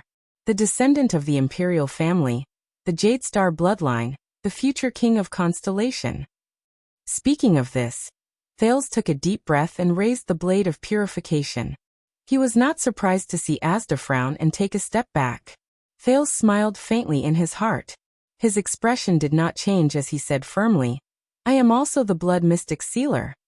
And a traveler from an unknown world. Countless unknown emotions flashed across Asda's eyes, but in the end, they were all suppressed by a crystalline blue light. Thales put down the blade of purification. He quietly waited for the other party's reply, but only he knew that his palm, which was holding the blade of purification, was already sweating slightly. He did not forget Giza's last words before she disappeared. Be careful of Asda. The mystic still stared at him, his gaze unwavering. 1 second. 2 seconds. 3 seconds. Thales gulped. His palm trembled slightly. Finally, Asda suddenly smiled. Thales was stunned and looked at him, puzzled. You know it's not just you. Asda's chilling smile appeared again. After today, I realized that I wasn't prepared for you either. The mystic nodded slightly. You are too special. Thales furrowed his brows. Asda's gaze drifted to the blade of purification, and his words paused in a barely noticeable manner. Whether it's as a human prince, or as, Asda raised his hands and gestured elegantly at himself. Therefore, I will respect your decision. Under Thales' slightly moved gaze, the mystic nodded slowly. And I also need time to study your abnormal condition. Whether it is the inexplicable knocking on the door, or the spontaneous loss of control, perhaps your path will be easier than ours, or even more arduous. We can't say for sure. Thales suppressed the fluctuations of emotions in his heart. He put on his friendliest and most composed attitude and pursed his lips into a smile. Negotiation succeeded. Asda. Yes, I won't force you to come with me anymore, and I won't urge you to become a mystic. Asda looked at his reaction and smiled faintly. But since you said you want to understand mystic energy and magic, I can spare some time to think of a way. Thales reacted quickly. He raised his eyebrows. Even as a prince, I have to have some secret extracurricular interests or hobbies. Thales enunciated the word secret slightly. I will contact you regularly and in secret. Asda understood Thales' words. He flashed a mysterious smile and emphasized the word in secret. It's still the same old way. Pay attention to receiving invitations. Thales did not bother to hide the fact that he rolled his eyes right in front of him. Asda chuckled and said slowly, Then, we will meet again. Thales Jadestar. He flashed a playful and profound smile. His gaze was subtle. It was just like the first time they met in the chess room. My interesting junior. Thales took a deep breath and slowly exhaled. He nodded slightly. Thank you, Sir Sakern. Asda bowed slightly. His elegant figure turned into blue light. The blue light slowly faded, until only a colorless breeze was left. It blew at Thales' hair, and made him narrow his eyes. I won't disturb you anymore. She has been looking for you for a long time. Asda's melodious voice came from the wind. Thales was a little stunned. A few seconds later, the sound of the wind disappeared. Thales stood on the spot for a few seconds, holding the blade of purification tightly in his hand. After making sure that the other party had left, he exhaled. The anxiety and tension in his heart instantly relaxed. Oh my God! He looked at the dark night sky and heaved a long sigh, as if he was relieved. Giza's expression before she disappeared and Asda's gaze before he left still lingered in his mind. Mystics! What kind of existences are you? What does the world look like in your eyes? Thales immediately lowered his head and looked at his hands. JC's dagger was in his right hand, and the small red sword in his left. He was absent-minded. He sighed dejectedly. He put JC back into the sheath at his waist, but touched a foreign object. Thales froze. That's... He lowered his head and bit his lip. An indescribable sorrow welled up in his heart. At this moment, a timid voice suddenly came from behind him. Thales, is that you? The second prince was shocked and turned around abruptly. His eyes suddenly widened. Little Rascal, who was in a sorry state and had filthy hair, stood behind him with her arms crossed. She was shivering in the cold. She was squinting hard, as if trying to see everything clearly. Thales was stunned. Little Rascal seemed to be used to everything in front of her. Her eyes were bloodshot. She sniffed, reached out her hands and groped her way forward. Amidst the ruins and corpses on the ground, she was like a child who had just learned how to walk, moving forward with trembling steps. She was also like a helpless blind person, moving forward alone in a lightless world. This reminded Thales of the time in the library, when she leaned over a thick book and read it with narrowed eyes. Then, she raised her head in horror. "Is that Thales?" Little Rascal staggered and tripped on the uneven ground. Thales stared at her blankly. He only reacted after a few seconds. It's me, Little Rascal." Hearing the affirmative answer, Little Rascal first took a deep breath, then pursed her lips. Tears welled up in her eyes.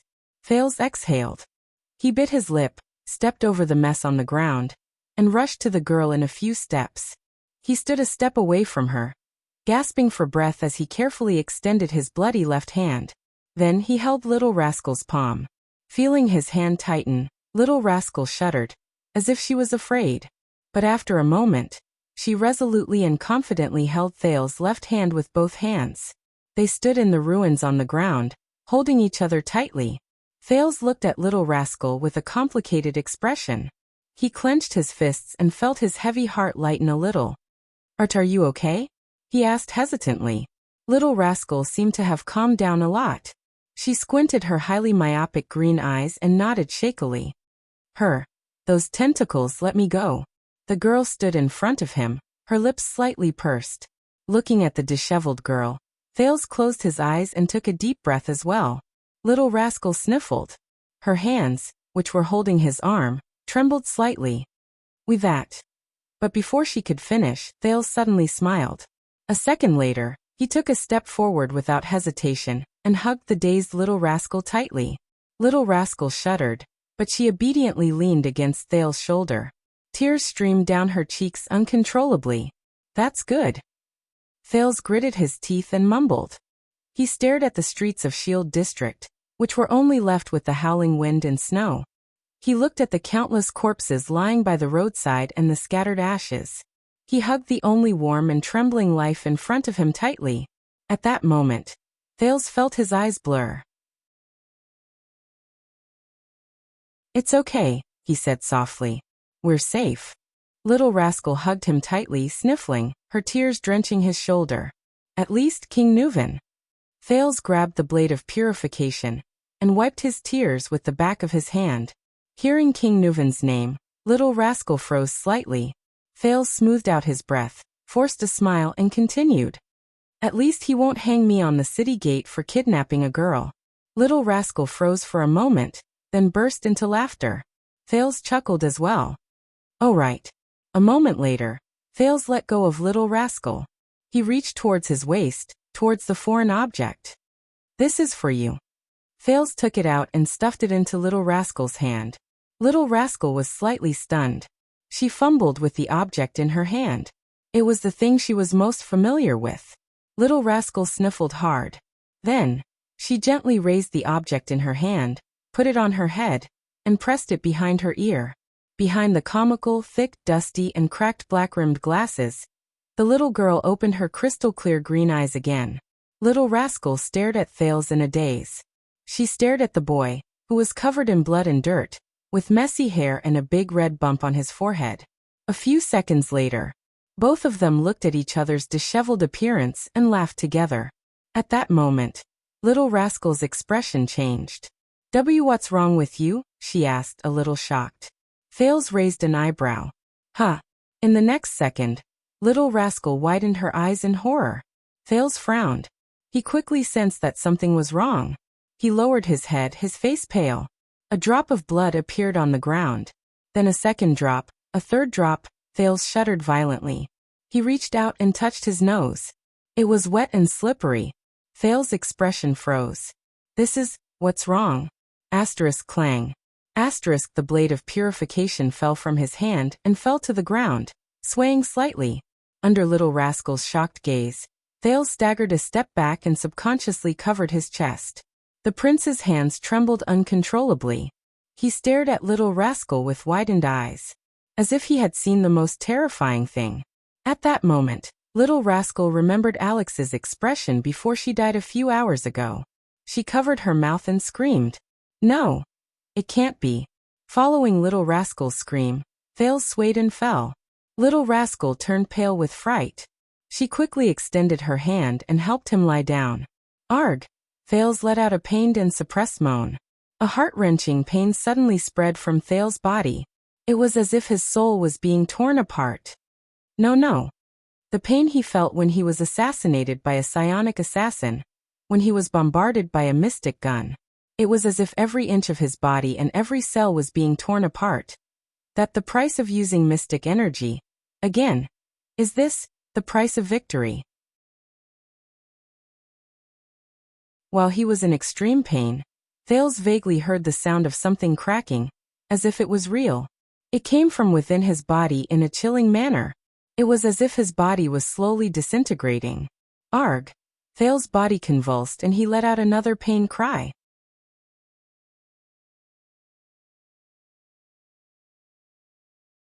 Chapter 185. Dumbfounded, Thales stared at the invitation in his hand. His thoughts were in a mess. No way. Is this real or fake? Anti-theft, He blinked in disbelief, confirming that everything in front of him was not an illusion. Is someone playing a prank? A few seconds later, he put down the invitation and took a deep breath. He tried to make sense of the current situation. First of all, wasn't that guy killed by Yodel? Then, Ida is next door. Wyatt and Ralph took turns guarding the door. And the other soldiers and guards in the diplomat group, the countless guards in Heroic Spirit Palace, and even those so-called cool-looking white blade guards. How could they let that guy? Suddenly, Thales felt his heart palpitate. He stopped breathing. Thales felt something. He turned his head, feeling his skin crawl. He shifted his gaze to the window. At that moment, the prince's heart skipped a beat. His long-lost friend, Asda Sakern, stood by the window with his hands behind his back. He stared at Thales with a pair of seemingly indifferent eyes. Just like when they first met, the mystic wore a thin but neat blue robe. His posture was tall and straight, and there was a mysterious but confident smile on his handsome face. He was as elegant as ever, as composed as ever. At that moment, Thales' mind went blank. What happened to 15 minutes? Hello. The air mystic nodded at him slightly and said in a gentle tone, "My smart, mature, and mischievous little friend." Thales opened his mouth and took a deep breath. From now on, no sound between us can travel more than a foot away. As if he knew what Thales was thinking, Asda slowly raised his right index finger and shook it at him with a smile. "No one else will disturb us." When Thales heard this, he was like a deflated balloon, and he exhaled the breath he took in. He gave up on the idea of calling for help. Asda's smile was so warm, but in Thales' eyes, it chilled him to the core. Wait. He and the mystic were not the only ones in the room. Thales thought of something. Following Thales' line of sight, the mystic glanced at Little Rascal, who was deep in slumber beside the bed. "Of course your adorable little maid won't be woken up either." Little Rascal's mouth was still opening and closing in her dreams, but Thales could no longer hear her murmurs or even her breathing. Thales sighed softly. He turned his head and curled up the corners of his lips to reveal a smile that was uglier than crying. "You're still the same. How considerate of you." Asda nodded politely. Thales forced himself to start thinking about everything he knew about this mystic. However, the first memory that popped up was the chess room in the center of Red Street Market, where 3 people were squeezed into balls. The second prince gulped and laughed dryly. He tried to imagine something acceptable, like comparing him to the adorable Giza? Oh right. Thales shrugged in a feigned relaxed manner, and waved the invitation card in his hand. He tried his best to speak in the most normal tone and said nonchalantly, "I thought you would only arrive after 15 minutes. You know," Asda flashed his pearly white teeth, "I like to enter early." Thales tried hard to keep his thoughts in check, and swallowed the sarcasm that was at the tip of his tongue. Is that so? I thought you wouldn't appear so soon. Thales changed his sitting position and smiled awkwardly. Everyone said that you would disappear for a long time. Asda stared straight at him. His gaze was as calm as water, and it made Thales' skin crawl. The weapon in your masked friend's hand is obviously not complete, the Heir mystic said slowly. Otherwise, a legendary anti-mystic equipment that is in perfect condition and fully activated can seal a mystic for a period of time. It should be. Asda's gaze was still calm, but the words he spat out startled Thales slightly. Permanently. Legendary anti-mystic equipment. Sealed. Mystic. Permanently. Even so, that incomplete equipment can still seal me for at least 10 years. Asda curled up the corners of his mouth and continued to smile. But I received some small help. And that's why I was able to get out of prison so quickly. Thales did not know if it was due to the curiosity he inherited from the memory fragments of his previous life, his natural personality, or his anxiety towards the mystery of himself, but at that moment, Thales' exuberant desire to learn about mystics overwhelmed his fear of his identity as a calamity. He yearned to know more. First of all, I would like to congratulate you. Asda put his hands behind his back and walked towards Thales with a smile that was clearly friendly, but inexplicably terrifying.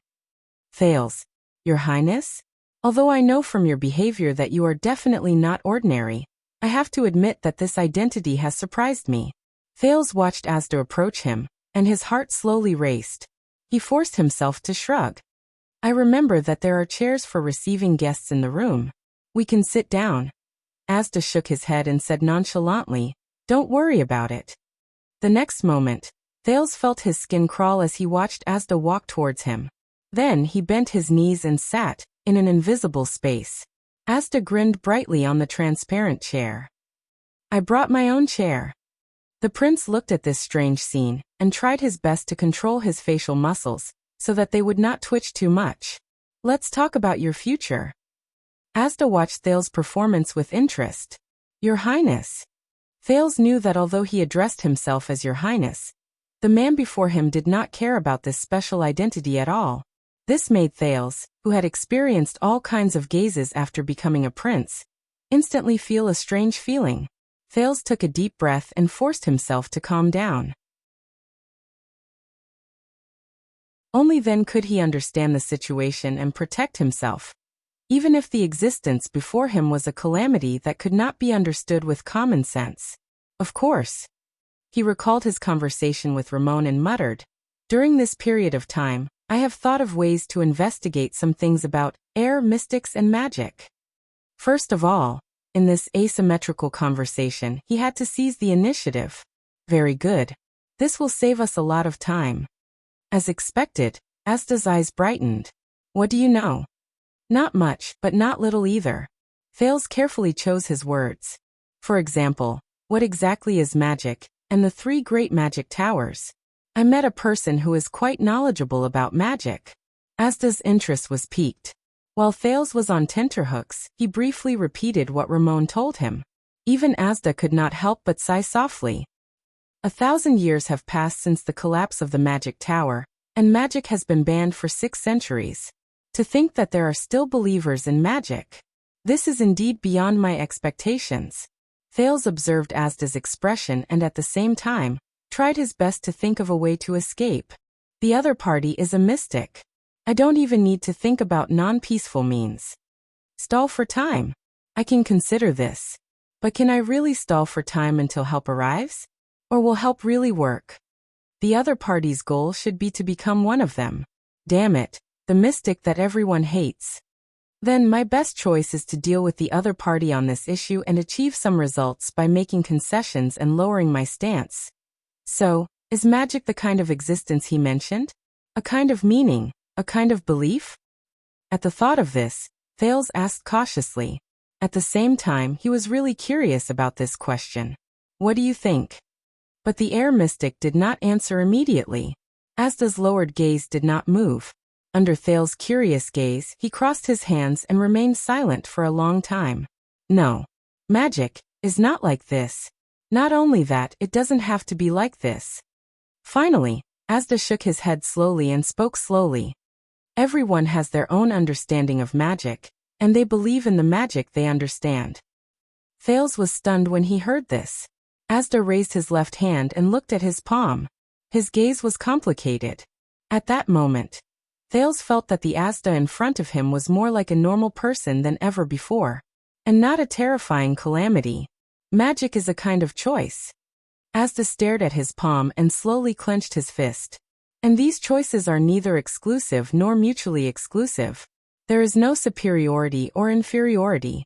This is the basic philosophy of the seat of all magic in Soul Tower. Thales shuddered. Wait a minute. He heard a special word. It is also one of the philosophy of magic that I agree with and recognize, Asda said flatly. Thales raised his hand subconsciously. This was a habit from his previous life in the memory fragments. He quickly realized that this was not his previous life, and there were only the two of them. Just as he was about to put his hand down in embarrassment, to Thales' surprise, Asda very skillfully and naturally extended his palm, tilted it up slightly, and then nodded. He was allowed to ask questions. That feeling was as if he had done this hundreds and thousands of times. Both of them looked at each other's actions, and were stunned for a moment. Asda reacted and smiled slightly. Very good.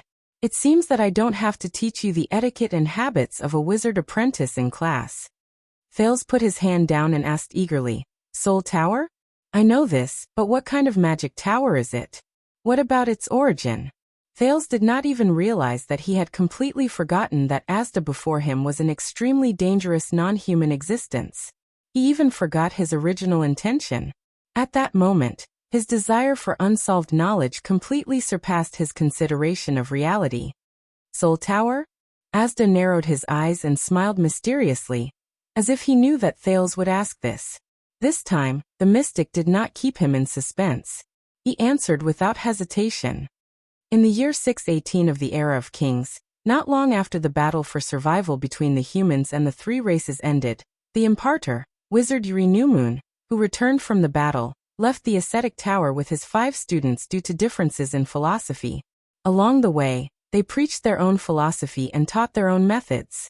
They gathered many wizards who were exiled due to the war in the world.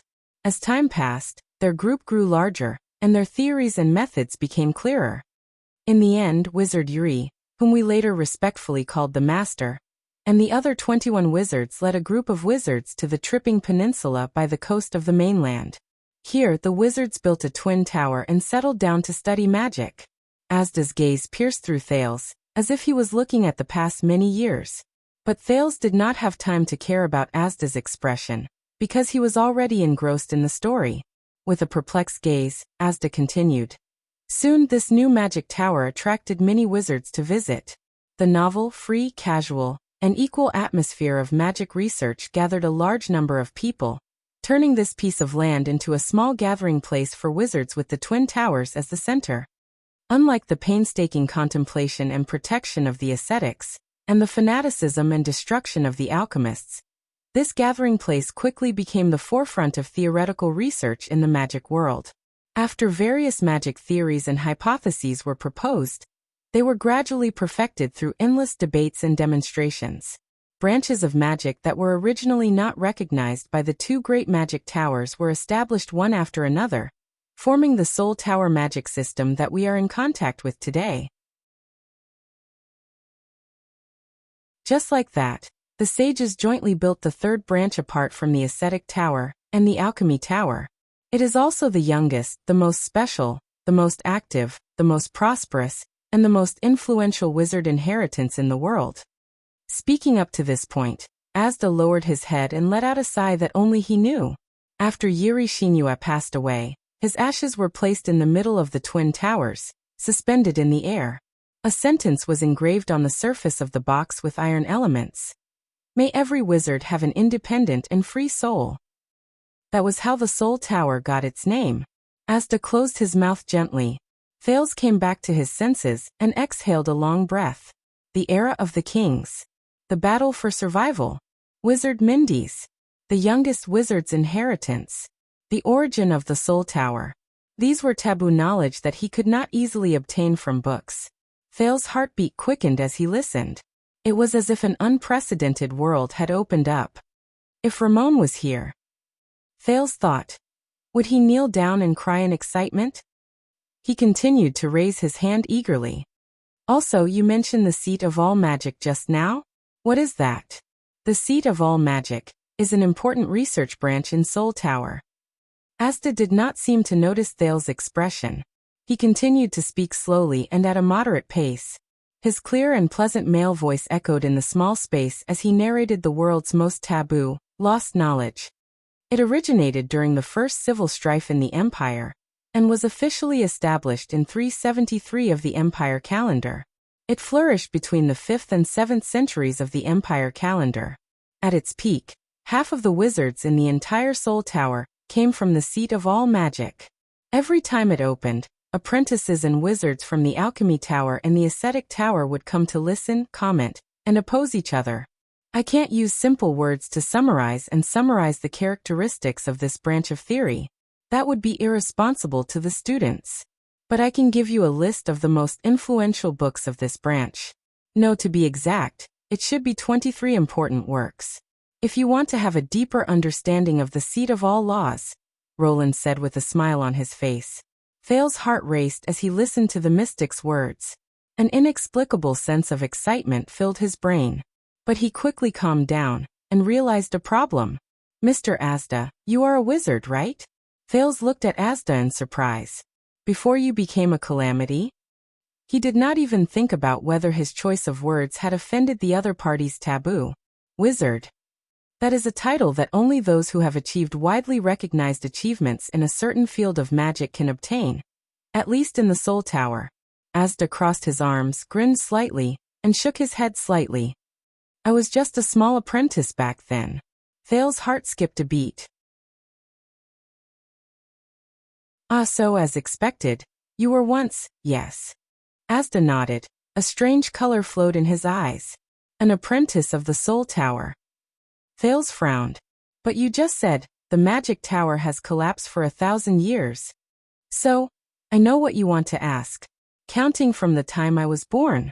Asda looked at him and smiled faintly. 1,190 years. That is my age this year. Thales was shocked. 1,190. In other words, this guy. Thales stared blankly at the young and handsome Asda Sakern, who had not changed at all compared to the first time he met him.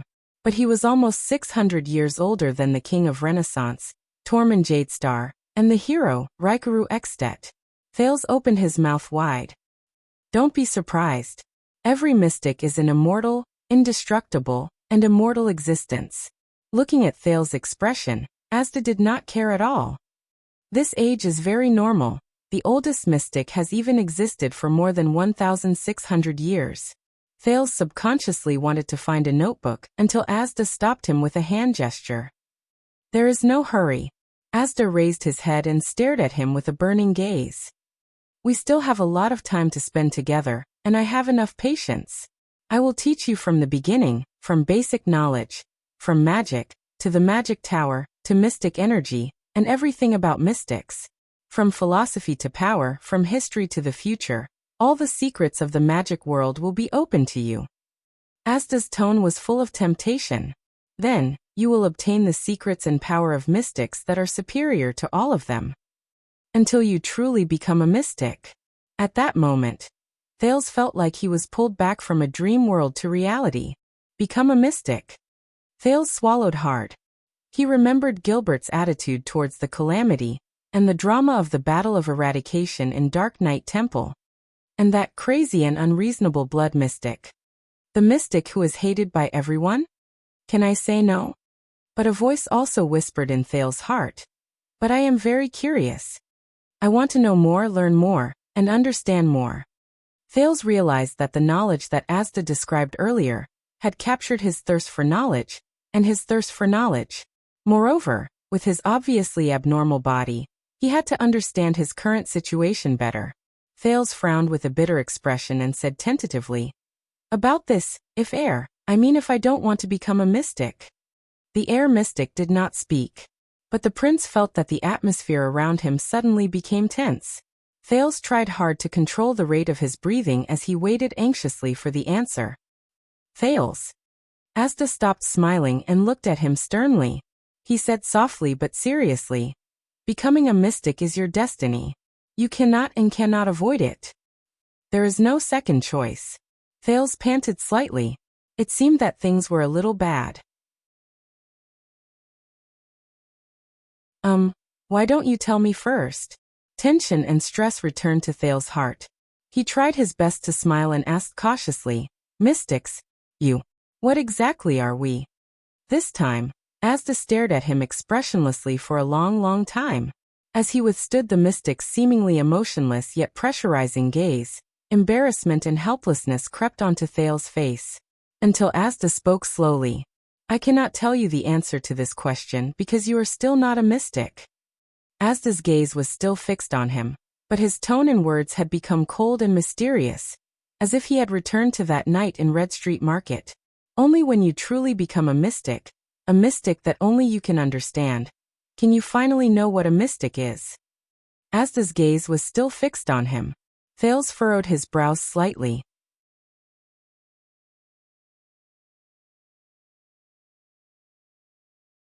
Chapter 186.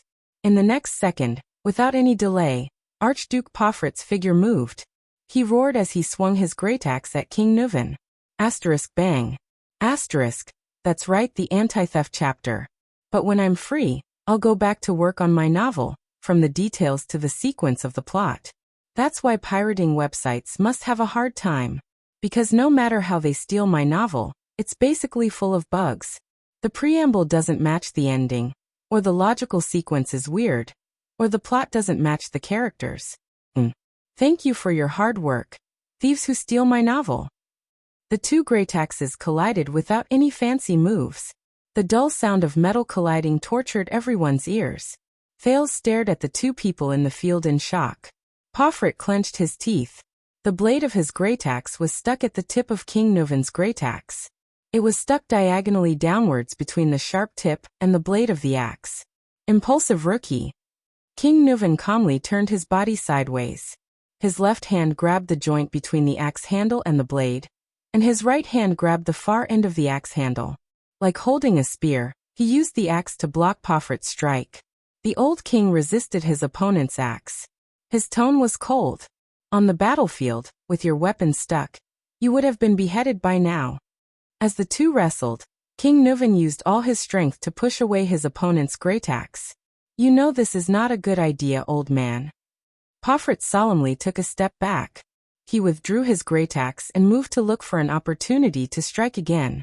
"This is not a battlefield, this is a duel." The young archduke circled around the old king. His expression was indifferent. "There are no white blade guards by your side to protect your noble head." Like an experienced warrior, King Nuven turned with Pofrit's movements. The tip of his axe always pointed at his enemy. "Only you and me." As he spoke, Pofrit's second strike came. This time, Pofrit's greataxe drew an arc and slashed horizontally from the side, smashing towards King Nuven's waist. Clang. The sound of metal clashing rang again. King Nuven turned his axe handle at the right time. Holding the axe in his left hand, he once again blocked Pofrit's horizontal slash. "Yes, only you and me." King Nuven clenched his teeth and deflected the enemy's axe. Panting slightly, he said, "This is much more exciting than the battlefield." Thales asked in a low voice, puzzled. "Are they all so skilled in swinging their axes?" "His Majesty is not a brat who has never touched a weapon before." The Star Killer's expression was solemn. While he explained, he did not forget to jab Thales. As the King of Extet, he once stood at the far north 38th century ground, and personally fought against the invasion of the orcs from the north of the glacier. The skull of Syra Dark Thunder, the human slaughterer, is still hanging high up at the first lookout point, intimidating the glacier beastmen. He also led his troops out of the Golden Passage and broke through the elves' defensive line in the White Mountain. Wherever his troops went, Camus Union, the White Elves and the Alliance of Freedom were subdued. A brilliant light shone in the Star Killer's eyes. He was also the first northern sovereign in 300 years to conquer Broken Dragon Fortress and cross the border between Extet and Constellation. When it comes to battle experience, he won't lose to any of the battle-hardened warriors in the White Blade Guards. Putre raised his eyebrows, and Thales stuck out his tongue. In the arena, Pofrit swung his great axe again, and collided with King Nuven's weapon in the air. Asterisk bang. Asterisk sparks flew in all directions as the blades collided. King Nuven seemed to be a little powerless. He gritted his teeth and withstood the great axe, his arms trembling slightly. Are you tired? Pofrit seized the opportunity when King Nuven took a breather. He roared and shook his arms with force. Old man. King Nuven was forced to take a step back. While he was still adjusting his body, Pofrit swung his axe again and chased after him. Asterisk clang. Asterisk King Nuven once again blocked the enemy's fierce attack. From the beginning until now, he had been passively defending. But this time the enemy's attack did not end so easily. A surge of power surged into Pofrit's arms. His eyes were burning like a warrior with bloodshot eyes. With a roar, he swung his axe again and struck the king's left leg. In Thales' wave vision, Pofrit was filled with bright light. It was concentrated in his arms and flashed continuously. Power of eradication. Seeing that his king was in danger, Nicholas remained calm. He explained briefly, Beacon Illumination City's unique combo axe technique has given birth to at least 3 types of power of eradication. The old king roared and used all his strength to pull back his great axe. He struck Pofrit's great axe away and the 2 axe blades clashed in the air, creating sparks. Asterisk clang. Asterisk the king barely blocked the other party's axe. But unlike before, the old king did not manage to lock the other party's axe in this strike. Pofrit had no intention of stopping either. His axe spun in the air and, under its owner's crazed expression, brought with it a strong gust of wind. Once again, it chased after the king's head. King Nuven panted and struggled to adjust his posture. He raised the heavy axe handle to his side and forcibly blocked Pofrit's attack. Asterisk bang. Asterisk a loud noise was heard. Thales subconsciously covered his ears with his hands. But Pofrit, who was supported by the power of eradication, did not get his axe stuck like the previous few times. He reacted quickly and reversed the axe. It slipped away from Nuven's block in an instant. The next moment, the young Archduke pursed his lips and pushed with both hands, thrusting the sharp tip of the axe forward. A sudden stab at the opponent. In the face of the enemy's sudden attack, King Nuven, who was powerless, could not pull back his clumsy axe in time. He could only watch as the tip of the axe pierced towards his face, until the tip of the axe pierced straight into his left cheek. Ah! King Nuven roared indignantly. At that moment, Thales felt his heart skip a beat. In the nick of time, King Nuven suddenly turned his head sideways. Asterisk rip. Asterisk the tip of the axe grazed the king's face, drawing blood. It also caused a wave of exclamations in the hall. With a terrifying scar that stretched from his cheekbone to the side of his left ear, King Nuven narrowly avoided the fatal tip of the axe. Blood dripped onto the ground. The king then clenched his teeth and mustered all his strength. He swung his axe horizontally and forced Pofrit to retreat. This was also Nuven's first counterattack. Pofrit nimbly took 3 steps back to avoid the wind generated by the king's axe. At the same time he left his opponent's attack range. Like many people in the hall, Thales exhaled and patted his chest to soothe his nerves. Perhaps all of you have forgotten something? Thales turned around and said worriedly, that old man. King Nuven is, after all, 70 years old. As the king of Extet, a duel is a test he must go through. Nicholas' gaze did not waver, and his lips parted slightly. It has nothing to do with age. Every man in Northland has to undergo harsh combat training during their military service. Every suzerain of Extet has to do the same, and even awaken their power of eradication, Putre explained to Thales, who had a strange expression on his face. This is how the country is, and the customs of the people dictate it. My God! Thales rolled his eyes and shrugged helplessly. I'm so lucky to be born in Constellation and not Extet. Hearing this, the Star Killer smiled indifferently. It's still the same old saying. Welcome to Northland. Thales shook his head and turned his gaze back to the arena. Putre's expression changed and he looked at Thales back. Being born in constellation is a kind of luck? Putre sighed silently. It's too early to say that, young prince. Ah! The young archduke looked at the blood-covered and panting king with satisfaction. He gritted his teeth and laughed nastily. How many rounds has it been? Old man? You're already at your limit. Nonsense, brat. King Nuvan propped his axe on the ground and used his left hand to wipe away the blood on his face. Without showing any sign of weakness, he retorted, I've just warmed up. You're 70 years old. Pofrit weakened the king's imposing manner with his words and prepared for the next wave of attack. Not only have your muscles withered, but your power of eradication has also deteriorated, right? King Nuvan inhaled and smacked his lips ferociously. Brat, how many battles have you fought? How dare you say this in front of me? Pofrit began to laugh strangely. Yes, I still remember 12 years ago, when my grandfather was still alive, you gathered the armies of the 7 archdukes. With unprecedented pride, you went south to Constellation. As he spoke, Pofrit swung his axe without warning. Bang. The blade of the axe ruthlessly struck the great axe that King Nuvan had raised. This time, the young archduke roared angrily and pressed his entire body forward to wrestle with King Nuvan. King Nuvan was pushed back 2 steps before he could stabilize himself. His face was distorted as he struggled to resist the young and aggressive archduke. His arms could not stop trembling. Back then, you were strong, fierce, and in the prime of your life. Gritting his teeth, Pofrit pushed the blade of the axe in his hand forward, suppressing the aging king with ease. You weren't this sickly and broken state. In the next second, the old king finally lost his strength. He was pushed away and fell to the ground. His weapon fell to the ground. Clang. Many people held their breaths. Pofrit mercilessly swung his axe down. The old king rolled away in a disheveled manner, and the axe smashed into his left side. Bang. The force of the blow was so great that the stone floor caved in. There was an uproar in the hall. Damn it. Thales turned around in frustration.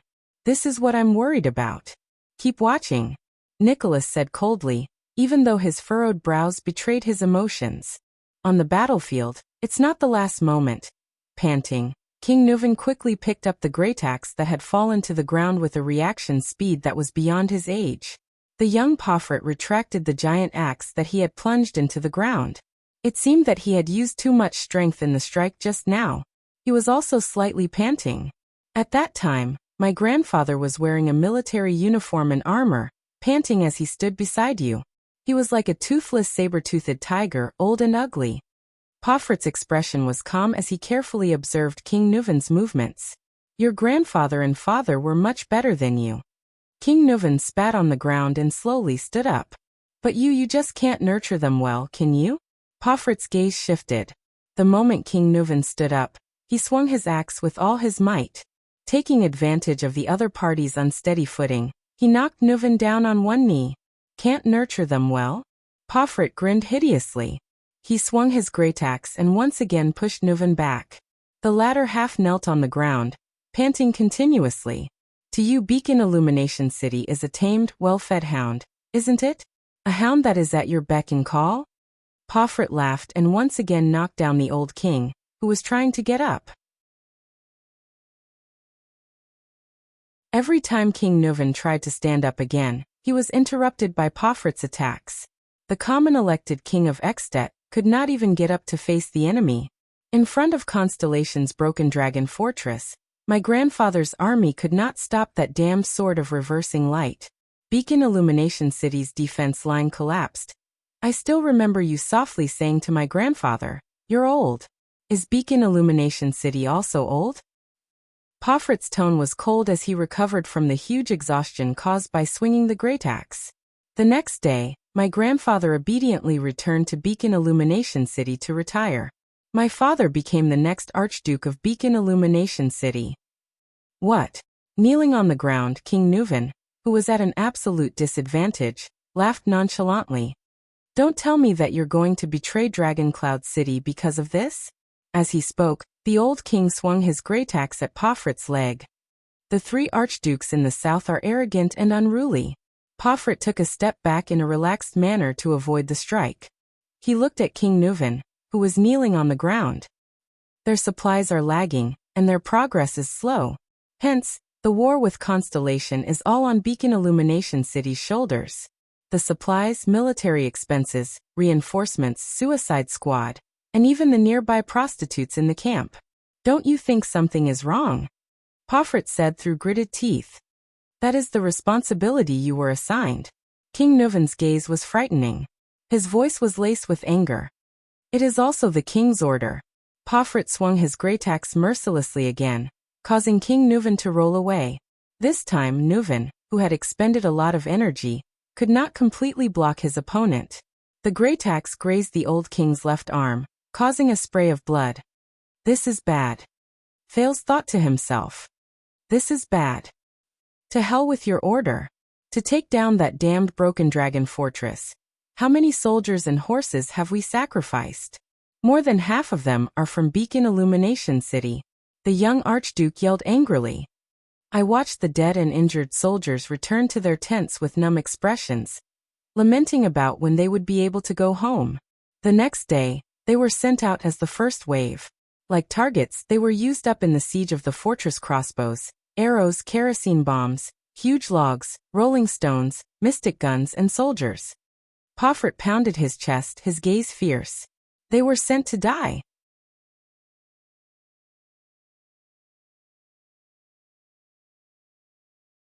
Chapter 187. The Hall of Heroes was silent. You know Thales when Soria died. Guard against theft. Thales adjusted his breathing and heartbeat as he looked at King Nuvan. Anger, madness, hatred. It made me want to unleash the wrath of the Walton family and Dragoncloud City at all costs. The old king's eyes were lifeless, as if he was looking at another world through Thales. In comparison, gaining benefits and even conquering Constellation seemed to have become secondary. Thales did not speak. It was inappropriate for him to say anything at that moment. King Nuvan slowly raised his gaze and looked at the grief-stricken Merc. Why didn't you protect him in Soria, Merc? The king's expression was very unpleasant. You are a white blade guard. You should have been by his side to protect him. Merc bowed his head deeply. His expression became even more pained. Alex seemed to be very concerned about this topic. She looked at the grief-stricken King Nuvan, then at the grief-stricken Merc. Her breathing quickened, which made little Rascal, who was behind her, less nervous. Merc. The king's granddaughter whispered pitifully. Not now, my lady.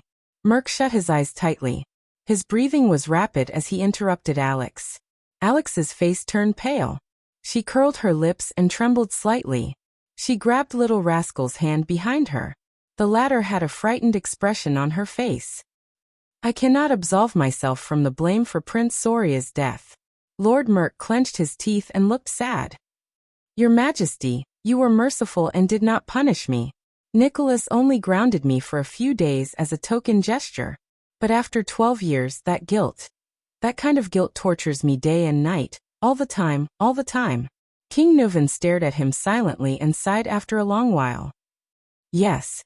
The old king swirled the wine glass in his hand. I have no reason to blame you. Not only that, I trusted you even more and promoted you to be the king's administrator. Because I know. King Nuvan's expression was gloomy and his tone was gloomy. You are Soria's most trusted person. He unreservedly entrusted his life, safety, and family to you. Administrator Merc shuddered. He placed his right fist on his chest, bowed, and said with a trembling voice, I will devote the rest of my life to serve you, Lady Alex, the Walton family, and Dragoncloud City. Thales sighed softly. At that moment, many faces appeared before his eyes. King Kessel, Queen Kia, Duke Arund, King Nuvan, Archduke Pomfret, Gilbert and Merc, Lady Gines, the Kingdom's Wrath, the Fortress Flower, the veteran Gened, the new recruit Willow, and so on. It seemed that what happened 12 years ago had changed the fates of many people. Regardless of whether they were stars or colossal dragons. Regardless of whether they were nobles or commoners. King Nuvan sighed softly. Soria, you have been by his side for many years, starting from the White Blade Guards. Merc, Just then, Alex's lips trembled. She tugged at the corner of Merc's shirt. I think. Merc tried his best to calm himself down. He turned around and comforted Alex. Don't worry, Miss Alex. Soon, Alex shuddered again. Thales furrowed his brows. In the next second, Alex's eyes rolled back, and her whole body went limp. Asterisk thud. Asterisk little rascal, who was behind her, was startled and cried out. Merc's expression changed drastically. He knelt beside Alex and helped her up. Lady Alex. Lady Alex, what happened to you? However, Alex only stared at the ceiling with lifeless eyes. Her limbs swayed unconsciously, and her entire body began to twitch. Thales jumped down from the stairs and stared at Alex's abnormal condition in shock. What happened? Does this young lady have some kind of disease? Epilepsy or something else? Little rascal shuddered in fear. Merc's face was pale. He held Alex in his arms and raised his head to look at the king. He said urgently, Your Majesty. Lady Alex, we have to hurry. Yes. But King Nuvan still seemed to be immersed in the past. His gaze drifted as he pretended not to hear. He continued, I remember that you were the closest of friends and brothers, whether it was on the battlefield or at banquets. Seeing Alex's abnormal condition, Merc was extremely anxious and could not help but shout, Your Majesty. Alex, whose face was pale beyond recognition, opened her eyes and stared at Merc. Her gaze was filled with endless fear. She raised her trembling hands and scratched Merc's clothes in agony, like a drowning person grasping at straws. Thales watched all of this in disbelief. A few seconds later he came to his senses in panic. King Nuvan only stared into the distance with unfocused eyes. Alex's mouth twitched. Her face was drenched in cold sweat, and her expression was one of extreme agony. Alex opened her mouth wide and sucked in huge mouthfuls of air, but it was as if she was suffocating. The only sound she made was an indecipherable choking sound. Ah, little rascal, who was watching from beside her, covered her mouth with both hands and stepped back in horror. No. Merc held Alex in his arms. His eyes were filled with fear. Miss Alex. Alex looked like she was in great pain. Merc's eyes were filled with fear. The administrator no longer cared about King Nuvan's reaction. He picked Alex up and turned around abruptly, roaring at little rascal. Don't just stand there. Go get the doctor. Little rascal was startled. Still in a state of shock, she turned around instinctively. But Thales reacted faster than her. The Prince of Constellation clenched his teeth and ran out of the hall. As he ran, he shouted, Is anyone there? Help. I need a doctor. However, a voice that was even colder and more terrifying blocked Thales' words of help from his mouth. Don't bother. It's a poison refined from blue vine grass. It takes effect violently and quickly. It takes effect within a minute. From the beautiful Archduchess of Anlenzo dukedom 600 years ago to the eldest son of the King of Constellation 12 years ago. They all died from this poison. Thales shuddered violently. He stopped in his tracks and turned around in disbelief. Lord Merc also raised his head in horror, and stared at the top of the stairs with the most incredulous gaze. There King Nuvan opened his ice-cold eyes. He stared at Merc and his convulsing granddaughter, as if he was uttering the most vicious curse. She's already dead.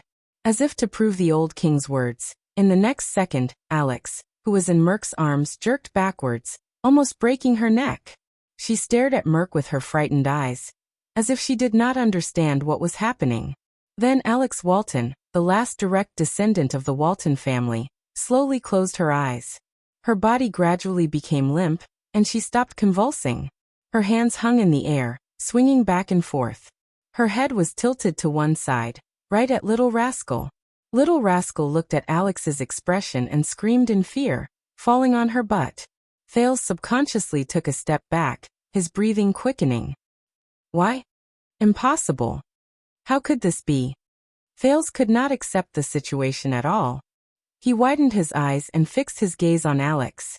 After a few seconds, he turned to King Nuvan, whose face was ashen and gloomy. Especially, the ring on his right little finger, which King Nuvan was stroking. It belonged to the Emperor of Poison, Kessel Carlus VI, Triumph. and the wine glass in King Nuvan's hand. It's you. Thales gasped for air and stared at King Nuvan in horror. You poisoned him? Umph. King Nuvan snorted gloomily. And you didn't you? The one who handed her the wine glass. Handed her the wine glass? Thales clenched his fists so hard that they almost cracked. He gritted his teeth and glared at King Nuvan. He felt a strange emotion brewing in his chest. Lord Merk's body trembled uncontrollably. He looked at the little girl in his arms. A few seconds later, Merk, whose face was stiff and his mind seemed to be blank, finally reached out his trembling right hand and placed it under Alex's nose. Then, as if he had touched the hottest flame, Merk shivered and withdrew his right hand. Thud. Merk, who was holding Alex, fell to his knees. The administrator raised his head and looked at King Nuvan, his eyes filled with despair and pleading. No, no, no. Merk shook his head violently. His face was contorted as he stared at the motionless girl in his arms in disbelief. He looked at His Majesty in panic and fear, then at Lady Alex, who seemed to be asleep in his arms. At that moment, Merk's terrified face was filled with helplessness. Thales stared at the motionless Alex in a daze. Little rascal, who was sitting by Thales' feet, seemed to be scared out of her wits. She just stared at Alex's body blankly and shivered from time to time. Merk's face began to contort. I beg you, Your Majesty. He knelt on the ground. His voice had changed as he spoke. He sounded like an asthmatic, gasping and pausing. Tears rolled down Merk's cheeks and dripped onto Alex's face. Then came his pleading voice. Why? Why? Thales clenched his fists, lowered his head and exhaled.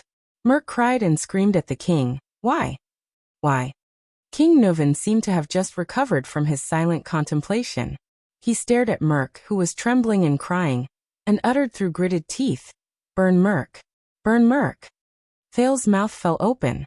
He stared at Merk and the little girl in his arms in a daze. Bloodline? Not the Walton bloodline? Doesn't that mean the Walton family, which has been around for 600 years? And this reminds me of many things, King Nuvan said coldly. Soria loved to hunt, but he never brought a woman with him, not even his wife. Tell me, the old king said in a low voice, what happened in the assassination 12 years ago? Merk listened to the king's words as if he did not hear anything. He subconsciously hugged the little girl in his arms tightly, sobbing, tears falling continuously. King Nuvan seemed to have exhausted all his patience. His face was ferocious, and he roared like a terrifying lion. Speak. Frightened by the roar, the nervous little rascal shrank back with a yelp.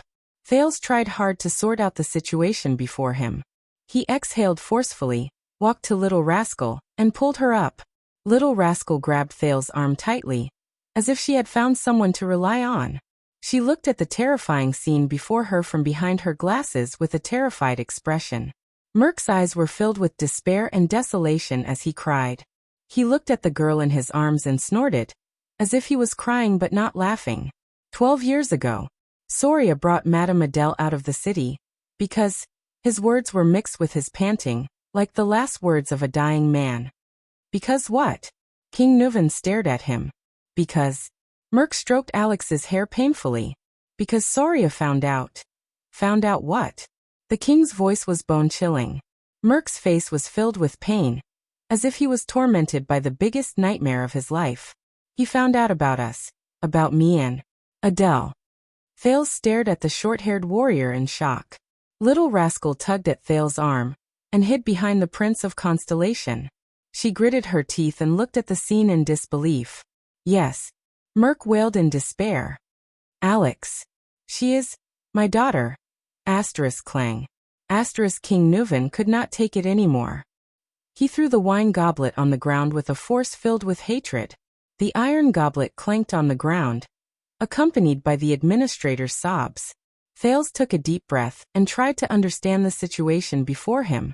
Only Merk's sobs and the old king's heavy breathing could be heard in the hall. Ha ha ha ha. King Nuvan's suppressed laughter came from his throat. There was a hint of sadness in it. You.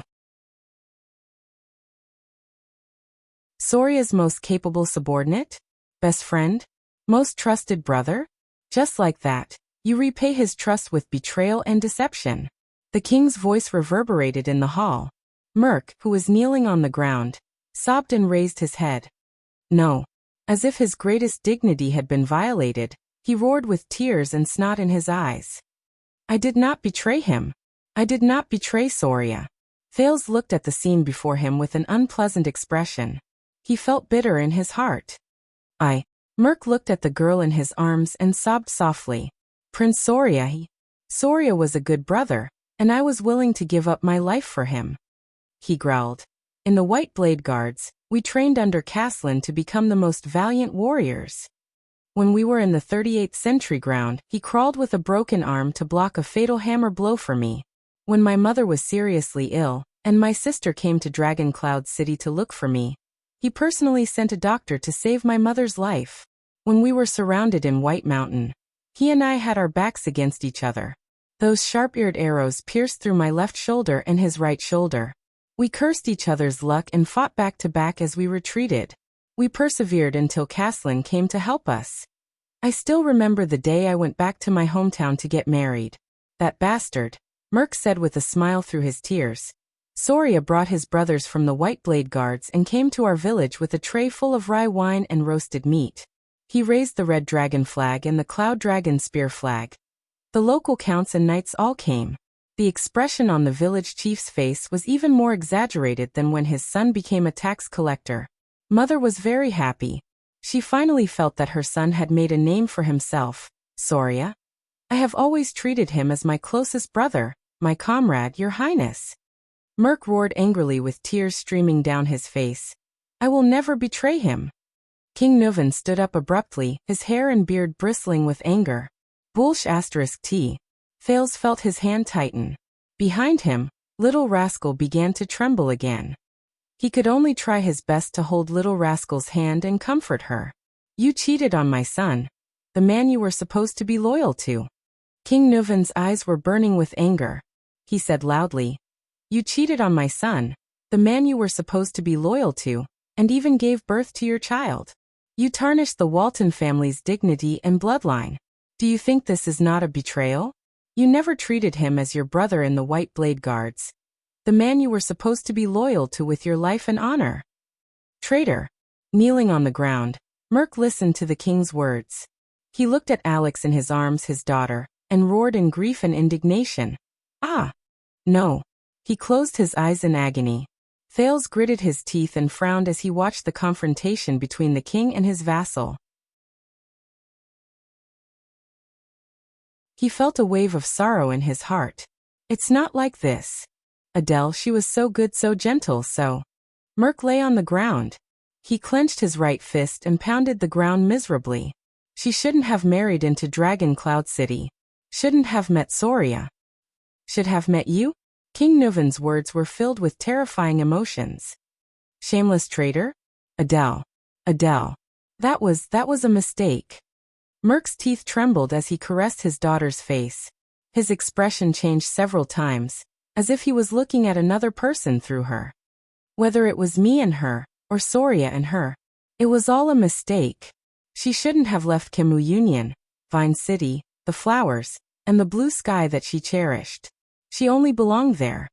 As for Soria, he's a good brother and a good warrior, but he never cared about women.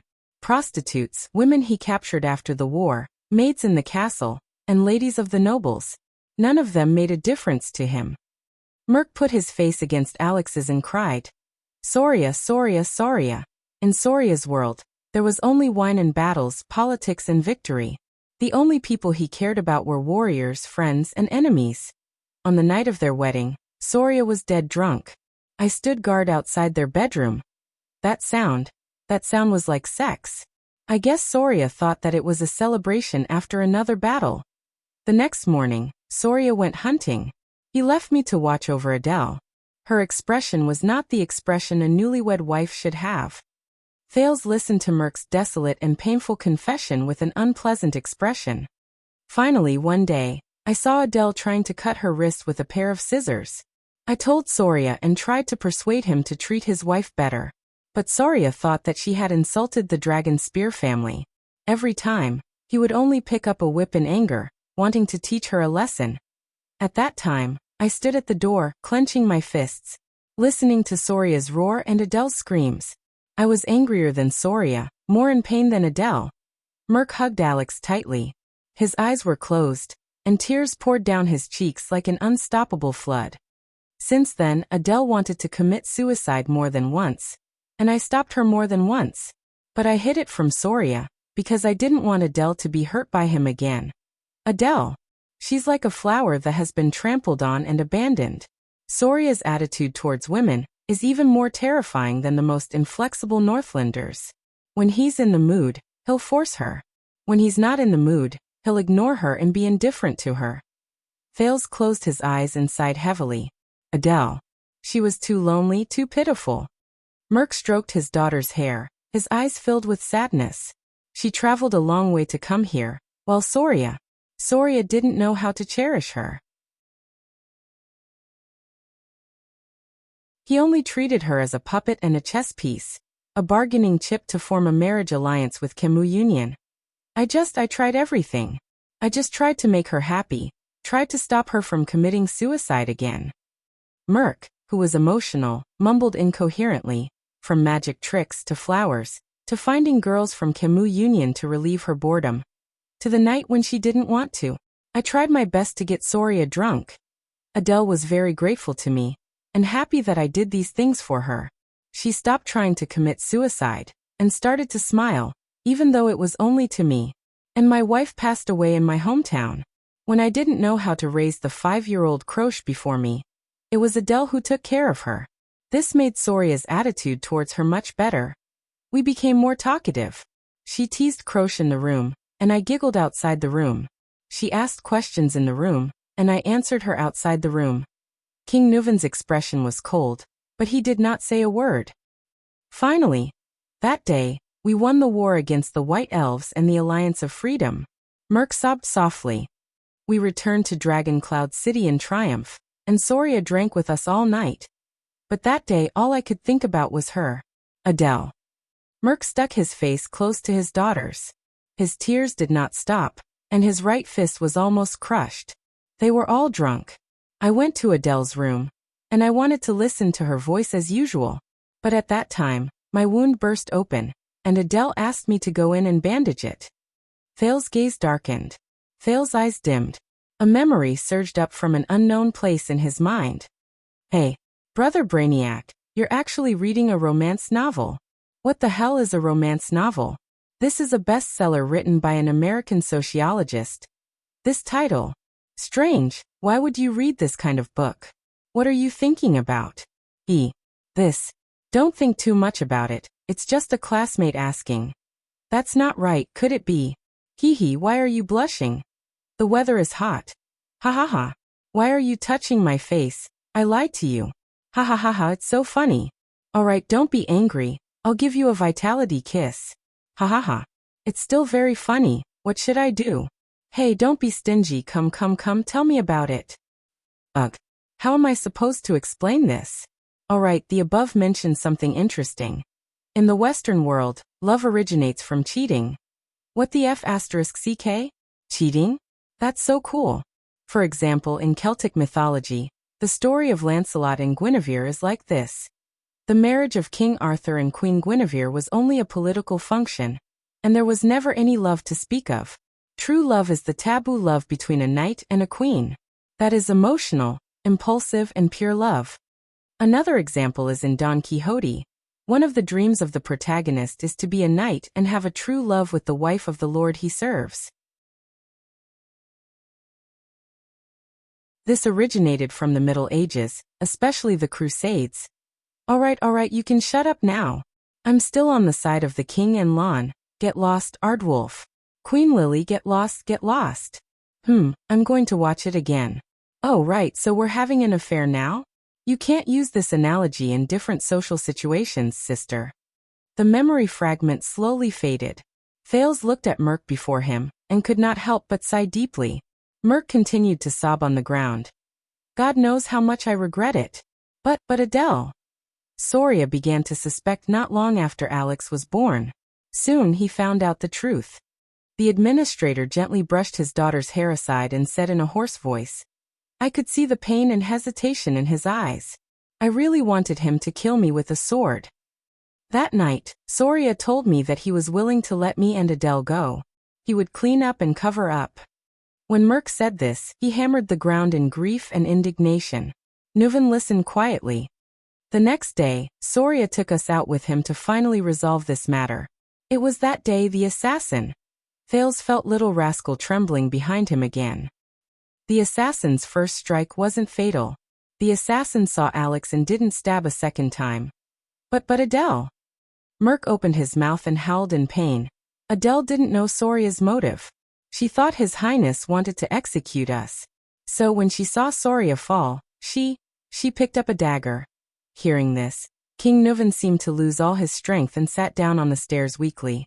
In the Hall of Heroes, only Merc was left sobbing in grief. At that moment Thales, who was watching the indescribable scene before him, only felt a chill in his heart. So, are we having an affair now? You can't use this analogy in different social situations, sister. The memory fragment slowly faded. Thales looked at Merc before him, and could not help but sigh deeply. Merc continued to sob on the ground. God knows how much I regret it. But Adele. Not long after Alex was born, Soria began to suspect. Soon he found out the truth. The administrator gently brushed his daughter's hair aside and said in a hoarse voice, I could see the pain and hesitation in his eyes. I really wanted him to kill me with a single stab. That night, Soria told me that he was willing to let Adele and me go. He would clean up and cover up. When Merc said this, he hammered the ground in grief and indignation. Nuven listened quietly. The next day, Soria took us out with him to finally resolve this matter.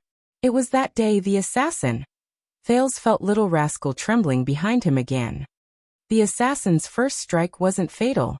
The assassin saw Alex and didn't stab a second time. But Adele. Merc opened his mouth and howled in pain.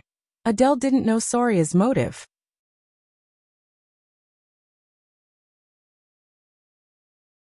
She thought His Highness wanted to execute us. So when she saw Soria fall, she picked up a dagger.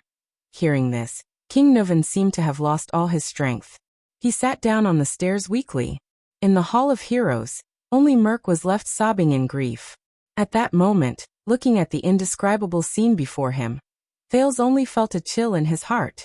So, are we having an affair now? You can't use this analogy in different social situations, sister. This piece of memory slowly faded. Thales looked at Merc before him, and could not help but sigh deeply. Merc continued sobbing on the ground. God knows how much I regret it. But Adele. Not long after Alex was born, Soria began to suspect. Soon, he found out the truth. The administrator gently brushed his daughter's hair aside and said in a hoarse voice, I could see the pain and hesitation in his eyes. I really wanted him to kill me with a single stab. That night, Soria told me that he was willing to let Adele and me go. He would clean up and cover up. When Merc said this, he hammered the ground in grief and indignation. Nuven listened quietly. The next day, Soria took us out with him to finally resolve this matter. It was that day the assassin. Thales felt little rascal behind him start to tremble again. The assassin's first stab wasn't fatal. The assassin saw Alex and didn't stab a second time. But Adele. Merc opened his mouth and howled in pain. Adele didn't know Soria's motive. She thought His Highness wanted to execute us. So when she saw Soria fall, she picked up a dagger. Hearing this, King Nuven seemed to have lost all his strength. He sat down on the stairs weakly. In the Hall of Heroes, only Merc was left sobbing in grief. At that moment, looking at the indescribable scene before him, Thales only felt a chill in his heart. So, are we having an affair now? You can't use this analogy in different social situations, sister. This piece of memory slowly faded. Thales looked at Merc before him, and could not help but sigh deeply. Merc continued to sob on the ground. God knows how much I regret it. But Adele. Not long after Alex was born, Soria began to suspect. Soon he found out the truth.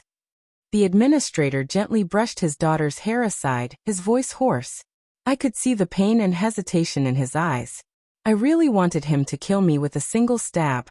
That night, Soria told me that he was willing to let Adele and me go.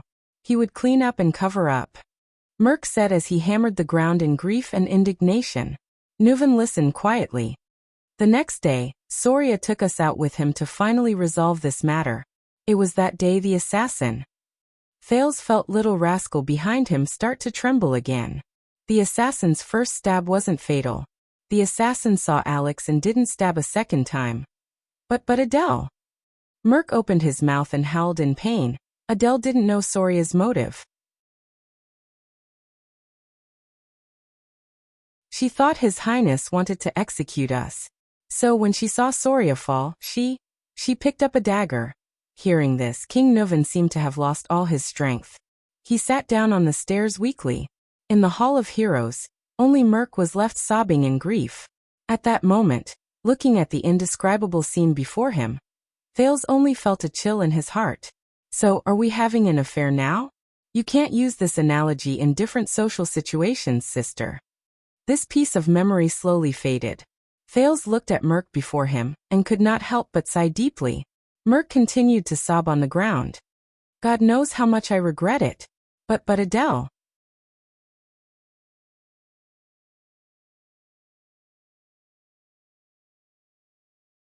Chapter 188. The Hall of Heroes was silent. You know Thales when Soria died. Thales adjusted his breathing and heartbeat as he stared at King Nuven. Burglary. Anger, madness, hatred. It drove me to unleash the wrath of the Walton family and Dragon Cloud City at all costs. The old king's eyes were lifeless, as if he was looking at another world through Thales. In comparison, gaining benefits and even conquering Constellation seemed to have become secondary. Thales did not speak. It was inappropriate for him to say anything at that moment. King Nuven slowly raised his gaze and looked at Merk, who had a mournful expression. Why didn't you protect him and Soria, Merk? The king's expression was very unpleasant. You are a white blade guard. You should have been by his side to protect him. Merk bowed his head deeply. His expression became even more pained. Alex seemed to be very concerned about this topic. She looked at the sorrowful King Nuven, then at Merk, whose face was contorted. Her breathing quickened, which made little rascal behind her less nervous. Merk, the king's granddaughter, whispered pitifully. Not now, my lady. Merk shut his eyes tightly, his breathing rapid as he interrupted Alex. Alex shrank back, her face pale. She curled her lips and trembled slightly. She grabbed little rascal's hand behind her. The latter had a frightened expression on her face. I cannot absolve myself from the blame for Prince Soria's death. Lord Merk clenched his teeth and looked sad. Your Majesty, you were lenient and did not punish me. Nicholas only grounded me for a few days as a token gesture. But after 12 years, that kind of guilt tortures me day and night, all the time. King Nuven stared at him silently and sighed after a long while. Yes. The old king swirled the wine glass in his hand. I have no reason to blame you. Not only that, I also trusted you more and promoted you to be the king's administrator. Because I know. King Nuven's expression was gloomy and his tone was gloomy. You are Soria's most trusted person. He unreservedly entrusted his life, safety, and family to you. Administrator Merk shuddered. He placed his right fist on his chest, bowed, and said with a trembling voice, I will devote the rest of my life to serve you, Lady Alex, the Walton family, and Dragon Cloud City. Thales sighed softly. At that moment, many faces appeared before his eyes. King Kessel, Queen Kia, Duke Arund, King Nuven, Archduke Pofret, Gilbert and Merk, Lady Gines, the Kingdom's Wrath, the Fortress Flower, the veteran Gened, the new recruit Willow, and so on. It seemed that what happened 12 years ago had changed the fates of many people. Regardless of whether they were stars or colossal dragons. Regardless of whether they were nobles or commoners. King Nuven sighed softly. Soria, you have been by his side for many years, starting from the White Blade Guards. Merk. Just then, Alex's lips trembled. She tugged at the corner of Merk's shirt. I think. Merk tried his best to calm himself down. He turned around and comforted Alex. Don't worry, Miss Alex. Soon. Alex shuddered again. Thales furrowed his brows. In the next second, Alex's eyes rolled back, and her whole body went limp. Asterisk thud. Asterisk little rascal, who was behind her, was startled and cried out. Merc's expression changed drastically. He knelt beside Alex and helped her up. Lady Alex. Lady Alex, what happened to you? However, Alex only stared at the ceiling with lifeless eyes. Her limbs swayed unconsciously, and her body began to twitch. Thales jumped down from the stairs and stared at Alex's strange condition in shock. What happened? Does this young lady have some kind of disease? Epilepsy or something else? Little rascal shuddered in fear. Merc's face was pale. He held Alex in his arms and raised his head to look at the king. He said urgently, Your Majesty. Lady Alex, we have to hurry. Yes. But King Nuven still seemed to be immersed in the past. His gaze drifted as he pretended not to hear. He continued, I remember that you were the closest of friends and brothers, whether it was on the battlefield or at banquets. Seeing Alex's strange condition, Merc was extremely anxious and could not help but shout, Your Majesty.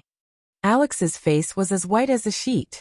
She opened her eyes and looked at Merc with fear in her eyes. She raised her trembling hands and scratched Merc's clothes in agony, like a drowning person grasping at straws. Thales watched all of this in disbelief. A few seconds later, he came to his senses in panic. King Nuven only stared into the distance with unfocused eyes. Alex's mouth twitched. Her face was drenched in cold sweat, and she looked like she was in extreme pain. Alex opened her mouth wide and inhaled in large mouthfuls of air, but it was as if she was suffocating. The only sound she made was an unintelligible choking sound. Little rascal, who was watching from beside her, covered her mouth with both hands and stepped back in horror. No. Merc hugged Alex in a panic. Seeing that she seemed to be suffering, his eyes were filled with fear. Lady Alex. The administrator no longer cared about King Nuven's reaction. He picked Alex up and turned around to roar at Little Rascal. Don't just stand there. Go get the doctor. Little Rascal was shocked. Still in a state of shock, she turned around instinctively. But Thales reacted faster than her. The Prince of Constellation clenched his teeth and ran out of the hall, shouting as he ran. Is anyone there? Help. I need a doctor. However, a voice that was even colder and more terrifying blocked Thales' words of help from his mouth. Don't bother. It's a poison refined from blue vine grass. It takes effect violently and quickly. It takes effect within a minute. From the beautiful Archduchess of Anlenzo Dukedom 600 years ago to the eldest son of the King of Constellation 12 years ago. They all died from this poison. Thales shuddered violently. He stopped in his tracks and turned around in disbelief. Lord Merc also raised his head in horror, and stared at the top of the stairs with the most incredulous gaze. There, King Nuven opened his ice-cold eyes. He stared at Merc and his convulsing granddaughter, as if he was uttering the most vicious curse. She's already dead. As if to prove the old king's words, in the next second Alex, who was in Merc's arms, jerked backwards, almost breaking her neck. She stared at Merc with her frightened eyes, as if she did not understand what was happening. Then Alex Walton, the last direct descendant of the Walton family, slowly closed her eyes. Her body gradually became limp, and she stopped convulsing. Her hands hung in the air, swinging back and forth. Her head was tilted to one side, right at Little Rascal. Little Rascal looked at Alex's expression and screamed in fear, falling on her butt. Thales subconsciously took a step back, his breathing quickening. Why? Impossible. How could this be? Thales could not accept the situation at all. He widened his eyes and fixed his gaze on Alex. After a few seconds, he turned to King Nuven, whose face was ashen and gloomy. Especially the ring on his right little finger, which King Nuven was stroking. It belonged to the Emperor of Poison, Kessel Carlus VI, Triumph. And the wine glass in King Nuven's hand. It's you. Thales gasped for air and stared at King Nuven in horror. You poisoned him? Umph. King Nuven snorted gloomily. And you didn't you? The one who handed her the wine glass. Handed her the wine glass? Thales clenched his fists so hard that they almost cracked. He gritted his teeth and glared at King Nuven. He felt a strange emotion brewing in his chest. Lord Merk's body trembled uncontrollably. He looked at the little girl in his arms. A few seconds later, Merk, whose face was stiff and his mind seemed to be blank, finally reached out his trembling right hand and placed it under Alex's nose. Then, as if he had touched the hottest flame, Merk shivered and withdrew his right hand. Thud. Merk, who was holding Alex, fell to his knees. The administrator raised his head and looked at King Nuven, his eyes filled with despair and pleading. No. Merk shook his head violently. His face was contorted as he stared at the motionless girl in his arms in disbelief. He looked at His Majesty in panic and fear, then at Lady Alex, who seemed to be asleep in his arms. At that moment, Merk's terrified face was filled with helplessness. Thales stared at the motionless Alex in a daze. Little Rascal, who was sitting by Thales' feet, seemed to be scared out of her wits. She just stared at Alex's body blankly and shivered from time to time. Merk's face began to contort. "I beg you, Your Majesty." He knelt on the ground. His voice had changed as he spoke. He sounded like an asthmatic, gasping and pausing. Tears rolled down Merk's cheeks and dripped onto Alex's face. Then came his pleading voice. Why? Thales clenched his fists, lowered his head and exhaled sharply. Merk cried and screamed at the king. Why? King Nuven seemed to have just recovered from his silent contemplation. He stared quietly at Merk, who was trembling and weeping, and uttered through gritted teeth, "You're right." He gritted his teeth and said, "Burn Merk." "Shouldn't you know that?" Merk shuddered violently. "If it wasn't for Mariah's death, I wouldn't have rearranged the Walton bloodline." King Nuven closed his eyes and said in pain, "The High Priestess of Bright Moon Temple wouldn't have realized that she wasn't of the Walton bloodline." Merk stared at King Nuven with his eyes wide open and trembling. Thales' jaw dropped. He stared at Merk and the little girl in his arms in a daze. Bloodline? Not of the Walton bloodline? Doesn't that mean that the Walton family, which has been around for 600 years? And this reminds me of many things, King Nuven said coldly. Soria loved to hunt, but he never brought a woman with him, not even his wife. "Tell me," the old king said in a low voice, "what happened in the assassination 12 years ago?" Merk listened to the king's words as if he did not hear anything. He subconsciously hugged the little girl in his arms tightly. Tears streamed down his cheeks as he sobbed. King Nuven seemed to have exhausted all his patience. His face was ferocious and he roared like a terrifying lion. "Speak." Frightened by the roar, the nervous little rascal shrank back with a yelp. Thales tried hard to sort out the situation before him. He exhaled forcefully, walked to Little Rascal, and pulled her up. Little Rascal seemed to have found someone to rely on. She clutched Thales' arm tightly and looked at the terrifying scene before her from behind her glasses with a terrified expression. Merk's eyes were filled with despair and desolation as he cried. He looked at the girl in his arms and snorted with a half-smile.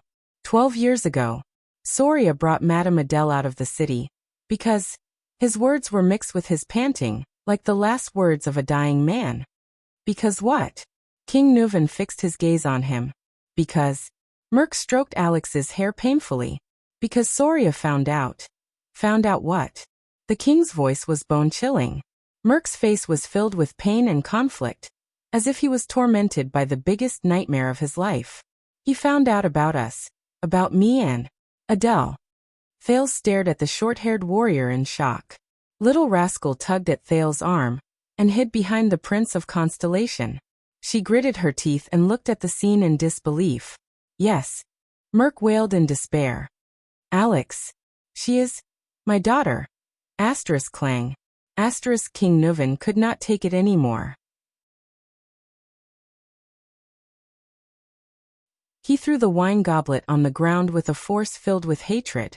The iron goblet clanked on the ground, accompanied by the administrator's sobs. Thales took a deep breath and tried to understand the situation before him. Only Merk's sobs and the old king's heavy breathing could be heard in the hall. Ha ha ha ha. King Nuven's suppressed laughter came from his throat. There was a hint of sadness in it. You?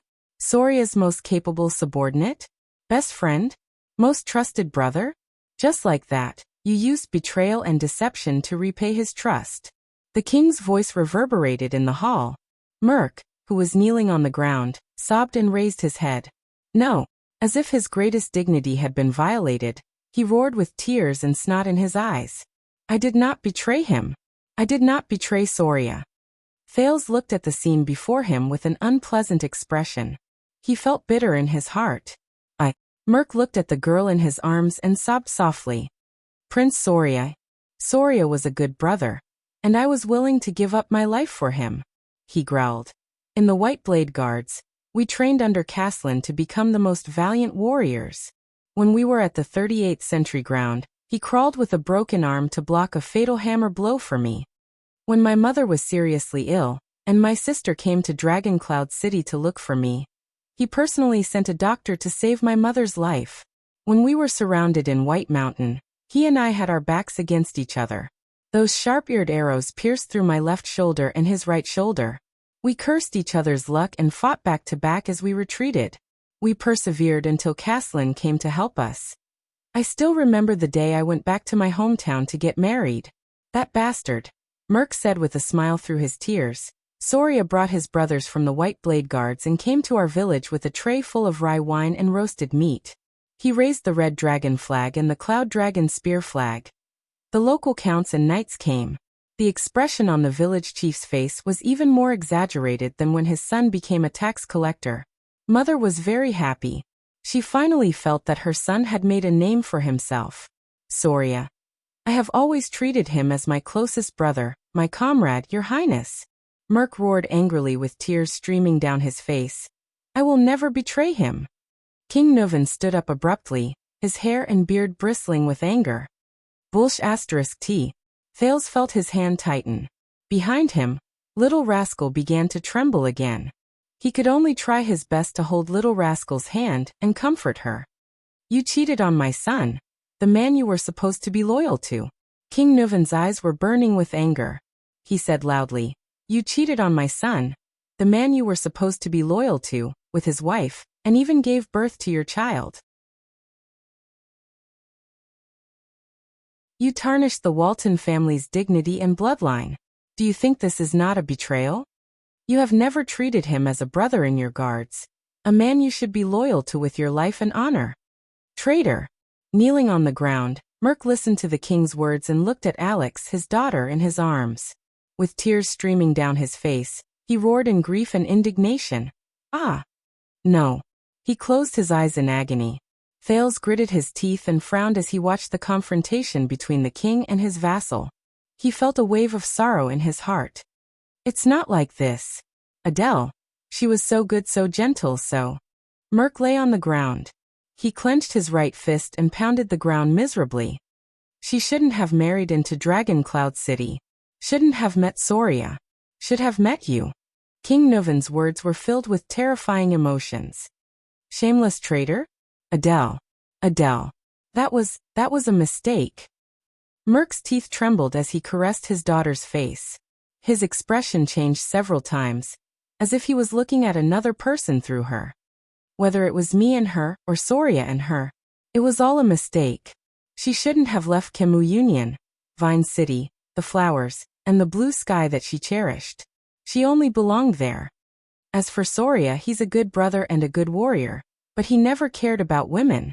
Prostitutes, women he captured after the war, maids in the castle, and ladies of the nobles. None of them made a difference to him. Merk put his face against Alex's and cried, Soria, Soria, Soria. Soria's world was only about wine and battles, politics and victory. The only people he cared about were warriors, friends, and enemies. On the night of their wedding, Soria was dead drunk. I stood guard outside their bedroom. That sound was like sex. I guess Soria thought that it was a celebration after another battle. The next morning, Soria went hunting. He left me to watch over Adele. Her expression, that was not the expression a newlywed wife should have. Thales listened to Merk's desolate and painful confession with an unpleasant expression. Finally, one day, I saw Adele trying to cut her wrist with a pair of scissors. I told Soria and tried to persuade him to treat his wife better. But Soria thought that she had insulted the Dragon Spear family. Every time he would angrily pick up his whip and teach her a lesson. Soria said. At that time, I stood at the door, clenching my fists, listening to Soria's roars and Adele's screams. My heart was angrier than Soria, and more painful than Adele. Merc hugged Alex tightly. His eyes were closed, and tears gushed down his cheeks like an unstoppable flood. Since then, Adele wanted to commit suicide more than once. I also stopped her more than once, but I hid it from Soria, because I did not want Adele to be hurt by him again. Adele. She's like a flower that has been trampled on and abandoned. Soria's attitude towards women is even more terrifying than the most inflexible Northlanders. When he's in the mood, he'll force her. When he's not in the mood, he'll ignore her and be indifferent to her. Fales closed his eyes and sighed heavily. Adele. She was too lonely, too pitiful. Merc stroked his daughter's hair. His eyes were filled with sadness. She came here after a long journey, and Soria did not know how to cherish her. He only treated her as a puppet and a chess piece, a bargaining chip to form a marriage alliance with Kemu Union. I tried everything. I just tried to make her happy, tried to stop her from committing suicide again. Agitated, Merc muttered incoherently, from magic tricks to flowers, to finding girls from Kemu Union to relieve her boredom, to trying my best to get Soria drunk at night when she did not want to. Adele was very grateful to me, and happy that I did these things for her. She stopped trying to commit suicide, and started to smile, even though it was only to me. And my wife passed away in my hometown, when I did not know how to raise the 5-year-old Croche before me. Adele was the one who took care of her. This made Soria's attitude towards her much better. We became more talkative. She teased Croche in the room, and I laughed foolishly outside the room. She asked questions in the room, and I answered her outside the room. King Nuven's expression was cold, but he did not say a word. Finally, that day, we won the war against the White Elves and the Alliance of Freedom. Merc sobbed softly. We returned to Dragon Cloud City in triumph, and Soria drank with us all night. But that day, all I could think about was her. Adele. Merc pressed his face tightly against his daughter's. His tears did not stop, and his right fist was almost crushed. They were all drunk. I went to Adele's room, and I wanted to listen to her voice as usual.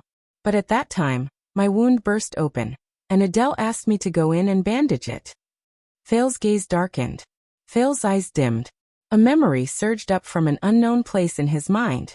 Hey, Brother Brainiac, you're actually reading a romance novel. What the hell is a romance novel? This is a bestseller written by an American sociologist. This title? Strange. Why would you read this kind of book? What are you thinking about? This? Don't think too much about it, it's just a classmate asking. That's not right, could it be? Why are you blushing? The weather is hot. Ha ha ha. Why are you touching my face? I lied to you. Ha ha ha ha. It's so funny. Alright, don't be angry. I'll give you a vitality kiss. Ha ha ha. It's still very funny. What should I do? Hey, don't be stingy. Come tell me about it. How am I supposed to explain this? Alright, the above mentions something interesting. In the Western world, love originates from cheating. What the F***CK? Cheating. That's so cool. For example, in Celtic mythology, the story of Lancelot and Guinevere is like this. The marriage of King Arthur and Queen Guinevere was only a political function, and there was never any love to speak of. True love is the taboo love between a knight and a queen. That is emotional, impulsive, and pure love. Another example is in Don Quixote. One of the dreams of the protagonist is to be a knight and have a true love with the wife of the king he serves, the mistress. This originated from the Middle Ages, especially the Crusades. Alright, you can shut up now. I'm still on the side of the king and Lon as a couple. Coyote, get lost. Queen Lily, get lost. I'm going to see it again. Oh right, so are we having an affair now? Different social situations can't be compared like this, sister. The memory fragment slowly faded away. Fales looked at Merc before him, and could not help but sigh deeply. Merc continued to sob on the ground. God knows how much I regret it. But Adele. Soria began to suspect not long after Alex was born. Soon he found out the truth. The administrator gently brushed his daughter's hair aside and said in a hoarse voice, I could see the pain and hesitation in his eyes. I really wanted him to kill me with a sword. That night, Soria told me that he was willing to let me and Adele go. He would clean up and cover up. Merc said as he hammered the ground in grief and indignation. Nuven listened quietly. The next day, Soria took us out with him to finally resolve this matter. It was that day the assassin. Thales felt little rascal trembling behind him. The assassin's first strike wasn't fatal. The assassin saw Alex and didn't strike a second time. But Adele. Merc opened his mouth and howled in pain. Adele didn't know Soria's intentions. She thought His Highness wanted to execute us. So when she saw Soria fall, she picked up a dagger. Hearing this, King Nuven seemed to have lost all his strength. He sat down on the steps weakly. In the Hall of Heroes, only Merc was left sobbing in grief. At that moment Thales, who saw the indescribable scene before him, felt a chill in his heart. Different social situations can't be compared like this, sister. The memory fragment slowly faded away. Thales looked at Merc before him, and could not help but sigh deeply. Merc continued to sob on the ground. God knows how much I regret it. But Adele. Soria began to suspect not long after Alex was born. Soon he found out the truth. The administrator gently brushed his daughter's hair aside and said in a hoarse voice, I could see the pain and hesitation in his eyes. I really wanted him to kill me with a sword. That night, Soria told me that he was willing to let me and Adele go. He would clean up and cover up. Merc said as he hammered the ground in grief and indignation. Nuven listened quietly. The next day, Soria took us out with him to finally resolve this matter. It was that day, the assassin. Thales felt little rascal trembling behind him again. The assassin's first strike wasn't fatal. The assassin saw Alex and didn't strike a second time. But Adele. Merc opened his mouth and howled in pain. Adele didn't know Soria's intentions. She thought His Highness wanted to execute us. So when she saw Soria fall, she picked up a dagger. Hearing this, King Nuven seemed to have lost all his strength. He sat down on the steps weakly. In the Hall of Heroes, only Merc was left sobbing in grief. At that moment Thales, who saw the indescribable scene before him, only felt a chill in his heart. You can't use this analogy in different social situations, sister. The memory fragment slowly faded. Thales looked at Merc before him, and could not help but sigh deeply. Merc continued sobbing on the ground. God knows how much I regret it. But Adele. Soria began to suspect not long after Alex was born. Soon he found out the truth. The administrator gently brushed his daughter's hair aside and said in a hoarse voice, I could see the pain and hesitation in his eyes. I really wanted him to kill me with a sword. That night, Soria told me that he was willing to let me and Adele go. He would clean up and cover up. Merc said as he hammered the ground in grief and indignation. Nuven listened quietly. The next day, Soria took us out with him to finally resolve this matter. It was that day the assassin. Thales felt little rascal trembling behind him again. The assassin's first strike wasn't fatal. The assassin saw Alex and didn't strike a second time. But Adele. Merc opened his mouth and howled in pain. Adele didn't know Soria's purpose. She thought His Highness wanted to execute us. So when she saw Soria fall, she picked up a dagger. Hearing this, King Nuven seemed to have lost all his strength. He sat down on the stairs weakly. In the Hall of Heroes, only Merc was left sobbing in grief. At that moment Thales, who saw the indescribable scene before him, felt a chill in his heart. You can't use this analogy in different social situations, sister. The memory fragment slowly faded. Thales looked at Merc before him, and could not help but sigh deeply. Merc continued sobbing on the ground. God knows how much I regret it. But Adele. Soria began to suspect not long after Alex was born. Soon he found out the truth. The administrator gently brushed his daughter's hair aside and said in a hoarse voice, I could see the pain and hesitation in his eyes. I really wanted him to kill me with a sword. That night, Soria told me that he was willing to let me and Adele go. He would clean up and cover up. Merc said as he hammered the ground in grief and indignation. Nuven listened quietly. The next day, Soria took us out with him to finally resolve this matter. It was that day the assassin. Thales felt little rascal trembling behind him again. The assassin's first strike wasn't fatal. The assassin saw Alex and didn't strike a second time. But Adele. Merc opened his mouth and howled in pain. Adele didn't know Soria's purpose. She thought His Highness wanted to execute us. So when she saw Soria fall, she picked up a dagger. Hearing this, King Nuven seemed to have lost all his strength. He sat down on the stairs weakly.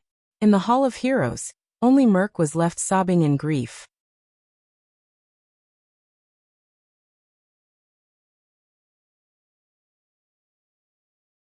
Chapter 189.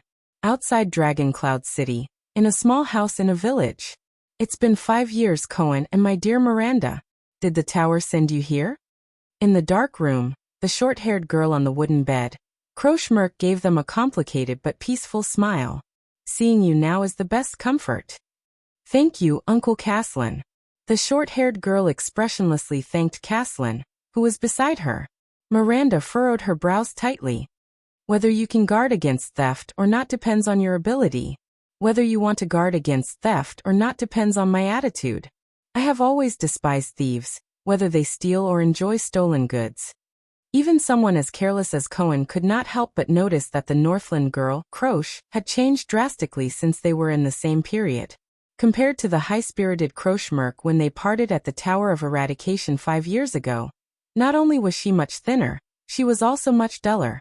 The determination that was once carved on her round face like a seal had turned into bitterness and disappointment at some point in time. Cohen's gaze shifted to her hand, and he immediately held his breath. This girl, who had a determined expression on her face when they were in the tower, trained hard, and never gave up easily. Her sword-wielding right hand, it was tightly wrapped in bandages. Croche. Cohen tried his best to shift his gaze away from her right hand, and forced an ugly smile. He carefully and slowly asked, Are you all right? All right. The moment the words left his mouth, Cohen had the urge to slap himself. Croche looked at him slowly, her gaze calm. I'm all right. The girl's hollow gaze made Cohen's heart ache. It's just that my right hand can no longer touch weapons. There was silence. Cohen was so embarrassed that he did not know how to continue. Damn it, if only Raphael was here at this moment. Comforting people has always been that boy in white strong suit. As expected, Miranda walked forward, leaving Cohen to roll his eyes. Then, like countless times in the past, she calmly and harshly stomped on the innocent-looking Cohen. Asterisk hiss. Asterisk just as Cohen was grimacing in pain, Miranda sat on the edge of Croche's bed. Her expression did not change as she said decisively, Who did it? At this moment, any consolation would be futile. Miranda thought to herself, I might as well get straight to the point so that she doesn't have to think about those useless things. Beside them, Caslin coughed. The former leader of the White Blade Guards did not have much to say in front of Croche. He had seen this kind of situation in too many retired soldiers. Caslin sighed deeply in his heart. And they, the soldiers, would never know how lucky they were to be able to retire after being injured. Croche snapped out of her daze and flashed an ugly smile. I think all of you should know some of the causes and consequences. Croche's tone had calmed down. She did not sound like a swordsman who had just lost hope in using a sword. A military officer named Hardy was lurking in Black Sand Region's army, and almost assassinated your prince with a mystic gun under the fortress. Cohen nodded. I saw that scene on Broken Dragon Fortress, but I didn't see it clearly. I thought it was just a test shot to demonstrate, Miranda replied quietly. By the way, Miranda, you are now a capable subordinate of the Fortress Flower in Constellation, right? Croche smiled at her former classmate. She then glanced at her right hand. Her expression darkened, and she spat out a few words. She said, Congratulations. Miranda's expression was indifferent. She did not speak. She only silently extended her hand, and held Croche's left hand tightly. Feeling the warmth of Miranda's hand, Croche trembled slightly. That. Cohen, who was scratching his ears and cheeks at the side, was about to speak when Miranda elbowed him with an expressionless face, making him swallow all the words he was about to say. With a face full of grief and indignation, Cohen continued to bare his teeth soundlessly. At the same time, he continued to protest at Miranda with his gaze. "Must you do this?" Croche snickered. This scene reminded her of what had happened in the Tower of Eradication in the past. Caslin, who was standing by the side with his arms crossed, looked at Miranda approvingly. What an attentive and considerate girl. She has unknowingly lifted Croche's mood. The Arun family's daughter is just a little too cold. It would be better if she could smile more. According to the Archduke's instructions, we tracked down the arms dealer of that officer, Hardy. Croche maintained the smile that had appeared on her face after much difficulty and continued to say, "They sold the mystic gun parts that Hardy replaced from the army, and were supposed to be destroyed to the south and the west. Hardy used this to exchange for more funds, and then used these funds back on the training of the troops and social relations. In a few years, perhaps His Grace's mystic gun squad would be under the control of those people. Fortunately, we discovered it early and intercepted his underground arms dealer." "That officer. What did you find out about him?" Miranda asked softly. "Not much," Croche said faintly. "Hardy came from a small village further north. It's the territory of Archduke Letko in Defense City. He was a person who personally experienced the war between Extet and Constellation 11, or 12 years ago. He survived the tragic attack in defense of Broken Dragon Fortress, but he lost a hand and half of his face under the bombardment of the mystic gun." Miranda's face paled. It was the war from 12 years ago again. Cohen sighed and walked forward. Carefully avoiding the range of Miranda's unarmed attacks, he asked slowly, "The Archduke of Defense City, one of the two archdukes in the north of Extet? The Letko family?" So Archduke Letko was the mastermind behind the conspiracy to murder the Prince of Constellation with the help of the mystic gun? Croche shook her head. "It's not that simple. Hardy came to Black Sand region after the war, and has been living there ever since. He hasn't come into contact with anyone related to Defense City, so we can't be sure that it's him. But there is one thing that makes us very suspicious. We interrogated Hardy's arms dealer, and found out that Hardy mentioned once that he had a daughter named Lucy." Cohen's eyes brightened. "You found his daughter? Is there something wrong with her?" "Not only is there something wrong with her." Croche pursed her lips tightly and shook her head. "There's no such person." "There's no such person?" Cohen asked, puzzled. "Hardy has been single for more than 40 years. This is what we confirmed from his neighbors. He doesn't even have a wife or a lover, let alone a child," Croche said faintly. "We traced the name Lucy, and found that he mentioned her name to more than one person. From the arms market in Black Sand region to the transport team in Prestige Orchid region. When we followed the trail to Dragon Cloud City, we were intercepted." The short-haired girl raised her head, her expression frightening. A group of unfamiliar swordsmen appeared. Miranda furrowed her brows. "Disaster swords?" Croche lowered her eyelids and nodded. "How were they? How many of them were there?" Cohen's expression changed. Ignoring Miranda's displeased expression, he rushed forward and asked anxiously, "What kind of power of eradication did they use? How did you recognize them as disaster swords?"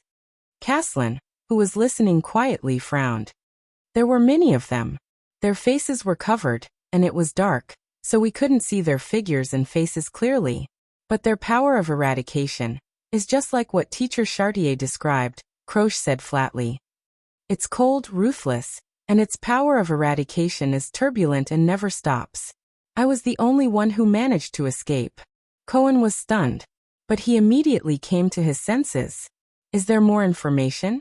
When and where did they appear? For example, how did they draw their swords? I've told Uncle Caslin about the details of their appearance." But Croche only gritted her teeth and shook her head with a bitter gaze. "Go and complete your mission, whether it's for the Tower of Eradication or for your Prince of Constellation." Cohen wanted to ask again, but Miranda grabbed his arm and shook her head. "I'm tired," Croche said slowly. She slowly turned over and faced the wall. "I want to rest for a while." Cohen and Miranda looked at each other, then at Croce. Finally, under Caslin's gaze, they bade farewell and left. Cohen. Before leaving, Croce suddenly called out to Constellation's guard. Cohen turned around in shock. She turned her head and raised her eyes. There was an indescribably complicated expression in her eyes. "You be careful." Cohen froze for a moment. Then he was pulled out of the room by Caslin. "You saw what she looked like. To be honest, based on my observation, I don't think she's really injured to the point where she can no longer wield her sword. It's the barrier in her heart that prevents her from continuing to wield her sword," Caslin said flatly. "What do you mean? Barrier in her heart?" Miranda asked with a frown. "Croce is the daughter of my old subordinate in the White Blade Guards." Following the two young men out of the house, Caslin looked at Dragon Cloud City in the distance and shook his head. "You met her in the Tower of Eradication, so you should know that she's very ambitious. I guess it's also because you Constellations indoctrinated her." "Hey!" Cohen protested. "What do you mean by, we Constellations indoctrinated her? Croce has always been." Caslin ignored him and continued to speak to himself. "She's always been strong since she was young. She always wanted to become a legendary female knight like Heart of the Rain Lorraine." "Heart of the Rain Lorraine? I heard that she was in the same batch as Master Xiao?" Cohen asked curiously. "Is she the flag leader mercenary from the Hanul Succession War in the Eastern Peninsula?" "Yes." Caslin seemed to have been reminded of the past. He paused for a moment as he reminisced. Then he flashed a smile and said, "There are always some women you don't dare to provoke." Immediately, the old Caslin sighed. After going through the training in the Tower of Eradication, Croce became even more ambitious. When she came back, she even recommended herself for the White Blade Guards assessment, wanting to join the White Blade Guards. Miranda raised her head, her eyes burning. "But she didn't succeed?" Caslin raised his eyebrows. "The White Blade Guards rejected her. It was a huge blow to her." Miranda looked puzzled. "Blow? As far as I know, the White Blade Guards have very high selection standards." "What struck her was not the rejection," Caslin interrupted her and turned his head. "It was the reason she was rejected." "The reason she was rejected?" Miranda stared at him. "What is it?" Caslin took a deep breath and did not answer. "I know." Just as Miranda was about to say something, Cohen answered from the side. The police officer sighed. "Because she's a woman, right?" Caslin cast Miranda a meaningful glance and nodded. "That's right. Because she's a woman." Miranda subconsciously clenched her teeth. "Although many people say that we Northlanders are very tough, and when we're fierce, even women and children can pick up weapons," Caslin sneered. "But according to my wife, most Northlanders still believe that territories, politics, wars, and aristocratic inheritance are all men's matters. Women should stay at home and wait for their husbands to return." Just like that, Croce brought her sword and went to various suzerains, but she ran into walls everywhere.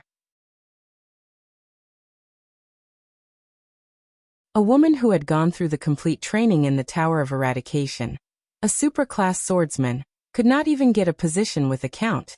There were a few viscounts and barons who were willing to take her in, on the condition that she would marry them after her term was up. Without a doubt, it was all because of her father's position in the White Blade Guards. Miranda tightened her grip on the hilt of the sword at her waist. "Compared to my smooth-sailing life in Constellation, my father's care, and Sonia's care. Is this what Croce faced in Northland, and what happened to her in Ekstedt?" According to her father, Croce even considered going to the southwest, to Bramble Land, Dragon Kiss Basin, or even the Great Desert to become a mercenary.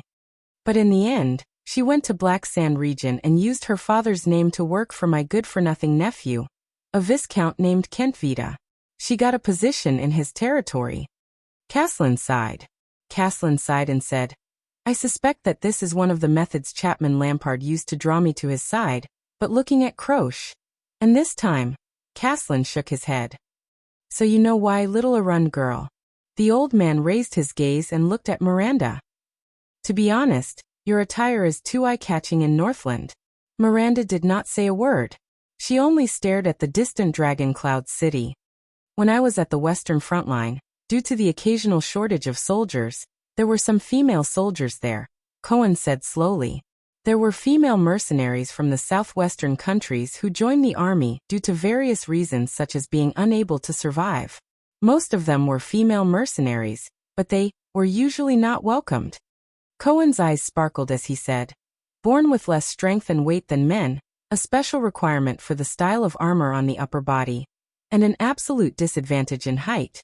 These are often fatal when facing orcs, because you have to jump to attack their vital parts. Of course, there's also the monthly, you know. Their status in the military camp is very low. Sometimes, they often have to rely on. Cohen lowered his head and furrowed his brows. To please their superiors and colleagues. And once they fall into the hands of the enemy, especially the barren bone people, they often end up much worse than men. So, even I usually avoid female soldiers when choosing soldiers for the commandos. Miranda still did not say a word. I guess this is also the consideration of the White Blade Guards. Caslin sighed. Learning the sword in the Tower of Eradication is one thing, but women are naturally not suited for the battlefield. Excuses. Miranda raised her head abruptly and snorted coldly. All of you. Men only see the disadvantages of female soldiers on the battlefield and deliberately ignore their advantages. Advantages? Caslin furrowed his brows. Cohen raised his eyebrows helplessly. At an angle that Miranda could not see, he spread his hands at Caslin. Less exhaustion than men, endurance that far surpasses men, flexibility and agility beyond imagination, meticulous and keen observation skills, and calmness in the face of danger. These are all women's advantages, Miranda said indignantly. Even in terms of strength and height. Take the Kingdom's Wrath for example. I saw with my own eyes that his height and strength are not comparable to Lady Sonia's. Besides, we have the power of eradication. And I am also a woman, Miranda said coldly. In the Tower of Eradication, I am stronger than you Raphael, Miss Adun, and every single one of you who were in the same period as me. Not to mention the legendary Valkyrie, like the Heart of the Rain from 30 years ago, Knight Lorraine. Cohen coughed awkwardly. Uncle also said just now that the battlefield is another matter. And you can't compare it with some special people. The police officer spread his hands helplessly. Heart of the Rain is a special case among special cases. Lady Sonia is also a legendary figure under the Duke of Star Lake. And Miranda, you are the daughter of the Arund family. You were born to be trained as a warrior, suzerain, and commander. As soon as Cohen finished speaking, Miranda's murderous gaze shot straight at him, and pierced through his heart. It also cut off the second half of his sentence in his throat. I think that Western Desert and Northland are more special. Caslin snorted. Western Desert is the front line of war and chaos all year round, and the Northlanders' views on women have existed since ancient times. I am also a Northlander, Miranda retorted with a cold expression. The old Caslin led them to the stable. Two people who looked like soldiers bowed to him. You are a Northlander of Constellation, and an Arund. You people even allow women to inherit. As far as I remember, you even had a queen a few hundred years ago. And Northland, Caslin sighed and said, is still very far away from accepting a female knight, a female suzerain, or even a queen. It's still very far away. No, even in Constellation, female suzerains are still looked down upon, Miranda silently said in her heart. A few hundred years ago, the Queen of Constellation didn't end up well either. There will be a day. Miranda raised her head, her gaze firm. On that day female warriors, female swordsmen, female suzerains, and even queens will no longer be the minority. We will prove to the world that men can do it. Women can do it too. Caslin shrugged and walked into the stable. Cohen stuck out his tongue. He thought of his two devilish sisters at home and sighed helplessly. Miranda. Why would Raphael like her? But when he thought of Raphael, his current position, and the power of eradication in his body, Cohen's heart sank again. The army of Black Sand region is stationed in a village near Dragon Cloud City to escort the prince. They will bring Croche back. Caslin led two horses over and looked at the two young noble swordsmen. I'll leave the next task to you. You're not going. Cohen raised his eyebrows. My appearance is not a good idea. Caslin's expression darkened. It will alarm too many people. Fortunately, I still know some people in Dragon Cloud City, some old acquaintances. They can provide you with information, but when it comes to specific investigations and inquiries, identifying the disaster swords from the Sword of Eradication. Caslin handed the reins to the two men. No one is more experienced in this field than you and the seeds of the Tower of Eradication this time. Whether it is the innate insight of nobles, superclass combat power that adapts to the battlefield, or the ability to sense the disaster swords. You know some people in Dragon Cloud City? Cohen revealed a doubtful expression. Uncle, haven't you been running a tavern in Black Sand region for 20 years? About that. Caslin touched his white hair awkwardly. At least I lived in Dragon Cloud City for many years. Are the people still usable after 20 years? Cohen furrowed his eyebrows. I've been keeping in touch. Caslin looked around and chuckled.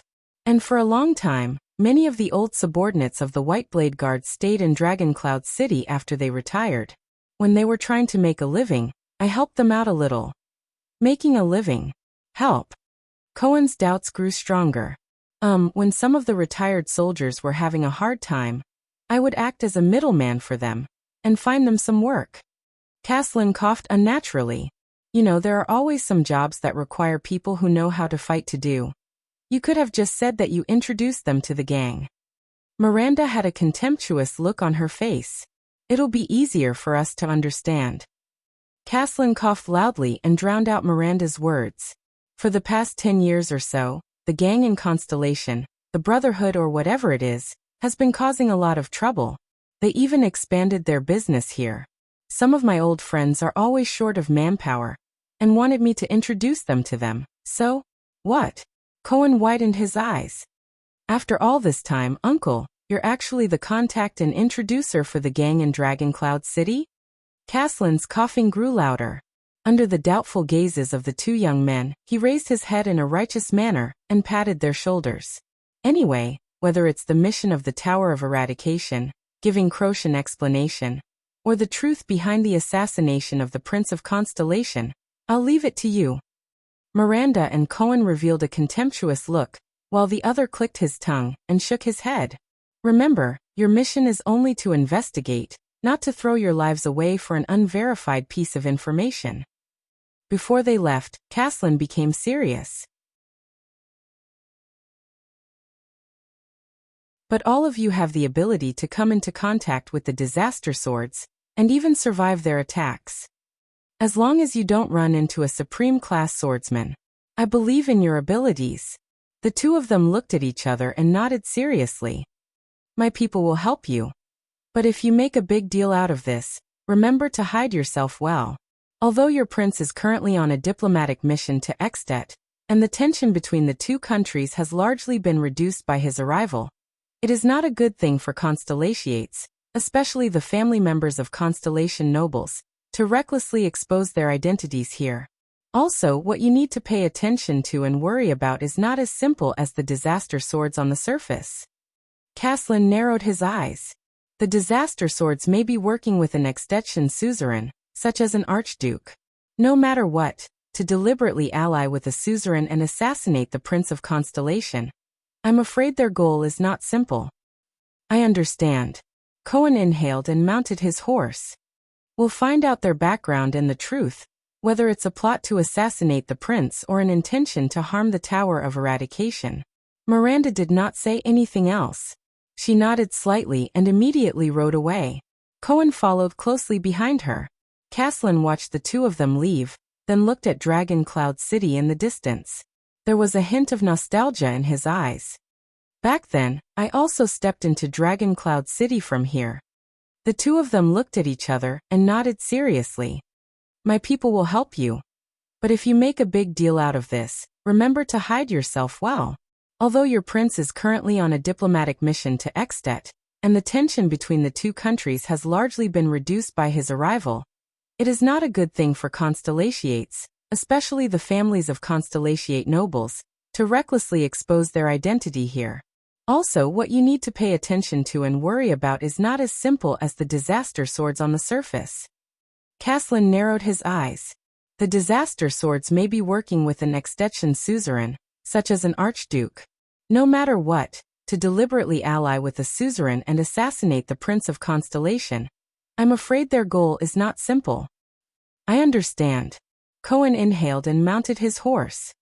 We'll find out their background and the truth, whether it's a plot to assassinate the prince or an intention to harm the Tower of Eradication. Miranda did not say anything else. She nodded slightly and immediately rode away. Cohen followed closely behind her. Caslin watched the two of them leave, then looked at Dragon Cloud City in the distance. There was a hint of nostalgia in his eyes. Back then, I also stepped into Dragon Cloud City from here. The two of them looked at each other and nodded seriously. My people will help you. But if you make a big deal out of this, remember to hide yourself well. Although your prince is currently on a diplomatic mission to Extet, and the tension between the two countries has largely been reduced by his arrival, it is not a good thing for Constellatiates, especially the families of Constellatiate nobles, to recklessly expose their identity here. Also, what you need to pay attention to and worry about is not as simple as the disaster swords on the surface. Caslin narrowed his eyes. The disaster swords may be working with an extension suzerain, such as an archduke. No matter what, to deliberately ally with a suzerain and assassinate the Prince of Constellation, I'm afraid their goal is not simple. I understand. Cohen inhaled and mounted his horse. We'll find out their background and the truth, whether it's a plot to assassinate the prince or an intention to harm the Tower of Eradication. Miranda did not say anything else. She nodded slightly and immediately rode away. Cohen followed closely behind her. Caslin watched the two of them leave, then looked at Dragon Cloud City in the distance. There was a hint of nostalgia in his eyes. Back then, I also stepped into Dragon Cloud City from here. The two of them looked at each other and nodded seriously. My people will help you. But if you make a big deal out of this, remember to hide yourself well. Although your prince is currently on a diplomatic mission to Extet, and the tension between the two countries has largely been reduced by his arrival, it is not a good thing for Constellatiates, especially the families of Constellatiate nobles, to recklessly expose their identity here. Also, what you need to pay attention to and worry about is not as simple as the disaster swords on the surface. Caslin narrowed his eyes. The disaster swords may be working with an extension suzerain, such as an archduke. No matter what, to deliberately ally with a suzerain and assassinate the Prince of Constellation, I'm afraid their goal is not simple. I understand. Cohen inhaled and mounted his horse. We'll find out their background and the truth, whether it's a plot to assassinate the prince or an intention to harm the Tower of Eradication. Miranda did not say anything else. She nodded slightly and immediately rode away. Cohen followed closely behind her. Caslin watched the two of them leave, then looked at Dragon Cloud City in the distance. There was a hint of nostalgia in his eyes. Back then, I also stepped into Dragon Cloud City from here. The two of them looked at each other and nodded seriously. My people will help you. But if you make a big deal out of this, remember to hide yourself well. Although your prince is currently on a diplomatic mission to Extet, and the tension between the two countries has largely been reduced by his arrival, it is not a good thing for Constellatiates, especially the families of Constellatiate nobles, to recklessly expose their identity here.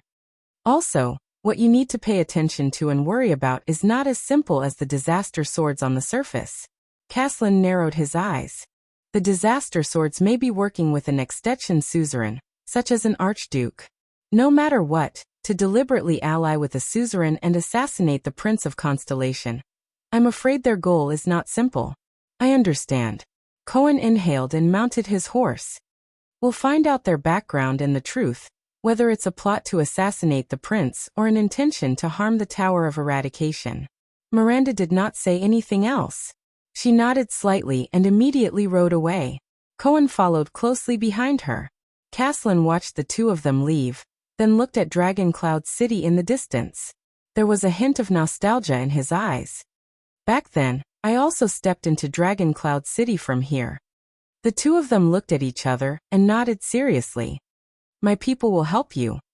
But if you make a big deal out of this, remember to hide yourself well. Although your prince is currently on a diplomatic mission to Extet, and the tension between the two countries has largely been reduced by his arrival, it is not a good thing for Constellatiates, especially the families of Constellatiate nobles, to recklessly expose their identity here.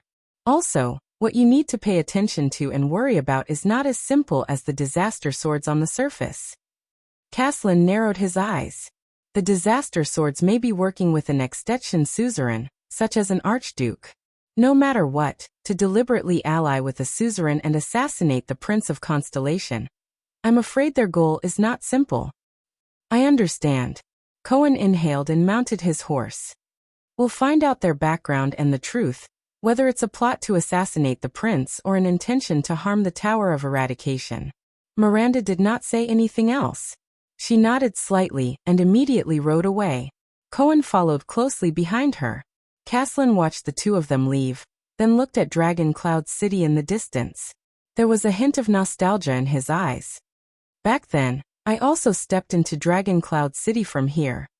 The two of them looked at each other and nodded seriously.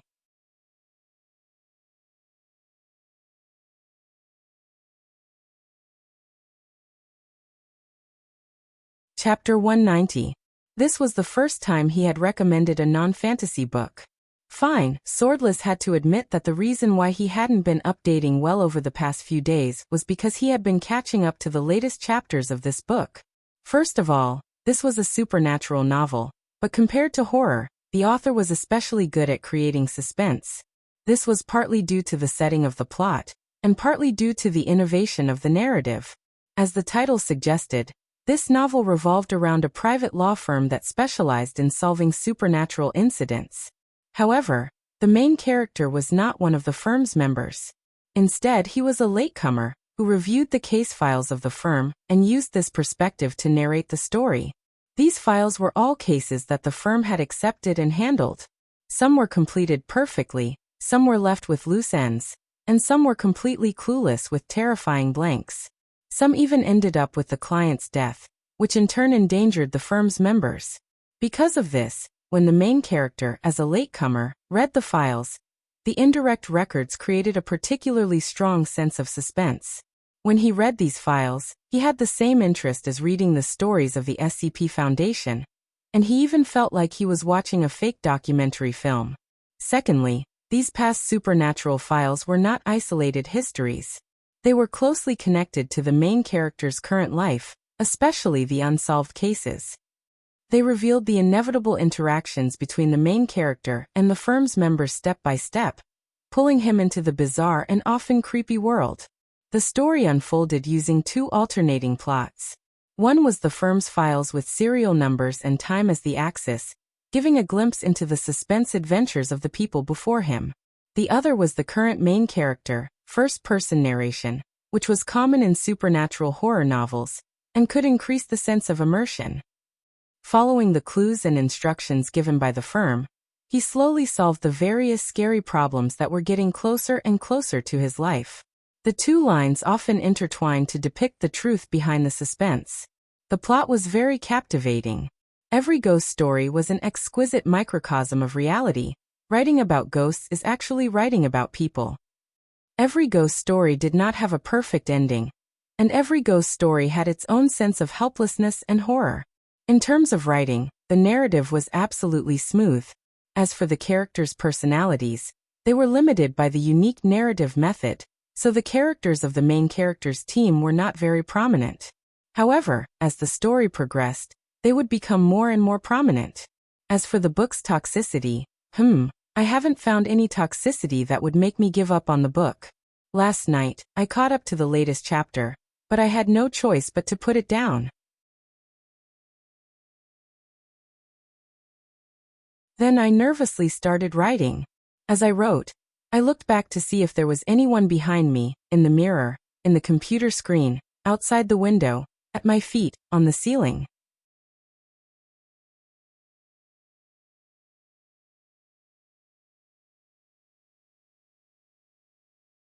Chapter 191. Your Grace. Under the morning glow, the disciplinary officer, Vlad, stared at Nicholas and Gleeward with a stern expression. What are you waiting for? But the Star Killer and the veteran did not move. Then Nicholas pressed down on his severing soul's blade without saying a word. Vlad, I just asked you if His Majesty had ordered for martial law to be lifted. The Star Killer's expression was cold as he said softly, Your answer is a little strange. Gleeward let out a faint, cold laugh. Vlad was slightly startled. But martial law has not been lifted. That's not the point, the Star Killer interrupted the disciplinary officer and said coldly. The point is, you followed up without hesitation, word for word. His Majesty has not ordered for martial law to be lifted. Vlad's expression immediately changed. Nicholas' sharp gaze swept past every patrol member behind Vlad. Seeing their sparkling gazes, he continued speaking solemnly. If it's an order to lift martial law, it would have been issued by Prime Minister Count Leespan and delivered to the Chief Garrison Officer of the capital, Viscount Lysden. The disciplinary hall of each district would only receive a warrant signed by Lysden before arranging for martial law to be lifted. He snorted coldly. A mere disciplinary officer in the capital would only receive specific tasks such as clearing the roadblocks and restoring passage. He would not know if His Majesty had ordered for martial law to be lifted. Vlad furrowed his brows. Nicholas did not stop. His gaze made Vlad feel as if he was suffocating. You were in such a hurry to escort us, to the point that you didn't even hesitate to make up an excuse to go along with my words. Behind Vlad, the patrol members exchanged glances. Their expressions varied. And all of this was seen by the Star Killer. It also caused his heart to sink. It's too suspicious. What happened? It was just a slip of the tongue. Vlad sighed. Besides, in this situation, the first order must have been issued by His Majesty. But Nicholas still did not speak. Gleeward, who was supported by him, spoke in a nonchalant manner. I say, Vlad, since when did you care so much about the kingdom's affairs? The limping Lemaitre exhaled. It's been more than 10 years. From the time you recruited soldiers to the time you cleared the city, your first reaction would be to hide and avoid any trouble in the capital. You're afraid that your interests will be harmed. As he listened to Gleeward's words, Nicholas' expression became more and more terrifying. As for leading troops to rescue the Emperor in times of danger? Gleeward arched an eyebrow. The expression on his face was as if he had seen a mouse that could fly. Stop joking. Vlad's expression turned extremely unsightly. Old cripple. He gritted his teeth. I don't want to quarrel with you right now. But at this moment, a clear male voice came from the crowd. Enough. They've already seen through us. Vlad sighed deeply and moved to the side, making room for the man who walked out from the crowd. This time, it was the Star Killer and Gleeward's expressions that changed. The newcomer was tall and straight. His footsteps were heavy, and his aura was oppressive. There was a strong smell of blood and iron from the battlefield on him. A ruthless character. Gleeward exhaled. You know him? Nicholas did not respond to Gleeward. He stared straight at the newcomer. It's you. Nicholas narrowed his eyes and his expression was grave. The Fire Knight. Rumtolja. The person stopped and stood in front of them. It's an honor to meet you again, Lord Nicholas. Tolja, one of Ekstedt's 5 war generals, said with a cold expression. The knight from Black Sand region had long since taken off his gray helmet, but the gray armor was still on his body. Together with the horse-drawn saber at his waist, he gave off an oppressive aura. Nicholas snorted softly with an unpleasant expression. If the Archduke of Black Sand region wanted to attend the banquet, he could have told us beforehand so that we could send invitations. Tolja met Nicholas' gaze without showing any signs of weakness. Kentvita mentioned to me that you told him in the suburbs yesterday. The Fire Knight's expression did not change. So, in response to your invitation, we brought more than 1,000 people to take a stroll in Dragon Cloud City. Nicholas sized up the patrol team. His pupils slowly narrowed. You are asking for your own deaths, the Star Killer said coldly. The number of soldiers that can be urgently recruited in Dragon Cloud City alone is 7,000 to 8,000. There are also the patrols and the regular guards of the palace, not to mention the vassals in the suburbs. But Tolja cut him off nonchalantly. Yes, Dragon Cloud City is very powerful. The number of soldiers recruited is innumerable, and the combat power of the regular army is astonishing, the Fire Knight said flatly. But who has the right to recruit them? Nicholas' heart sank. A bottomless chill crept into his heart.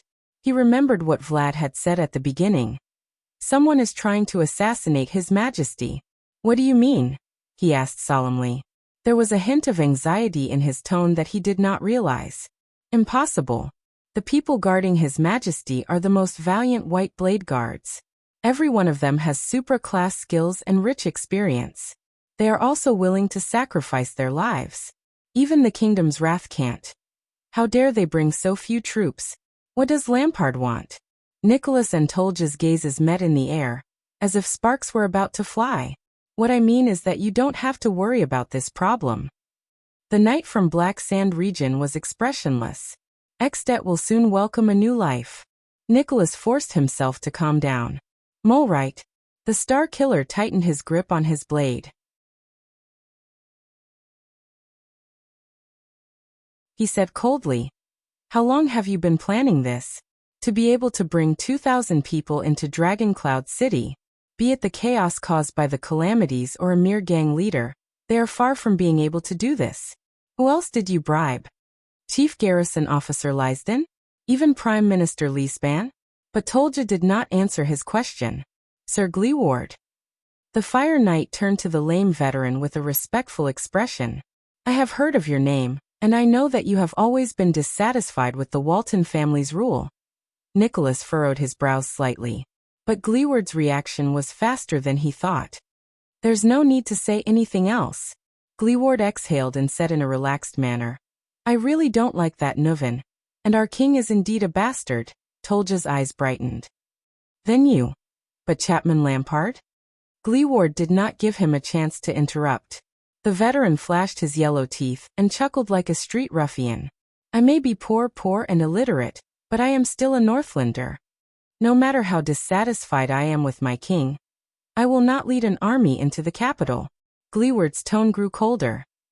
"I will also not sell my loyalty at a cheap price to a beast who kills his own family and betrays the king." The Fire Knight revealed a regretful expression. He lowered his head and sighed. Very few people can understand His Grace's painstaking efforts and persistence.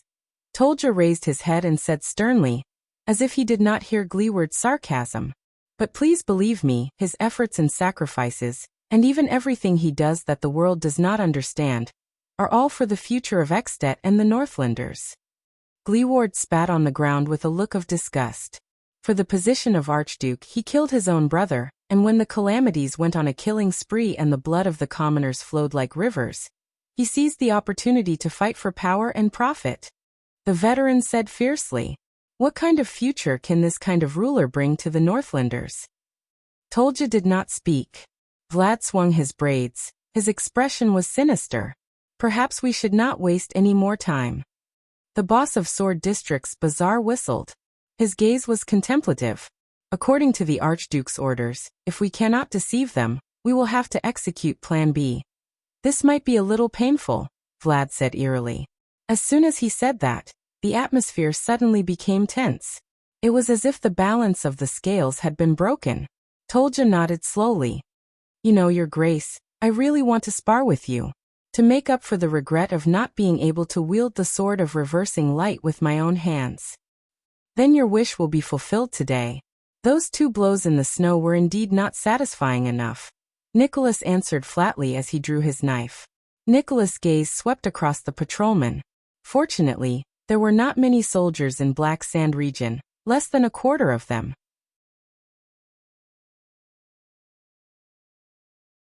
Most of them were just the motley crew under Vlad.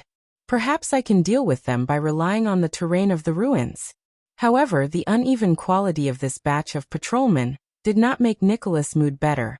Where are the main forces of Black Sand region now? Or, do they have a more important mission? Tolja did not have any intention of attacking. He only watched Vlad and waved his hand gently. The expressions of the patrolmen became more and more solemn. "Can you still fight?" The star killer let go of Gleeward and let the veteran stand on his own. Cripple. Stop joking, dead face. Gleeward's expression was extremely pale. He coughed violently and wiped away the blood at the corner of his mouth. He gritted his teeth and said, "Now? I can still kill 100 calamities." But the veteran's words came to an abrupt halt. As Vlad waved his hand, nearly 50 people came to the front of the patrolman. They formed 2 rows in a semicircle, squatting in front and standing at the back. The 50 soldiers raised the weapons in their hands and aimed them at the 2 Supreme Class elites. Nicholas' breathing suddenly froze. Gleeward widened his eyes. "Those are 50 crossbow infantry crossbows. Against the 2 of us?" All of Gleeward's words converged into one word at that moment. A word that Nicholas agreed with all his heart. F***CK. The man with 8 braids turned his body slightly and retreated into the formation of his subordinates. "My lords, brave and famous in the kingdom, please allow me to introduce myself one last time. Child Vlad. I run a small business in Dragon Cloud City." Vlad laughed, as if he was very happy. "From infantry crossbows to mystic guns, they are all part of my business." Nicholas and Gleeward stared at the densely packed crossbow machines and sighed. Vlad opened his eyes, which had narrowed into slits due to his smile. His gaze was cold. "We have enough in stock." Tolja turned his head around. There was a hint of displeasure on his face. In the next moment, 50 crossbow arrows flew towards the 2 Supreme Class elites without any blind spots. The black arrow rain whistled in the air. It brought with it countless streaks of red. Archduke Lampard lowered his sword. A dozen crossbows extended from the shoulders of the frontmost Black Sand region soldiers. Arrows! The roars of the White Blade guards rang in Thales's ears.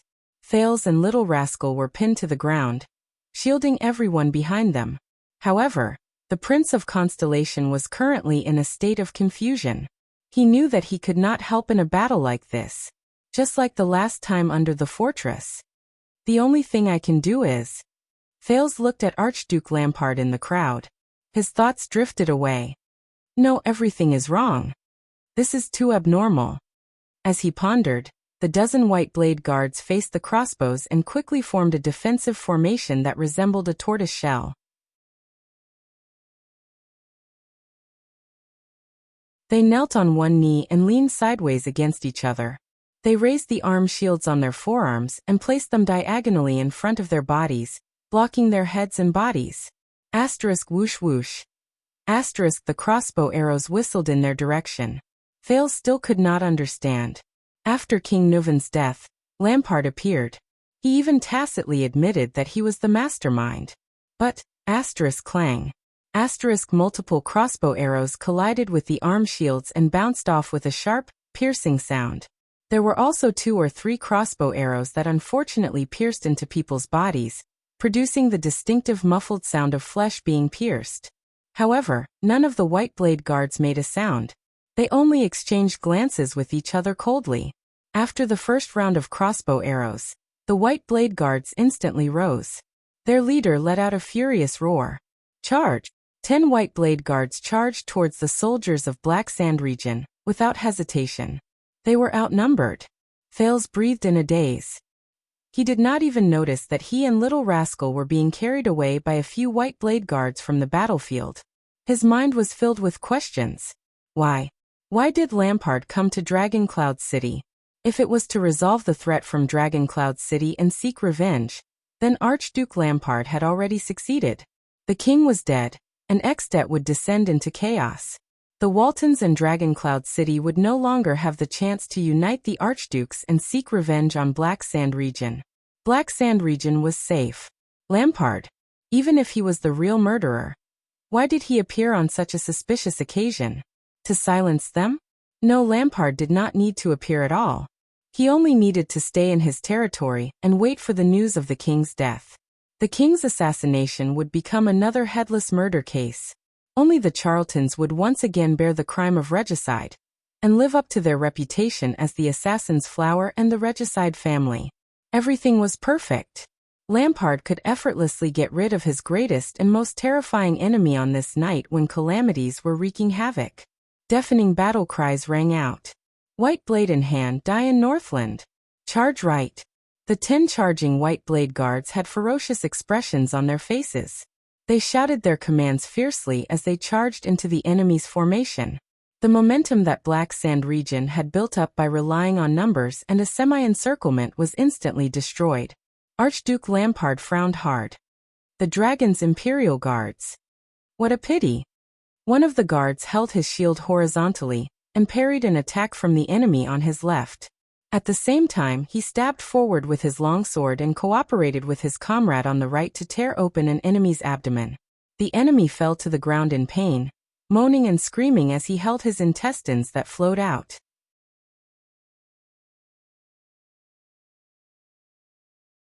However, the White Blade Guards did not have the slightest intention of ending his life. They just stepped over him and continued moving forward. They charged towards the next wave of enemies. The Black Sand region soldiers had no choice but to split up and drag their comrade back into the formation. This reminded Thales of the kingdom's wrath, and the scene of his fury guards charging forward.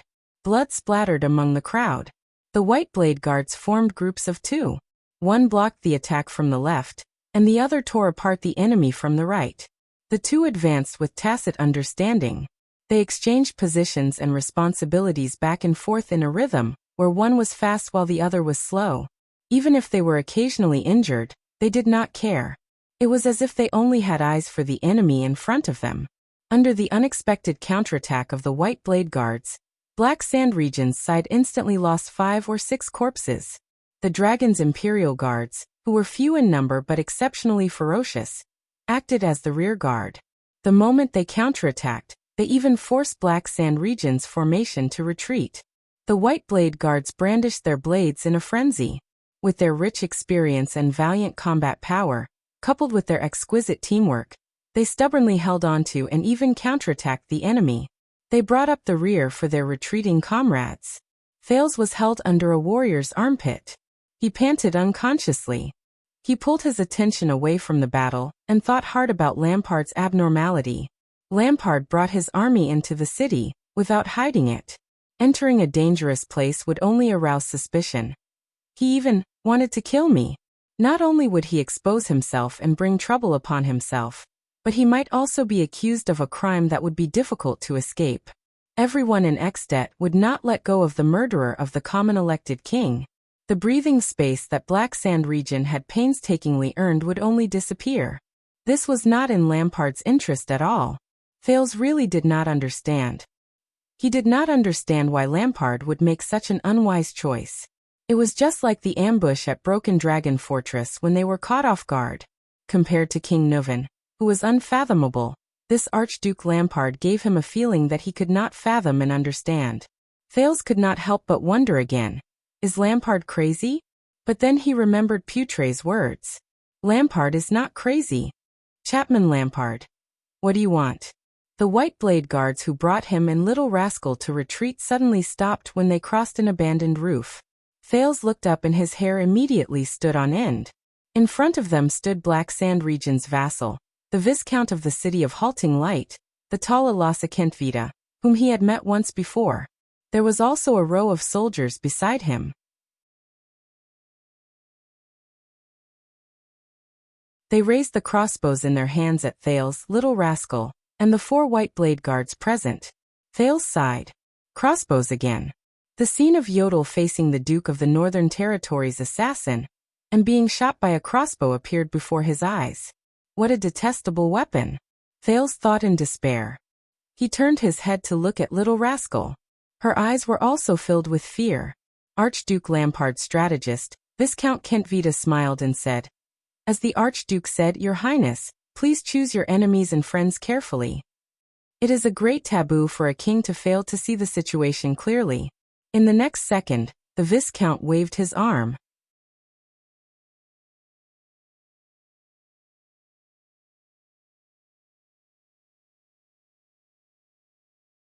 Chapter 192.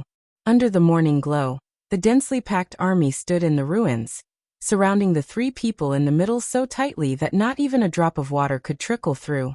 Full of shock and disbelief, Cohen stared at the most unexpected girl in front of him. Why Croche? The short-haired girl only stared at him indifferently, not saying a word. Cohen suddenly felt that a part of the girl in front of him had died a long time ago. She was no longer the cheerful, tough, carefree Croche who always liked to tease him with Miranda. At that moment, Cohen felt a little heartache. Don't ask any more, Cohen. Beside the police officer, Miranda looked at the soldiers who were slowly closing in around them and exhaled. Remember the disaster swords we met? Cohen stared at Croche, who was opposite him. When he heard that, he was slightly startled. Even if they are the Tower of Eradication's mortal enemies, they still retain their dignity and pride as swordsmen, Miranda said flatly. Her hands, which were wrapped in black gloves, covered the hilt of her sword and slowly lifted the blade. But Croche said that a group of masked disaster swords ambushed her one night, and even crippled her right hand? Cohen frowned. Gu said that he didn't know that such a battle took place in Armor District. Miranda nodded and stared at Croche, who did not move in the crowd, and allowed the warriors on both sides to pass her. Also, although they are hiding here, the disaster swords do not care about politics at all. They also despise the mystic guns, the daughter of the Arun family said calmly. They are even used to assassinate the prince. Cohen took a deep breath. In other words, Miranda continued his sentence without hesitation. Yes, the disaster sword did not conspire with an archduke, nor did they assassinate a prince. They were just targets who were framed. The so-called disaster swords are just a pretense. A trap set up by Black Sand region in the name of the Tower of Eradication, to lure us from Constellation to Extet. And the origin of all this? Miranda narrowed her eyes and stared at Croche, who still had an indifferent expression. She said loudly, "It's your lie, Croche." In the crowd, a faint, cold sneer appeared on Croche's face. The emotions in her eyes were unclear. "One last chance, surrender, and you'll be spared from death. Maybe I shouldn't have interrupted you." Wuxia had unknowingly formed a triangle with the two seeds of the Tower of Eradication. He faced Croche, with Cohen on his left and Miranda on his right. Wuxia, on the other hand, was facing the soldiers who were closing in on him. He said nervously, "But maybe we need to solve the problem at hand first?" The surrounding soldiers in patrol uniforms were getting closer and closer, their eyes fierce and fierce. "Put down your weapons," one of the veterans at the front said fiercely, "or wait for us to unload them."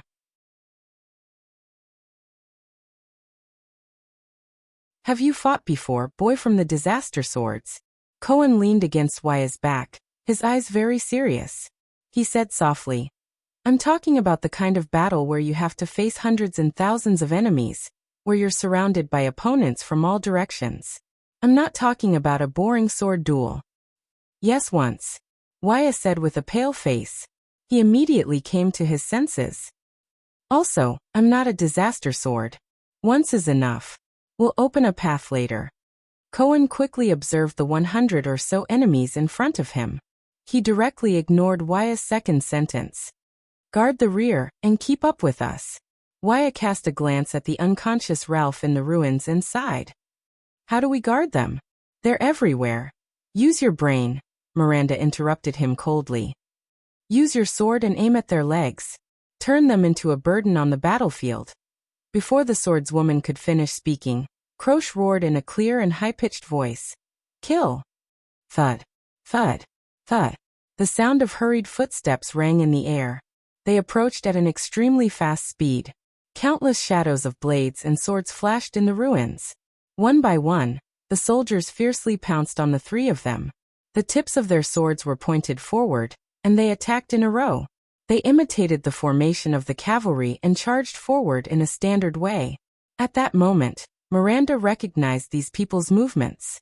They were not the patrols of Dragon Cloud City. Instead, they were the opponents she had been dealing with at the borders for the past 3 years. Even though they did not have lethal weapons like spiked hammers or triangular spears. Of course, it might be for the sake of better disguise. Asterisk bang. Asterisk asterisk clang. Asterisk Cohen, who was on the right, lowered his body in a very experienced manner. He held his sword horizontally and parried 2 incoming blades. Instead of retreating, the police officer charged forward. He exerted force in his feet and kicked one of the enemy's kneecaps. With the clear sound of bones breaking, he turned sideways and hit another enemy's abdomen with his elbow. As his opponent grunted in pain, Cohen was about to stab him again when he retreated. However, the groaning enemy did not care. As if his feet were rooted to the ground, he did not take a step back and raised his sword to strike again. Asterisk clang. Asterisk a dull metallic sound rang. Cohen blocked the enemy's slash with all his might. The police officer parried the enemy's blade and felt a chill in his heart. Oh no, with this strength and quality, he's at least a heavy infantry. I wonder if he's a heavy swordsman or a heavy axeman. Fortunately, their weapons are only the patrol team swords, which are not suitable for their hands, or else. Behind him, Wuxia activated the edge of no return and cut open the wrists of the two people behind him in an instant. The sound of two weapons falling to the ground could be heard. Damn it, save some strength.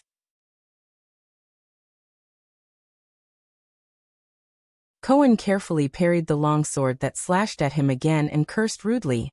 Using the power of eradication like this will only result in death from exhaustion.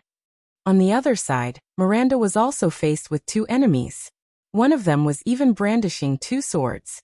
However, Miranda was more skillful than her companions. The edge of her sword magically knocked on the wrist of one of the enemies. The opponent's sword trembled, and the edge of the sword actually tilted downwards, stabbing towards his companion's arm. The enemy who was wielding two swords looked at his companion's blade in shock. He could not help but deflect his right sword to block his companion's attack. However, before he could react, Miranda's blade took advantage of the momentum and pierced through his left palm. Then, she twisted her sword violently. As the enemy screamed in pain, Cohen moved to the right, risking his back to be slashed by the blade, and swapped places with Miranda. With inertia, his tall figure knocked the dual-wielding enemy back a meter, causing him to fall into the arms of his companion behind him. Miranda calmly lowered her head and brushed past Cohen's chest, then turned to the left. Taking advantage of the moment when her opponent had switched enemies and the blade lost its target, she swiftly thrust her sword forward, stabbing a deep wound in the enemy's abdomen. Miranda watched as her opponent gritted his teeth and endured the pain, bleeding profusely. However, she did not take his life and allowed the enemy to drag him back into the formation. The two of them took advantage of the momentum and advanced nearly 2 meters.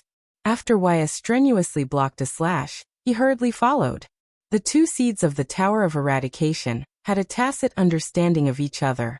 The attendant was stunned as he watched. Miranda leaned against Cohen's back and said in a low voice, "Heavy swordsman. His feet are steady, but he's not agile enough." Cohen parried a longsword and reported to him, "Cavalry scouts. Very fast reflexes, but not very sturdy." Black Sand Region's regular border army, Miranda summarized briefly. "We can't break through directly." Cohen gritted his teeth and forced the two enemies back with a powerful sweep. "There are too many of them, and every one of them is a veteran." Fine croche. Miranda once again displayed her power of eradication, which allowed her to control the rhythm of the battle. She squeezed between two enemies, and when one of them slashed her breastplate, she slashed her left palm horizontally at the enemy's throat, forcing the latter to cover his neck and retreat. The swordswoman then stabbed with her right sword, forcing the other enemy to lower his head and dodge. Alternate attacks. Use words to disrupt her. Fight for an opportunity. As soon as Miranda finished speaking, Cohen activated his power of eradication.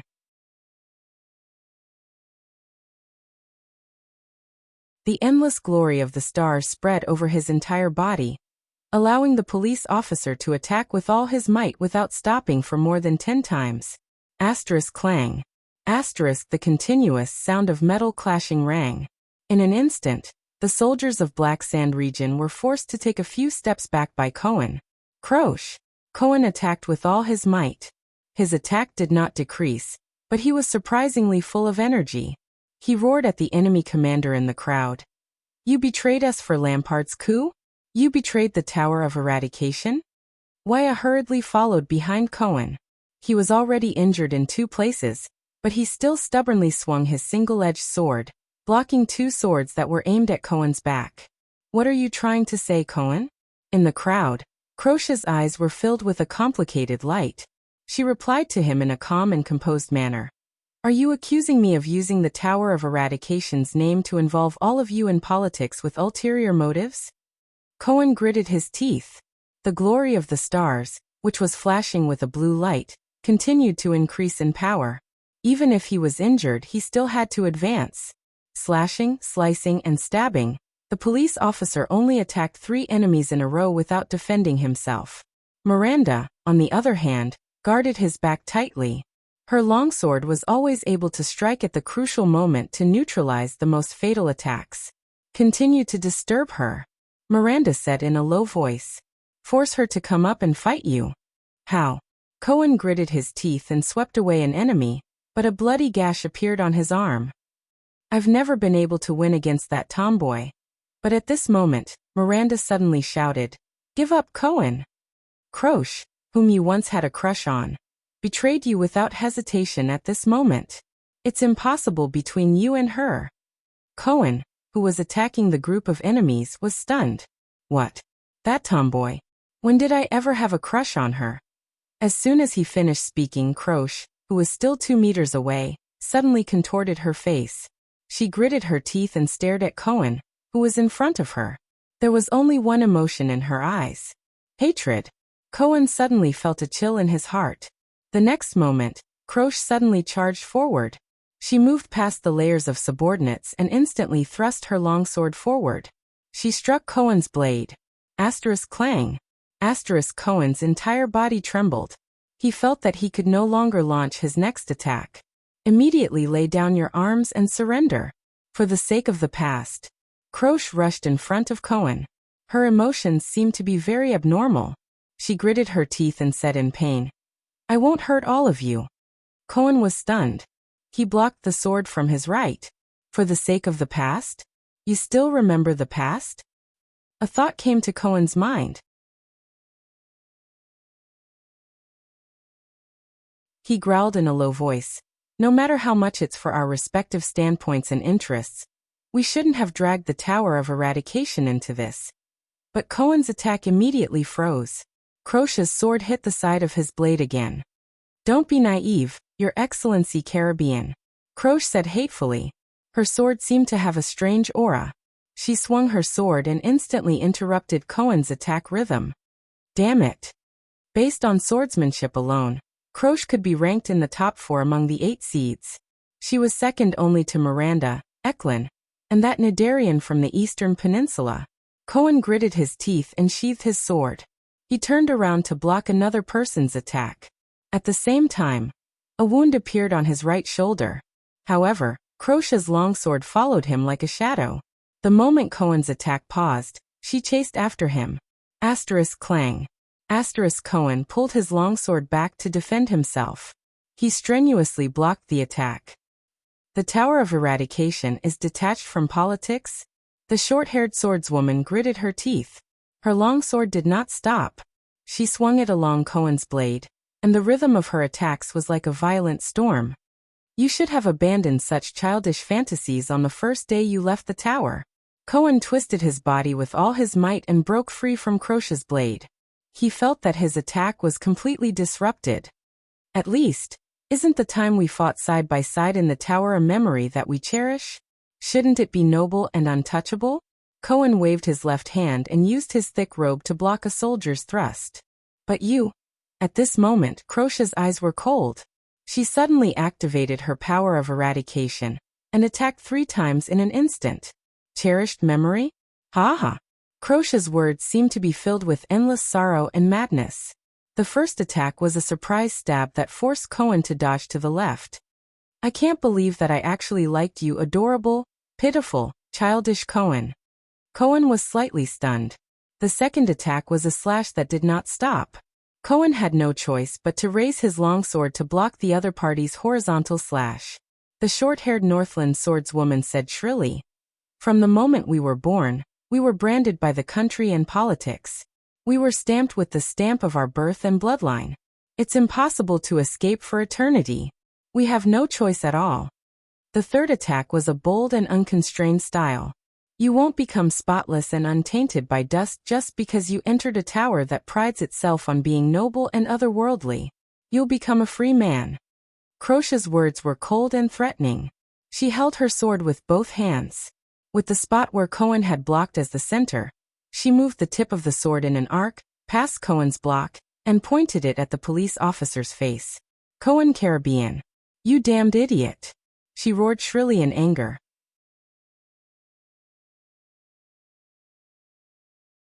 The friction between her weapon and Cohen's blade produced a sharp, violent sound. Hiss. The tip of the sword went straight for the police officer's face. Cohen, who was already leaning to the left and was in an unstable position, felt that he could not exert force on the longsword in his hand. His breathing became uneven, and he could not continue breathing. The other party's 3 attacks were like an impassioned and complete movement. The beginning, the turning, and the end trapped him in a predetermined, fatal rhythm. He could not escape. This was a movement that belonged solely to Croce and was completely different from Miranda's. Pegasus music. At this moment, Miranda's longsword was like a heavy note that destroyed the movement. She forcefully thrust it into Crocia's body. Clang.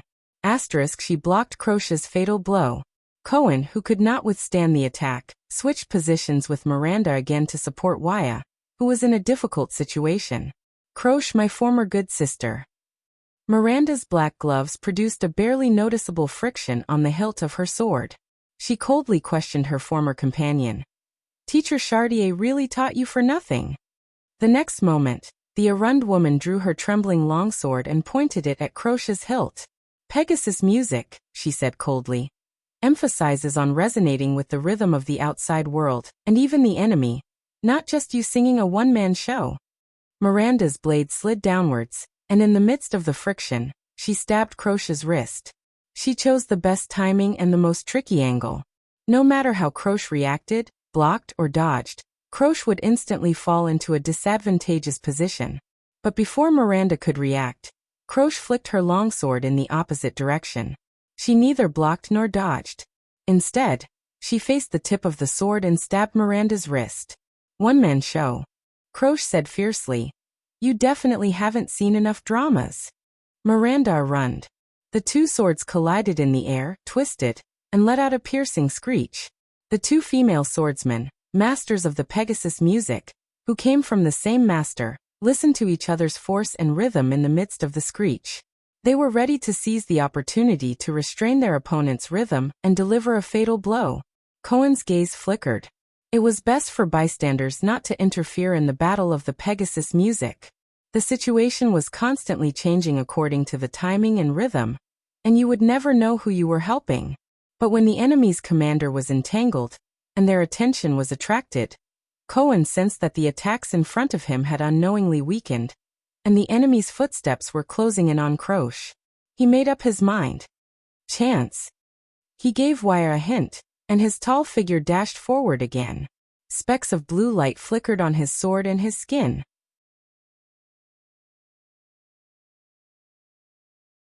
The glory of the stars, with extreme speed and strength, launched a continuous attack. Blood splattered, some from the enemy, and some from his own. Cohen instantly broke through 3 people. He even left Miranda and Wuxia behind. He was about to break through the heavy encirclement. As long as I break through one spot, then. Cohen gritted his teeth and charged forward with all his might. But at that moment, a huge fist suddenly emerged from the crowd. Cohen instinctively swung his sword and slashed. But that fist was different. It changed its direction midway and hit Cohen's blade from the side. Thud. Cohen, who had activated the glory of the stars with all his might, felt that the punch was almost unavoidable. His longsword paused heavily. It was as if an axe that was smoothly chopping fire would suddenly hit an iron plate. A huge force surged towards him. Cohen's blade was struck by the heavy blow. The blade let out an ear-piercing groan as it was bent. The blade bent backwards, and together with the heavy fist in front of it, it struck Cohen's left cheek. At that moment Cohen, who was hit by the heavy fist, only felt a roar in his ears. The entire world before his eyes swayed for a moment. Blood splattered from his face, and his vision turned bright red. In a daze, Cohen fell backwards. But he had no time to think about it anymore. That punch, that was, no. Cohen fell to the ground, feeling only despair in his heart. He instinctively raised his sword-wielding right hand. But an even more powerful arm pressed down on his hand. The enemy's other arm pressed down on his shoulder, and his fingers twisted and twisted. Asterisk crack. Asterisk. Cohen grunted in pain. His right arm had been dislocated. Asterisk clang. Asterisk Cohen's family heirloom sword fell to the ground. Wuxia looked at the scene before him in shock. Cohen was completely defeated by the new enemy in the blink of an eye. The power of eradication surged in Cohen's body, and he wanted to make a final struggle. But the enemy's elbow was like the most terrifying weapon, and it struck his left back. Asterisk thud. Asterisk a muffled sound came. The glory of the stars, which had gathered, was dispersed. Cohen's expression froze. His entire body trembled, and he coughed out a mouthful of blood in pain. "No, don't move, boy," the newcomer said coldly with a heavy accent. "The glory of the stars originates from the heart. I don't want to shatter your heart with my next strike." Wuxia stared at him in shock. Then he was drowned by enemies who surged towards him from both sides. Cohen felt dizzy. He felt his body lighten. He was carried by the enemy on his shoulder. No, his vision swayed continuously. No, the figure slowly walked into the battlefield. He came to the place where Miranda and Croche were dueling. "Miranda." Cohen coughed out blood in pain, but his entire body lacked strength.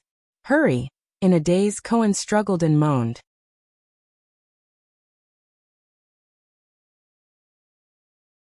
"Run." Miranda turned around from the corner of her eye and saw Cohen, who was being carried on a shoulder. She also saw the figure. She shuddered. Croche, who was facing her sword, instantly seized the opportunity and swung her longsword. Asterisk clang. Asterisk a sharp metallic sound rang. The balance of power in the Pegasus music ended there. Both sides attacked in an instant. Asterisk shick.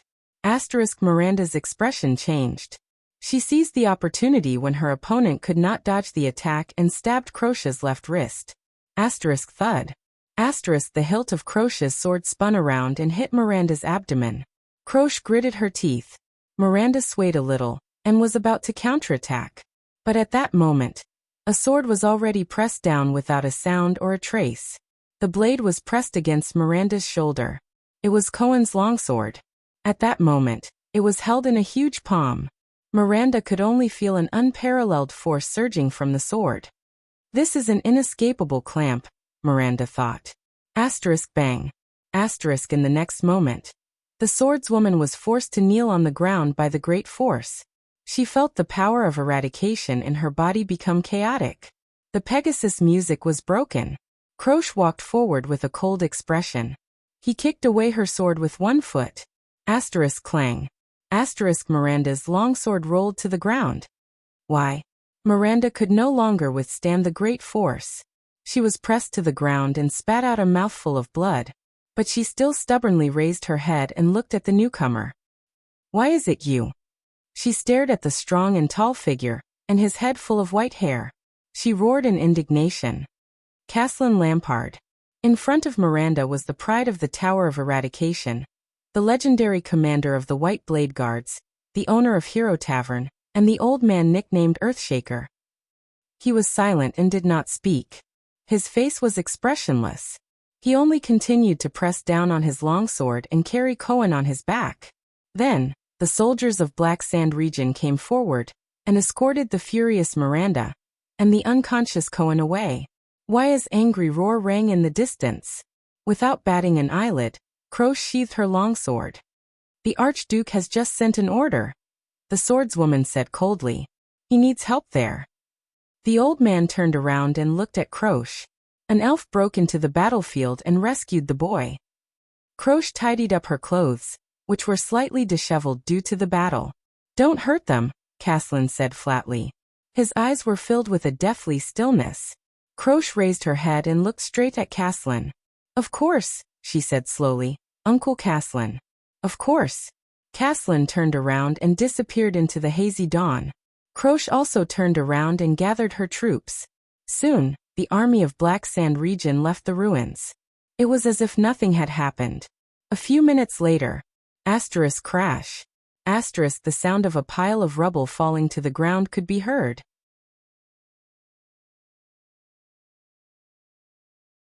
As the sound grew louder, a hand finally reached out of the ruins.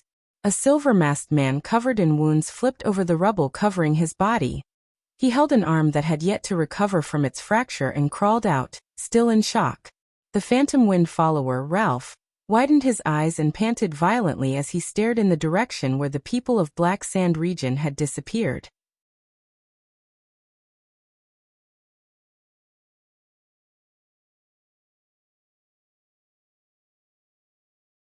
Chapter 193. Kid, I know what you're thinking. But if you continue to look at me with that strange gaze. Ida rode beside Thale's mount. She clenched her fists, the knuckle of her index finger sticking out. Her tone was extremely impatient. You know what will happen. All right. Thales, who was bursting with curiosity, stuck out his tongue and turned his head. Forget it if you don't want to answer. Anti-theft. At the same time, you might as well read this chapter. The prince sighed softly in his heart. Ida exhaled softly and sealed the memories of the past in her heart again. Jadestar. Damn Jadestar. Speaking of which, Ida, how did you become a secret protector of the Jadestar royal family? Thales looked at the blurry mountain range that gradually appeared in front of him and asked faintly, how could an elf be employed by the human constellation? I heard that they are all extremely arrogant, and that they are the only ones who serve humans. Ida lowered her head a little. Hey kid. The elf's voice sounded a little awkward. I've said it before, I am not your family's protector. And, Ida crossed her arms and said disdainfully, as a brat, how much do you know about the elves? Thales could only stick out his tongue and shake his head helplessly. This elf with many suspicious points. This elf who may have lived for hundreds of years and met the former virtuous King Mindys and Prince Kira, must have a rich and colorful story. But her personality. After the group crossed a snow-covered hill, Putre rode his mount to Thales' side. The thin vice diplomat had a solemn expression as he raised his finger and pointed in the direction they were heading. We're here. Thales reacted and quickly raised his head to look down the hill. In his blurry vision filled with snow, a silver-black giant appeared in front of the mountains. No, it's not a giant. Its silhouette in the snow appeared hazily in the distance. It was a majestic city built against the mountains. A red and black flag could be vaguely seen fluttering above the city. Its grayish-black walls were dotted with silver-white snow. The highest point of the city was at the peak of the mountains. From afar, it looked like a giant leaning against a snowy mountain, surrounded by many villages and small towns, standing tall on the northern land. Thales gestured for Waya to stop his restless steed. He took a deep breath of the cold wind unique to the north, and quietly looked at the majestic and powerful city in the distance. A little excitement surged in his heart. This is the great dragon of the north, the capital of Extet? Unknowingly, they had already crossed the prestige orchid snowfield, and entered a new territory. It's the first time you've seen such a grand sight, right? Nicholas rode to their side. The corners of his lips curled up, and his face was filled with nostalgia and reverence. A huge city with mountains on its back. It's the biggest, most majestic, most beautiful city in Northland. It's also the city with the longest history, the holy land in the Northlanders' hearts. Dragon Cloud City. At this moment, an untimely snort came from the side. It was originally not called Dragon Cloud City. Nicholas cast his gaze at the guest from Constellation who interrupted him. It was established during the Age of Ancient Kings, and it was one of the human settlements in the north. During the era of the Ancient Empire, it was the central provincial capital of the original Northland province of the empire. Putre continued Nicholas' words expressionlessly. That fortress built against the mountain was originally known as Arund Castle. It was the residence of the Arund family, who ruled Northland under the emperor's orders for generations. After the empire collapsed, this place sank into 300 years of chaos and alternation of power. Until one day, Raikuru and Tormund's armies met nearby and won the first victory in the Battle of Eradication. It was Raikuru who led the army and rushed to the aid of Tormund, who was in imminent danger. Nicholas shook his head nonchalantly and used his own understanding to correct the Constellation's words. That's why that battle was called Reverse Cold Wind. It was said that in an empty space near here, Raikuru's troops marched at lightning speed, as if they had descended from the sky, and defeated the enemy from the rear. Thales pursed his lips in resignation. All right, it's another small difference of opinion between Extensions and Constellations, Northlanders and the Empire. Besides, even though we're both Northlanders, Nicholas seems to be more stubborn than Kentvita. As expected, Putre exhaled with a disapproving expression. So, how did this place become Extet's capital? Thales immediately spoke at the perfect timing, interrupting the two men's intense discussion that was about to begin again.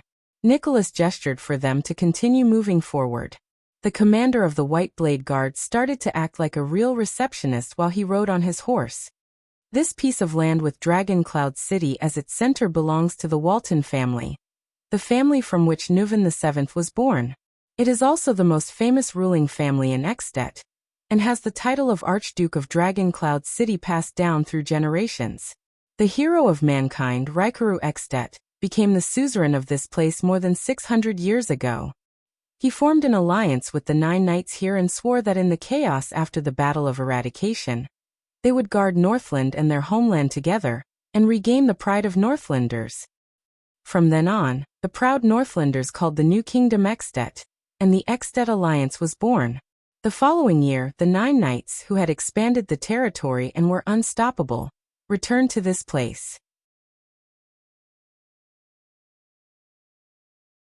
Together, they elected Raikuru Extet as the king whom the Northlanders trusted wholeheartedly and swore to follow until death.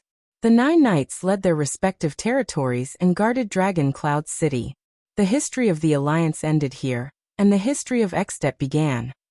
In the spirit of taking turns to rule and ruling fairly, the supreme ruler of Extet, the common elected king, was chosen from among the 10 archdukes. The rest of the people obeyed his authority and orders. This was Raikuru's oath to rule together in the past. It shows that his prestige and influence continue to this day. Because King Nuvan holds the title of Archduke of Dragon Cloud City, Dragon Cloud City has become the capital of all of Extet. At this moment, a messenger from Black Sand region passed through the heavy obstacles of the White Blade Guards with great difficulty, and came to Nicholas' side, inviting him to meet Viscount Kentvita. After Nicholas left, Thales turned his head and looked at Putre. You have something to say, the prince said with certainty. Of course.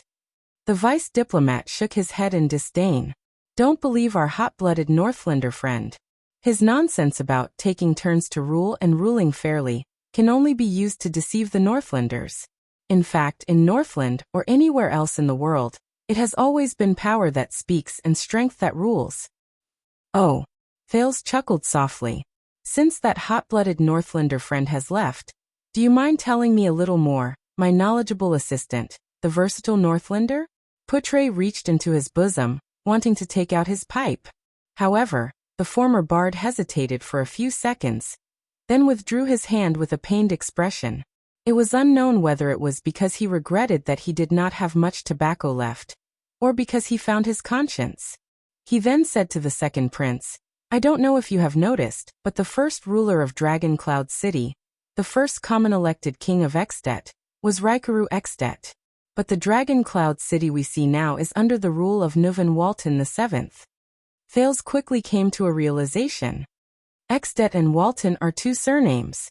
In other words, after Raikuru's death, the one who inherited his title was not his direct blood relative? Putre raised his eyebrows and nodded. The real history, or rather, the history recorded in the records that Constellation can find, is that Raikuru died young and did not give birth to any children. After he passed away, the suzerain position of Dragon Cloud City that he left behind was inherited by his nephew, Nuvan Walton. That was the first Nuvan after the Walton family became the suzerain of Dragon Cloud City. From then on, the Walton family, marked by the Cloud Dragon Spear, entered this land and this city, and has ruled it ever since. But Nuvan I's bloodline caused the suzerains to question his legitimacy.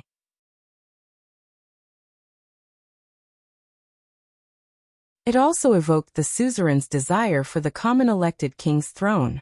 No matter how many times he emphasized that his mother was Raikuru's older sister, and that Nuvan himself was the rightful heir closest to the late king, Raikuru, he could not extinguish the ambition of the 9 suzerains. Even though they were all model knights who were loyal to Raikuru in the past. Thales furrowed his brows slightly. At this moment he did not think of Raikuru and his 9 knights. Instead, he thought of the huge portrait at the center of Mindy's hall. Under the setting sun on the battlefield, a young knight covered in wounds charged fearlessly, accompanied by 6 people. Constellation's king of Renaissance, Tormund Jadestar I, and the 6 knights beside him. They were the illustrious duke families and the 6 great clans of today. Arund of the White Base Eagle, Cullen of the Sun Sword and Shield, Covendier of the Tricolor Iris Flower, Fakenhaz of the Four-Eyed Skull, Nanchester of the Great Deer Horn, and Tabark of the Blood Moon. They, and even the ancestors of the 13 distinguished families, fought beside Tormund in the past. Back then, were they also loyal to the King of Revival? Just like the 9 knights and suzerains behind Raikuru? For the legitimate right to inherit the throne of Extet, Dragon Cloud City's Nuvan I had a violent conflict with the 9 knights and their descendants, Putre continued. After the war, the stalemate and confrontation between the suzerains lasted for decades. At that time, Extet was almost like 10 fragments. They were a kingdom in name, but in reality, they were enemies and could not tolerate each other. Putre continued to speak. During this period, the survivors of the final empire built a new, insignificant country by the Shepherd's River in the south, on the territory of the former chauvinistic province. It began to rise slowly and continued to expand to its surroundings. Thales understood tacitly and replied, Tormund I, the king of Renaissance? Yes. Putre nodded. His eyes shone with a strange light. Constellation. In the end, under pressure from the new constellation, Nuvan I and the 9 suzerains reached the final and most awkward compromise. With the support of the 9 suzerains, Nuvan Walton inherited the common elected king's throne. In the name of the great former king, Raikuru, Nuvan I redefined Extet's territory and conferred the title of the 10 suzerains, including himself, as the 10 legitimate archdukes of Extet. However, after Nuvan I's death, the 10 archdukes had to choose a new common elected king. They would vote for the new common elected king, who would rule for the rest of his life. Thus, the system of Extet's King Selection Congress was established and implemented for 600 years. This is the so-called Raikuru's Joint Ruling Pledge.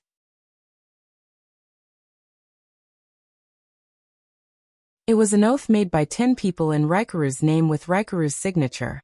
Ironically, it has nothing to do with Raikuru at all. Wait a minute. Thales was dumbfounded as he listened. The king's selection. I only saw a rough outline of it in Mindy's hall. 10 archdukes voted together, and chose one of them? Thales was stunned. What if someone happens to have the same number of votes? Is there a mature system and style to determine the smooth selection of the common elected king in the King Selection Congress? Thales remembered a magical movie from his previous life. In the movie, pirates elected a pirate king, but in the end every candidate voted for themselves.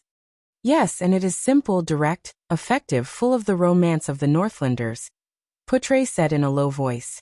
It is a custom inherited from the Empire and the Knight's glorious era.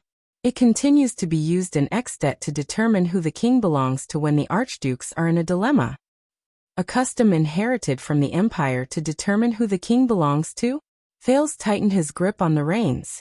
He remembered what he heard in Caslin's Hero Tavern, and could not help but be shocked. You mean, yes. Putre nodded. With a complicated gaze, he softly uttered a word that was rather forceful. Duel. Thales was stunned. When the Sacred King Selection Congress cannot make the final decision, the candidate with the same number of votes, regardless of age or status, must prove himself in the duel. They must prove that they have the bravery worthy of being the common elected king, the boldness to lead the Northlanders, the fearlessness to face life and death in the duel, and the final victory in the duel. When he heard this, the Archduke of Black Sand Region, Chapman Lampard's flickering face in the firelight and the old, worn sword on his table suddenly appeared in Thales's mind. After all, they are Northlanders. Thales suddenly realized that even though he had set foot in Extet's territory in the north, his understanding of them was still at a rudimentary stage. The Northland, a country known for its toughness, was much more complicated and peculiar than he had imagined. And he was about to face them. Continue. Thales frowned solemnly. Before I meet them, I want to understand the Archdukes of Extet. For example, their relationship with the common elected king? Poutrey only paused for a moment before he nodded and continued. The Archdukes of Extet have absolute autonomy in their own territories. They only have the obligation to obey the common elected king and send troops during times of war, but they do not have to pay taxes to the common elected king. Territorial affairs are purely up to themselves. As for whether to accept and implement the king's orders throughout the territory, it is entirely up to the archdukes themselves. Isn't the power of the Archduke of Extet a little too much? Thales was surprised. He inhaled slightly as he walked. Can it be said that it is a miracle that Extet has not been divided until now? Yes, this is why they are called archdukes and not dukes, as they were during the age of the empire. Poutrey sighed.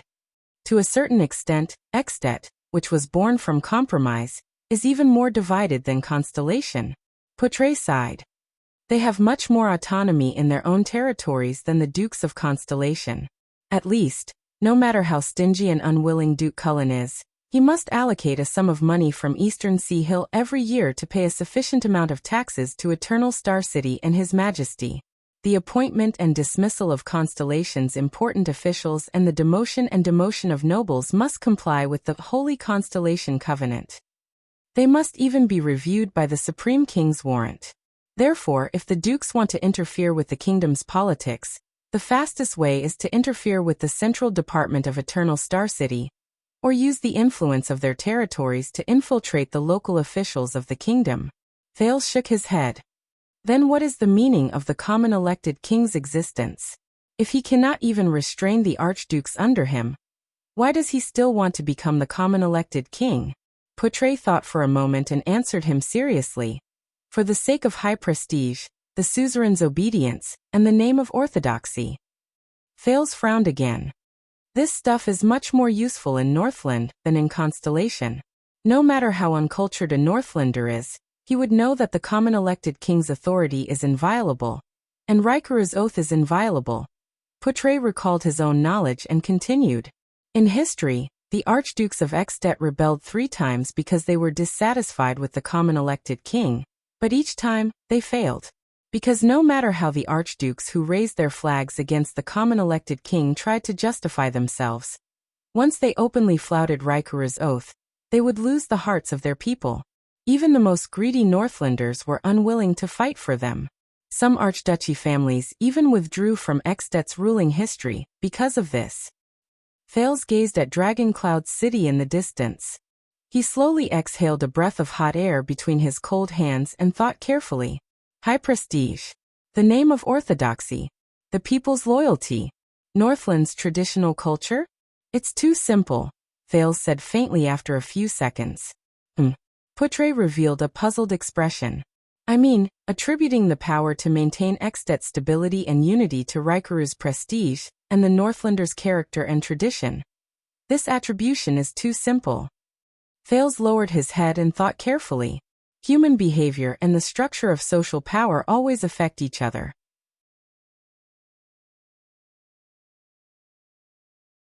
It is impossible to have a situation where one's behavior strengthens the structure, while the social structure has no effect on human behavior. No matter how noble the Northlanders are, how they revere their ancestors, and how they revere their traditions, they cannot maintain such a state system. A power structure that is destined to split and collapse will only bring the same effect to the Northlanders. They are destined to be under different suzerains, different interests, and different institutional structures. As generations of people die and are born, and as society changes, they evolve behaviors and motivations that fit the structure of the times. Under Extet's strange split system, It is very difficult for the Northlanders not to be enemies and kill each other. Right. Fales nodded secretly. This was the society he knew. But Extet, do you have more ideas? Putre narrowed his eyes and thought about Fales' words carefully. He asked, why don't you tell me? The second prince pondered for a moment before he said, Constellation. Fales raised his head and said with certainty, Constellation. Putre's gaze flickered as he waited for the prince's answer. You're tuning in to the Lime's Wuxia Whispers YouTube channel. We're so grateful for your support, and don't forget to subscribe to join us on this incredible journey through captivating stories. Your generosity through donations truly makes a world of difference, as it's the primary source of revenue that allows me to expand and enhance this channel for you. Thank you from the bottom of my heart for being a part of this adventure.